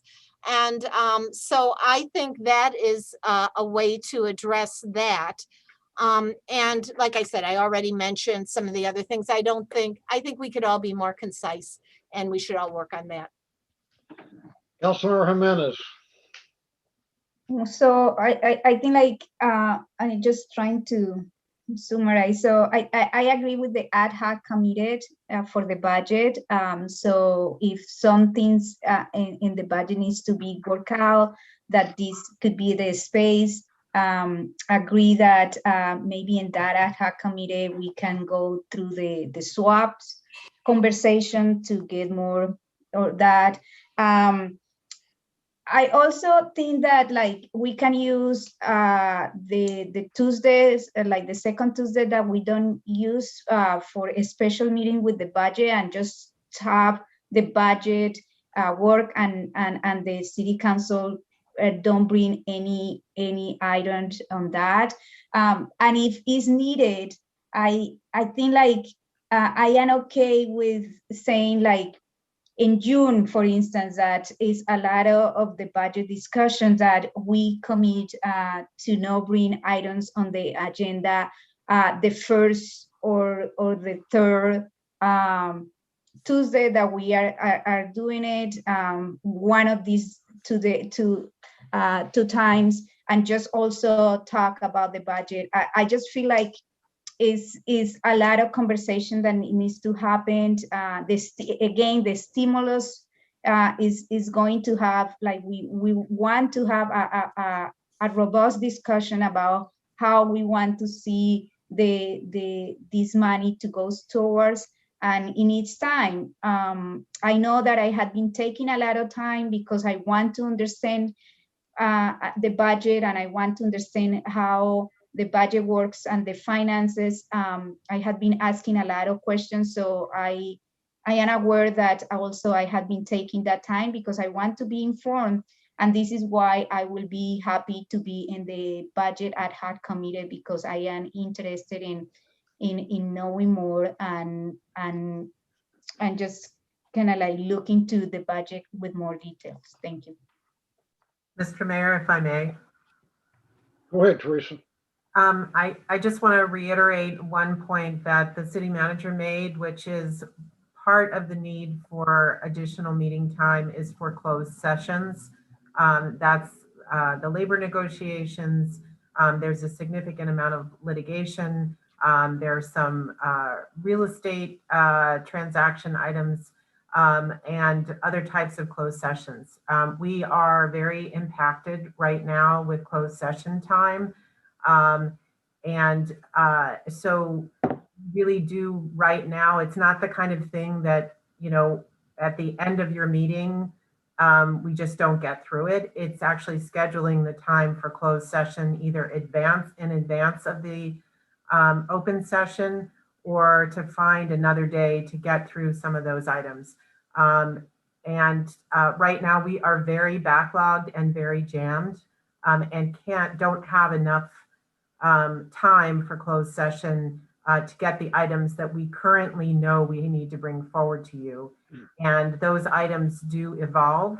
And so 2 weeks from now, there will be some additional items. So I would request that we find a way to schedule at least some meeting time, either pick an afternoon or two on a Tuesday that you are having a meeting, that we will just start earlier in the day and then give you a dinner break if you don't want to pick a different day to have some closed session time. So in addition to the budget, it's the closed sessions that are really becoming very difficult to schedule. Okay, anyone, Vice Mayor, you got your hand up? Yeah. Well, we made a commitment when we all ran for office, and we made a commitment to get this work done. And I hear staff like saying that we have more work than we can get done on Tuesday night. And I, for one, have literally been begging for other days to be utilized. I mean, much like yourself, Councilmember McLaughlin and Mayor Butt, I'm a member of 11,000 organizations, and we have meetings every day, but this takes precedent. And if I have to call, and if I have to, take time off from other things to take care of this, I'm willing to do that. And I'm not questioning your commitment to either. But what I'm saying is, Councilmember Willis made the statement about staff being in council meetings until 12 a.m. and having to get up and go to work in the morning. I'm staff, not for this. I'm city council here, but I'm staff somewhere else, and I have to wake up and go to work too. So it would be a little bit, it would be actually like helpful, if like this is a part, like, come on, y'all. We can wake up on Saturday morning and knock it out like we did with the interviews for the city manager. I'm not sure if attorneys will be available, but we can get some of this stuff done outside of Tuesday nights. Tuesdays aren't the only days of the week. And I'm sitting here going half crazy because cognitive dissonance is real. Like Councilmember McLaughlin said, we all can be more concise. We've all done it. I've done it. I'll admit it. We all need to take personal responsibility for making these meetings. I'm doing it right now. We need to take personal responsibility for for elongating these meetings, for not asking questions prior to, for taking people to task when we shouldn't be. It's Tuesday nights are not going to work, and I know it's not going to work because people just sat here and talked like it wasn't them. I appreciate council members who took personal responsibility, but I know Tuesday nights are not going to work because everyone just sat here and act like it was not them. So we are going to continue to have long meetings on Tuesday nights. So let's just wise up. Either be more concise or pick another day to get it done. But we can't have everything that we want right now. We have to make some really tough decisions. We made a commitment. Tuesday nights is not enough. They're saying it's not enough. And I'll say it again, I'm staff. We can't keep going to 11:30, 12 o'clock, and I have to wake up to report to another job at 8 o'clock in the morning.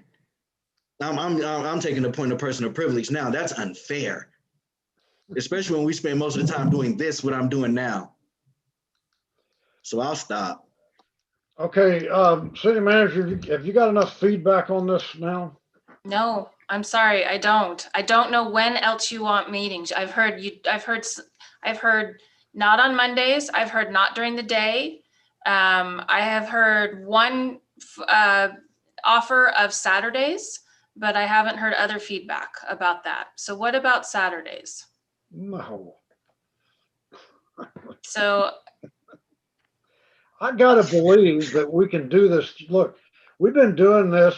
I've been doing this for 25 years without having meetings on Saturday and two weekdays in a row. I thought, okay, I thought there have been workshops on Saturday, Mr. Mayor. Haven't there been council workshops on Saturdays and things like that?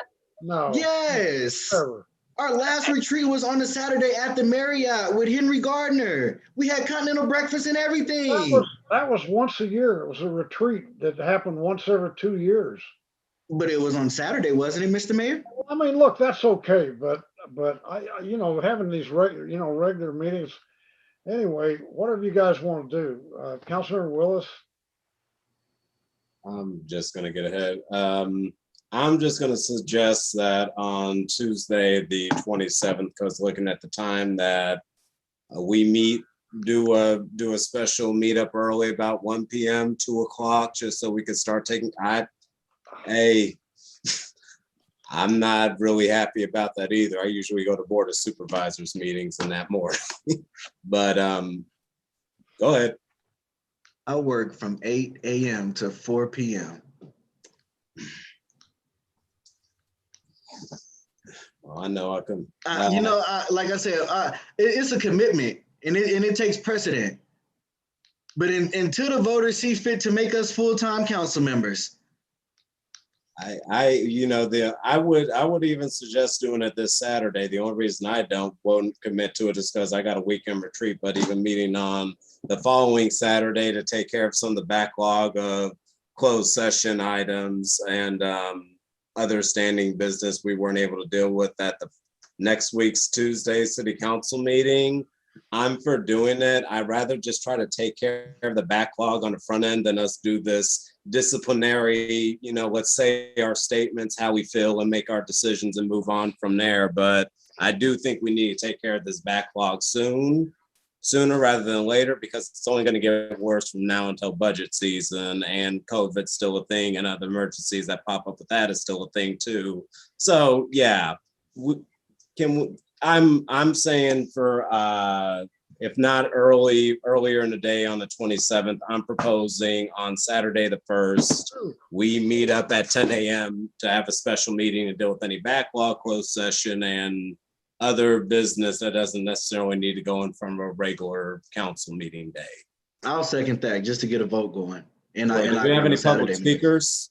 May I make a comment, Mr. Mayor? Teresa, go ahead, and then Councilmember Jimenez had her hand up. I think, I am sure that staff could utilize whatever time you will give us on a Saturday. I do have some concerns about whether I can get the appropriate outside counsel there, or to the extent that it's a closed session that requires consultants. It may be very difficult to get those folks on a Saturday, and obviously I will try, and it may be possible, but just keep in mind that we may need to, if you're thinking of getting rid of the backlog on closed session, we may ultimately need to do it differently and move some things around in order to make it work, to make sure all the right people can be there. So what about next Monday, the 26th, instead of the Saturday? And my proposal is that we do this Monday to get only to have the closed sessions, and then use the second Tuesday that we don't have anything to use it, like start at 4:30 with closed sessions, and if there is some special meeting that we need to have open sessions for budget, we use that.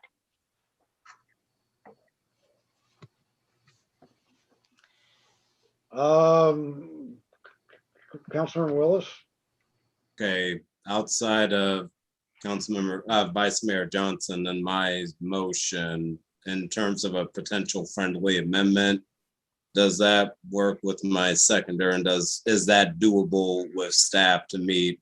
I mean, Monday the 26th during the evening time, and then utilizing our second Tuesday that we don't use. I'm fine, as long as my whole thing is let's not start earlier than 4 o'clock, please. That's my only request. I'll say Monday at 5 p.m. Give you like an hour to chill. I don't need to chill. This gonna get me back height. I would. That's why I was suggesting it. But hey, you do you. Okay, let me summarize what I think I'm hearing, and I probably need somebody to help write this down. I'm hearing a consensus around next Monday. I don't think you've heard a consensus. I'm sorry. Okay. You've heard two people or three people. Well, I was going to bring in some things from earlier. Okay. So what I'm currently hearing is Monday the 26th, starting at 5 p.m. Generally speaking, budget items will take precedent on regular city council meetings. And agreeing in concept, assuming that we need the time to meet for May and June, to meet on the Tuesdays that we don't normally meet, the second Tuesdays. and that we would start with that. You know, that's the only thing I could live with. I hate to do it, but meeting on that second Tuesday, I think makes more sense. You know, one thing you need to look at is our rules that we've adopted lay out when we have meetings, and if we have regular meetings and special meetings require a vote of the majority of the city council during a regular or special meeting. Maybe that's what we're doing tonight. But I would reluctantly support using that second Tuesday, but forget all those Saturdays and Mondays and so forth. What about Monday, the 26th? We need labor. I do not want to meet on Monday. I can't do Monday nights. I think it's way too, I mean, you're gonna have city clerk staff addressing items for 2 meetings in a row. I think that is really a bad idea. I do understand the need for more meetings. I would live with the second Tuesdays for 2 months only, but I would also agree with special meetings as needed. And I understand the scheduling issue, but to say, you know, hey, every Monday or this Monday in particular, it's just, you know, to me, it's not a good way to do it. I think it's better to have a special agenda item to say special meetings to be discussed, and then we discuss them as needed. I'm not opposed to a Saturday morning for a workshop. I don't like the Monday and the Tuesday right next to each other. And I have a lot of things scheduled for Monday nights. I just don't think we should go with Monday nights. That's my view. So right now, then, if we're talking about just 2 extra meetings, the second Tuesday in May and the second Tuesday in June, I don't believe that's going to be sufficient time. So what we could do if we can't get better direction or more consensus is that we will have an agenda item on next week about scheduling some more special meetings. I believe, I'm sorry, but my colleagues can correct me if I'm wrong, but only one person disagreed with the Saturday meeting. And I know Councilmember McLaughlin said that she didn't want it to be too, I don't think anybody wants to be there all Saturday. Especially Saturday is fine. A Saturday meeting or Saturday two morning meeting. me. I feel like I only heard one person disagree with that. I'm not sure if Councilmember Bays had the chance to weigh in on the Saturday meeting idea, but I think a consensus means I don't think we need unanimous. I think we just need a consensus, if I'm correct. Saturday afternoon's okay. Saturday morning I can't do. Oh, come on. I can do Saturday, but this Saturday, the 24th, is impossible. I have work that I need to do. So it's not like it's not like I am opposed to Saturday, but the 24th is difficult for me because City manager, why don't you take those 2 extra Tuesday meetings and just make it work? You know, that seems to be something everybody can support, and just take it and do the best you can with it. Okay, our labor is going to be extended, and we may not be able to find a time that you all are available for budget department meetings, where I think that's the other part of it, is maybe accept that I know there's been a lot of desire to have everybody available for every meeting. We may not be able to find a time for that. We may just have to schedule some once we reach a quorum. Councilor Willis. I wanted to hear for the public speaker, but I'm just gonna make the motion, at least right now, flat out, or when appropriate, is that we meet on Saturday, May 1st, and then utilize the second Tuesday after that, and then at our regular city council meeting or the special, somebody help me, which one do you think is more appropriate? But either the special meeting or following regular city council meeting, which would be on the 4th, we will discuss when to schedule the next special meeting as needed. And let's just hope we've taken care of all the agenda items we need to within that time frame where that's not even necessary. So that is going to be my general proposal on how we move forward. Schedule the 30th, schedule the 1st, May 1st for 12 p.m. or 2 p.m. We can talk about that time. Do second Tuesdays for the budget season. May I ask a question about start times on for your regular meetings? I know that there's been sometimes a challenge for some of you in starting closed session before 5, and I just heard from Councilmember Johnson that he really needs them not to start before 4. Could we start scheduling at least where needed to help with the backlog on closed sessions at 4 o'clock on your regular council meeting dates? Before anyone starts to answer, I'm not gonna stop the show. If I have questions, I will call you, Teresa. But if you guys need to meet while I'm at work, I'll find some way to make it work. And if I can't make it work, keep the business of the organization going. Like if it works out for all of the other council members, that meeting at 1 o'clock on Tuesday is fine, and you have a quorum or 6 people, don't let me stop it. I don't anything that I say, like I will deal with my own personal issues. My own personal issues will not get in the way of me contributing to the municipal organization. So if you guys need to meet at 1 o'clock, I will vote for it. I won't be there, but I will vote for it. Well, let me ask, do we have any public speakers on this item? Yes, we do. We do have 2 public speakers currently. Why don't we hear from the public speakers before somebody makes a motion, okay? Okay, and then before we just do that, I want to just read the email that we received by 1 p.m. real quickly, disagreeing with the council pulling agenda items off the consent calendar without talking to city staff at the right time and recommending that the public speak first, then the council can make a smooth transition. Okay, Jafar, can you go ahead and please call those 2 speakers, please? Sure. The public speakers are Tarnell Abbott and Floyd Andrews. I'll start with Tarnell. Tarnell, you'll have 2 minutes to speak. You can go ahead and start. Evening, Tarnell Abbott, Richmond resident. A lot of this has to do with respect. And if you respected the community, you would really not have a backlog of legal issues. If you respected the union contract, you wouldn't have a huge issue with labor negotiations. If you respected the public, you would never have suggested that council members not be allowed to bring items onto the agenda. So have a little respect for the people who pay your salary, which is the public. Treat us with respect.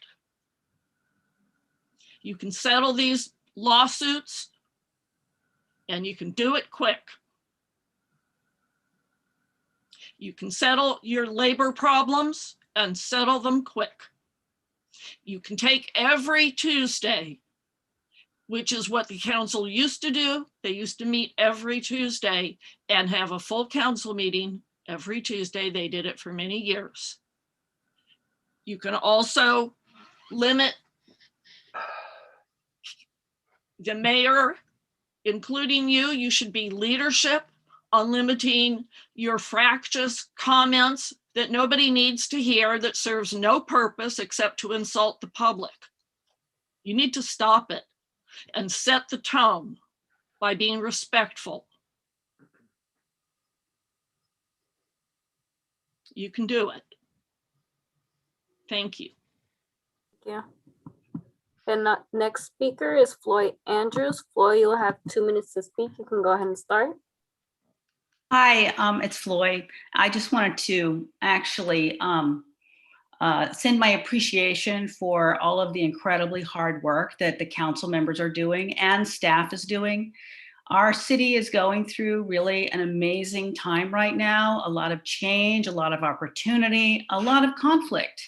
And we appreciate it. We appreciate your time. Yeah, that's all I want to say is thank you very much for your efforts. And there are no more public speakers. Okay, I think if we're gonna end this discussion, somebody's got to make a motion. We got to vote on it, so.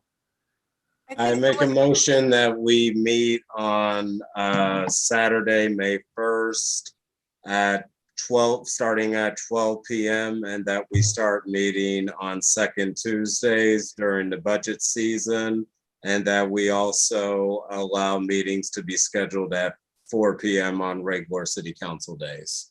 Is there a second? I'll second that. Okay, second by McLaughlin. Let's call the vote. Councilmember Bates, I will not be available on May the 1st, so my vote is no. Councilmember Jimenez, Yes. Vice Mayor Johnson, Yes. Councilmember Martinez, Friendly amendment to 1 o'clock. I will accept that friendly amendment. Councilmember, Seconder, accept it. McLaughlin, you're the second. The seconder, yes, I accept that. Yeah. All right, okay.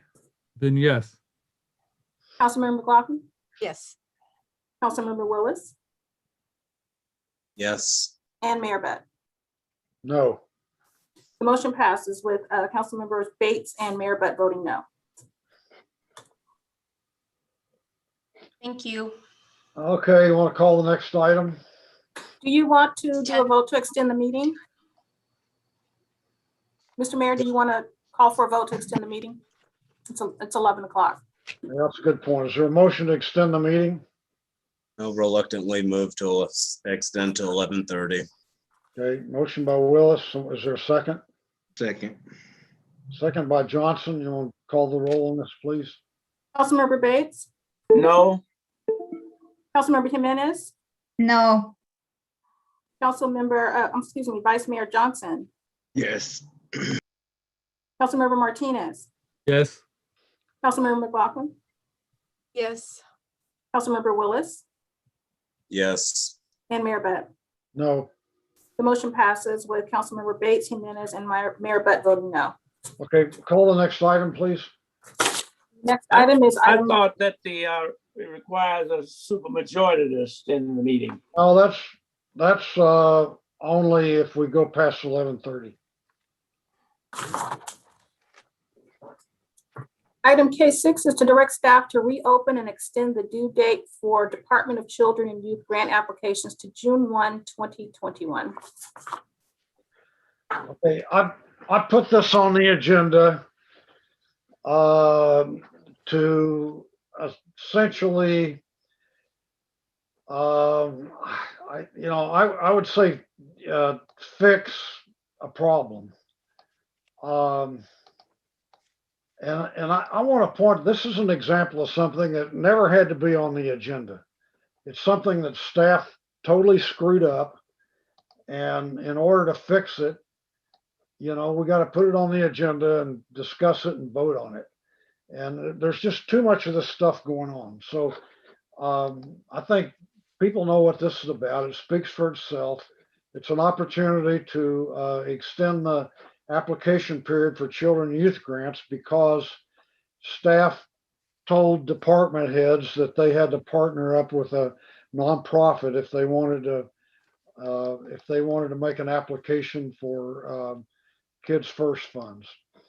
So there it is. Are there any questions from council members? Councilmember Willis. Yeah, just a quick comment. I know some of the staff wasn't here at the time, but we intentionally did this back in June of 2018 to clarify all this language in Kid First to allow departments to be able to apply for these funds too. So I'm kind of frustrated by the confusion myself, but the whole intention of that in 2018 was so folks in the city of Richmond can also apply for these funds without such confusion. So thank you for putting us on the item, Mr. Mayor. Okay. Putting this on the agenda. Councilmember Jimenez. Yeah, I think thank you for putting this on the agenda. It was really frustrating because there were misinformation that it was given to the departments, and I was just talking to the director of for the library department to be able, for the library to be able to apply. And it was kind of like back and forth, saying that the library couldn't apply. And then even thank you to Supervisor John Joya, who took a leadership to explain that. But I just want to make sure that we, like, as the mayor said, this is something that is an example of what we should not be putting on the agenda, that should be addressing at the staff level, but we couldn't pass that. So I just wondering, like, if this is enough now, everybody's on the same page, or we will have to continue every year where the application are to bring this on the agenda to, I had received several calls from the youth committee because they were notified to kind of like stop a little bit and reviewing the application, and they didn't have any more information about what was going on. So I just want to make sure that is like for a staff, is this gets the right information, everybody's on the same page, or is something that every year we will have to be doing this because every year is going to be applications? Okay, any other? I thought that was a question for staff, so I'm happy to answer that, Mayor Budd, if that's okay. Go ahead. So LaShonda White, Deputy City Manager, also serve as the Director for the Department of Children and Youth.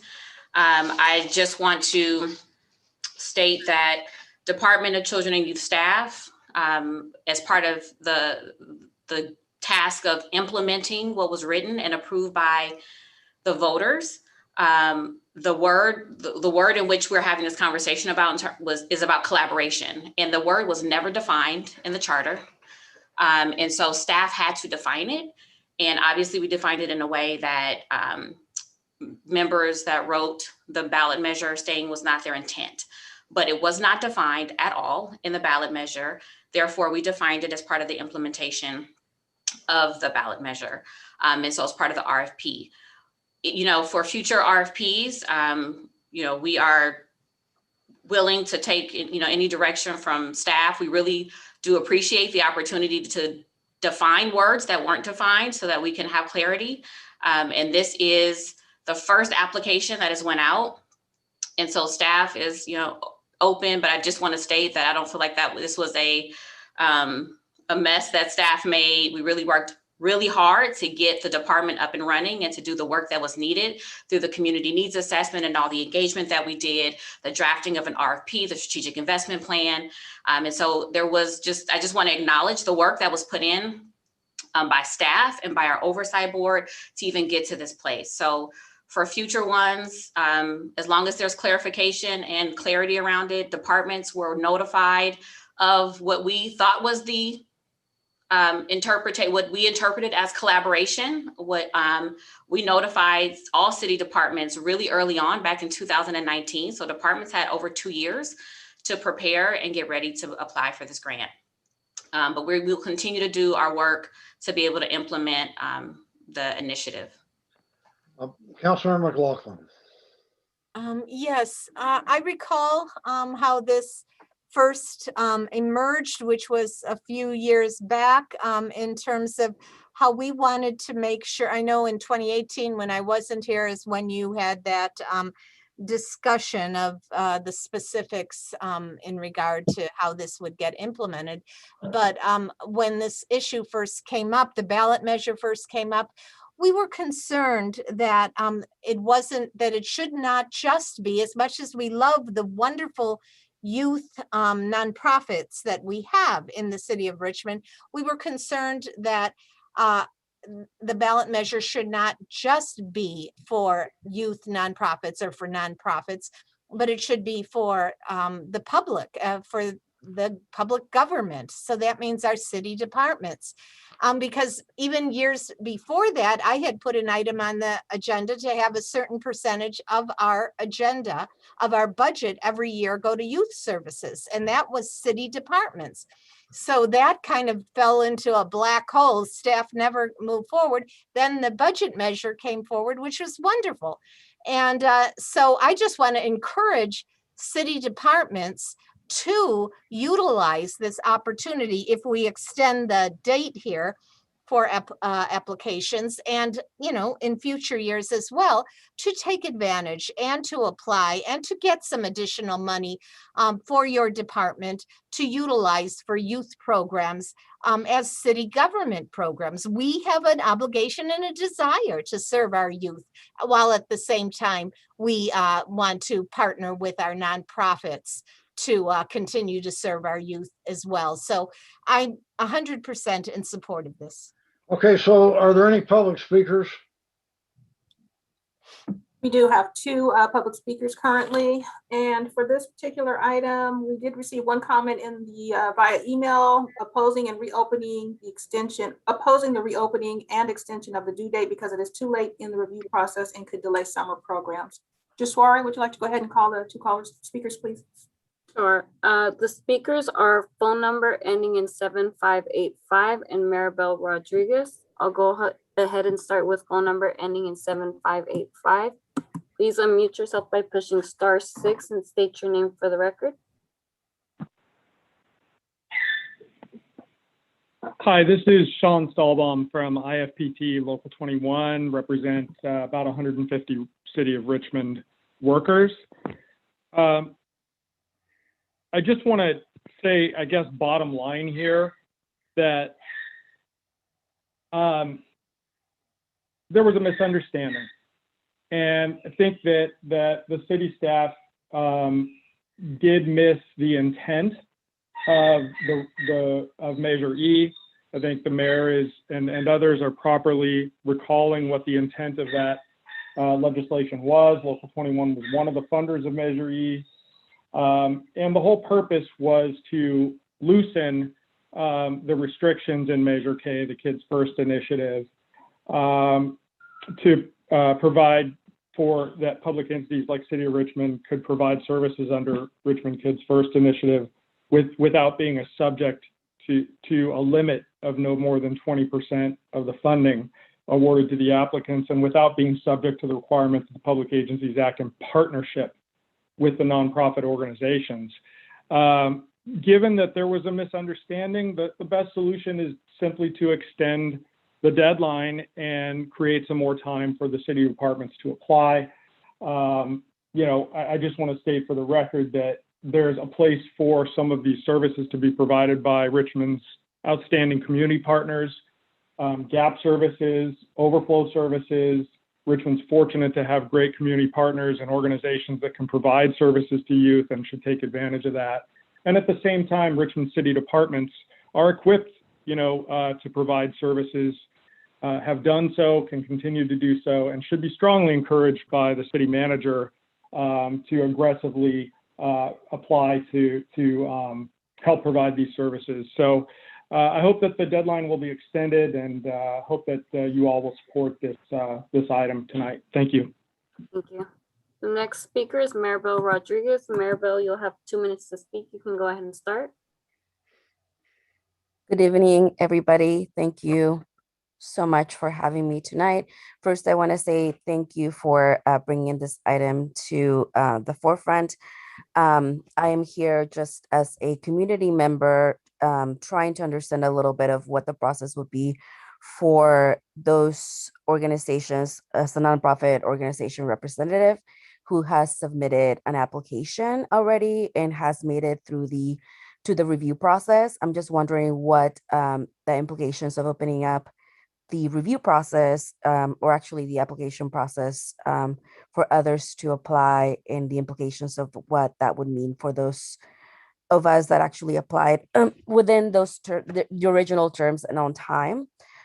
We did, I can speak for a lot of the nonprofits. We spend a lot of time, a lot of staff time, a lot of for us, we partner with another organization getting our programming together.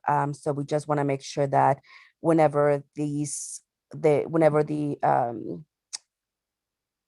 the application is reopened, as I think, it's fair that it should. It's taken into consideration that there's also already been a great effort of time put into the services that are going to be provided or could be provided to the youth of Richmond that we should all be supporting together. So that's all I have to say tonight. Thank you. Thank you. And there are no more public speakers. Okay, do we have a motion? So moved. Motion by Willis. Do we have a second? Second, Second by, who is it by? Jimenez. By Jimenez, okay. Okay, call the vote. Councilmember Bates? Councilmember Bates? Absent. Councilmember Jimenez? Yes. Vice Mayor Johnson? Yes. Councilmember Martinez? Yes. Councilmember McLaughlin? Yes. Councilmember Willis? Yes. And Mayor Budd. Yes. The motion passes with Councilmember Bates absent. Okay, will you call item K8, please? Item K8 is to discuss and adopt guiding fiscal policies.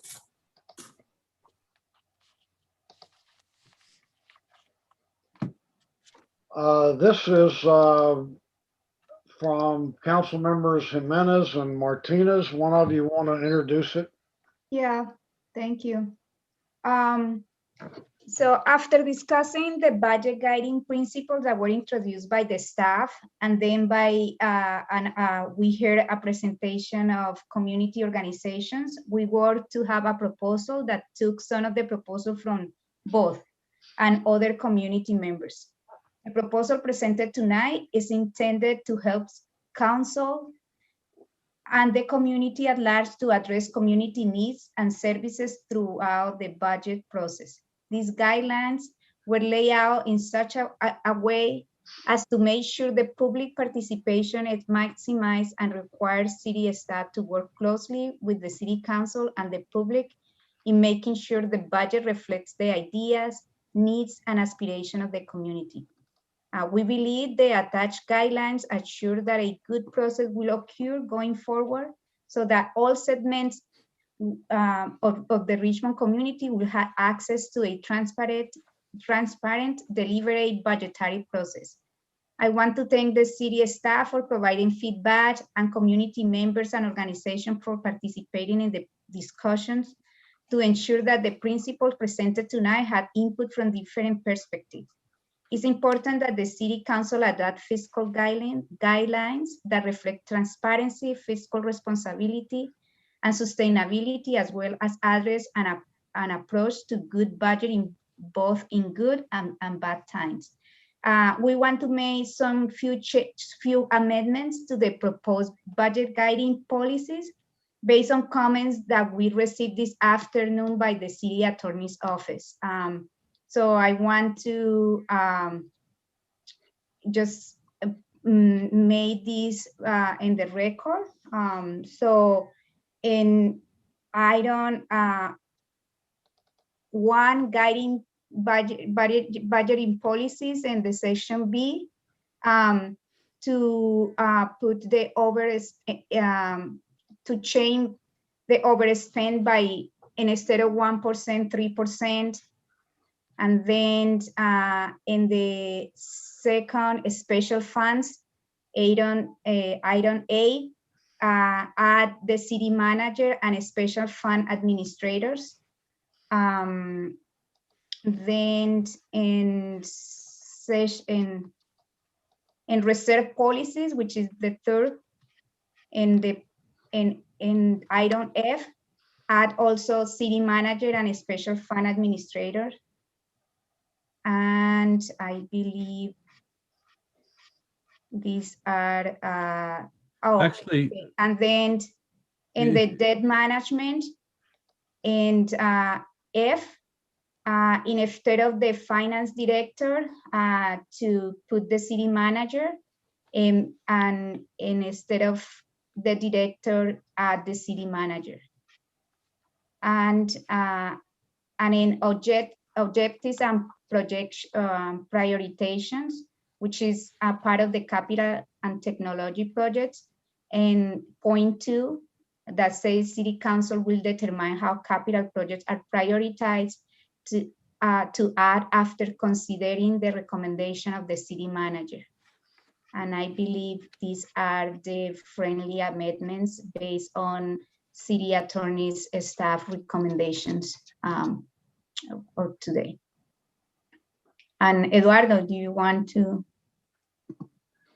say No, something? I'm sorry. I didn't follow all the changes. And You want me? So I'm a little confused about all this. We have an agenda item that had a proposal in it. And then we got a long email from the city manager that had 3 attachments: staff feedback, feedback from the city attorney's office, feedback from, well, there was a memo from the city attorney's office, and then we had all those changes that Councilmember Jimenez just read, and then in the city manager's email,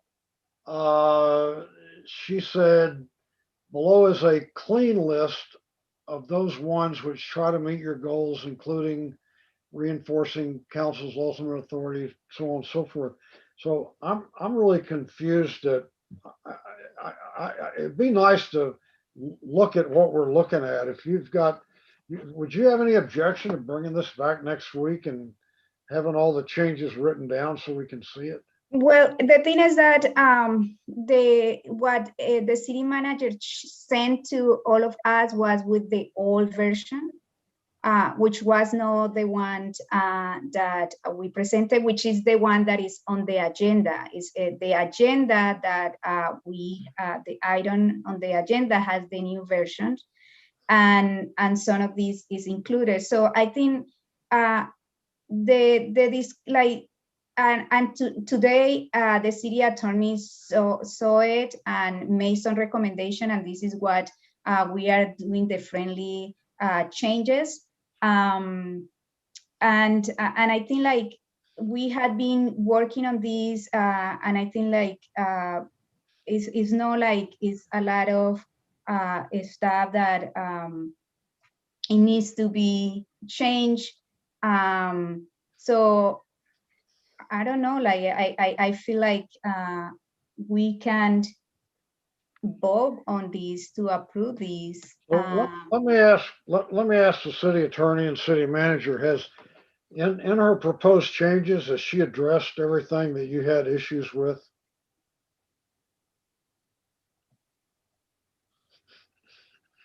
She has addressed the legal issues.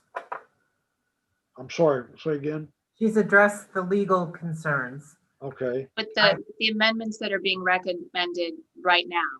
Yes. That would address the legal concerns. With the amendments that Councilmember Jimenez just read, that addresses the legal concerns. I think the city manager had some practical concerns that aren't legal concerns. Yeah, there's still the overall intent is originally when the concept came to council is being manifested differently here in terms of kind of the prescriptive nature of the type of things. And there's still some questions that we have, for instance, things like even with whatever the percentage is about budget, you know, it's at what point in time we don't have enough staff to become constantly monitoring that. There's just a variety of implementation questions and concerns that we still have. And we also had mentioned previously in the council meetings that if this is something that is a struggle to come up with at this point, there is another option for process would be to start with what some councils do in terms of you start with a mission, vision, values process, and you kind of continue along until you get to a point where there's some budget guidelines. Okay, are there other questions from council members? Do we have any public speakers? We do. We have one public speaker. Okay, Go ahead and start. It's the phone number ending in 7585. You'll unmute yourself and state your name for the record. Phone number ending in 7585. Hi, this is Sean Stahlbaum again from IFPT Local 21. Thank you for your time, Mayor and council members and staff. I think this process started in very early March with the city staff recommending a set of budget guiding principles. And that generated some concerns and Lift Up Richmond, who IFPT Local 21 is a member of, was invited to make a counter presentation. We did so the following week. From what I can tell from the draft being presented tonight, the budget guiding principles that are presented to the mayor and council tonight are quite a compromise. I can say, having been intimately involved in the work of Lift Up Richmond in this process, that the principles before you tonight do not reflect nearly fully what we had hoped, but they also do not reflect nearly fully the original draft from the city. And it sounds like there are some more minor revisions that were needed to address some legal concerns that any remaining ones that the city had. I just want to say that I would not recommend at this point a complete restart. This is a process that's working. You're close to having a set of guiding principles that make a good deal of sense, even though I don't think from Lift Up Richmond's perspective we would view them as perfect. They work really well for a city, and I want to encourage you all to vote tonight to accept them as suggested for friendly amendment by Councilmember Jimenez, and as confirmed by the city attorney, would address the city's legal concerns, because this process seems done and like it has worked. Thank you very much for your time working at it. Thank you. And I'm seeing one more hand. It's Lisa Cody. Lisa, you'll have 2 minutes to speak. You can go ahead and start. Yeah, hi. My name is Lisa Cody. I'm a researcher with SCIU 1021, and I would echo Sean's statement that certainly this is a very different version than what was originally proposed, but it does appear to strike a balance between clearly staff concerns, city attorney concerns, and the needs and rights of the community and the rights of council to maintain the power that they were elected to have. And again, this process was brought forward by city staff through management partners. And this is not any different than that. And the council has every right to make any policy decisions and or policy proposals that they want, no matter what the original intent was. So I don't know why there is a continuing discussion about the original intent, but the point is these proposals seem to have addressed what the concerns of the staff and the city attorney were, and I'm not sure why it's being proposed to put this off again. This item was brought up so long ago. It's been extended multiple times. I just don't see why at this point there's an issue to continue it again when the council needs to get to work on the budget. These principles are general guiding principles, make sense to me. I don't see again why there's this constant need to push back on these principles. That's all. Thank you. Thank you. There are no more public speakers. okay, we have 4 minutes left before the meeting ends. So I move the item. all right, we Call the question. have a motion by I Martin second it. and a second by Jimenez. A quick comment. All right, go ahead. So I just want to comment that this is a living document. It can be changed as I understand it. I mean, obviously, we always have the right, and staff has the right to bring something back if something isn't working, and have us as a council discuss modifying it if need be, but I agree we need to move it forward. Okay, let's have a roll call vote. Councilmember Bates? Absent. Councilmember Jimenez? Yes. Vice Mayor Johnson? Vice Mayor Johnson? Yes. Councilmember Martinez? Yes. Councilmember McLaughlin? Yes. Councilmember Willis? Yes. And Mayor Butt. Yes. The motion passes with Mayor Butt, Councilmember Bates absent. Okay, I think we have one more item to take up, but I don't really think we have time to do it. So If I may, unless somebody wants to extend the meeting. no, actually, what I wanted to say was that the reason I wanted to hold it over, I think it's a good thing, H20, but I didn't have enough time to look it over, and what I wanted to do was just to hold it over for another week so that we can have a chance to look at it the way it should be looked at. Okay, well, I can do that. I'll hold it over for a week. I think that's the end of our agenda, except for reports of officers. Amazing Grace, we ended on time-ish. We're getting there. Anybody have reports of officers?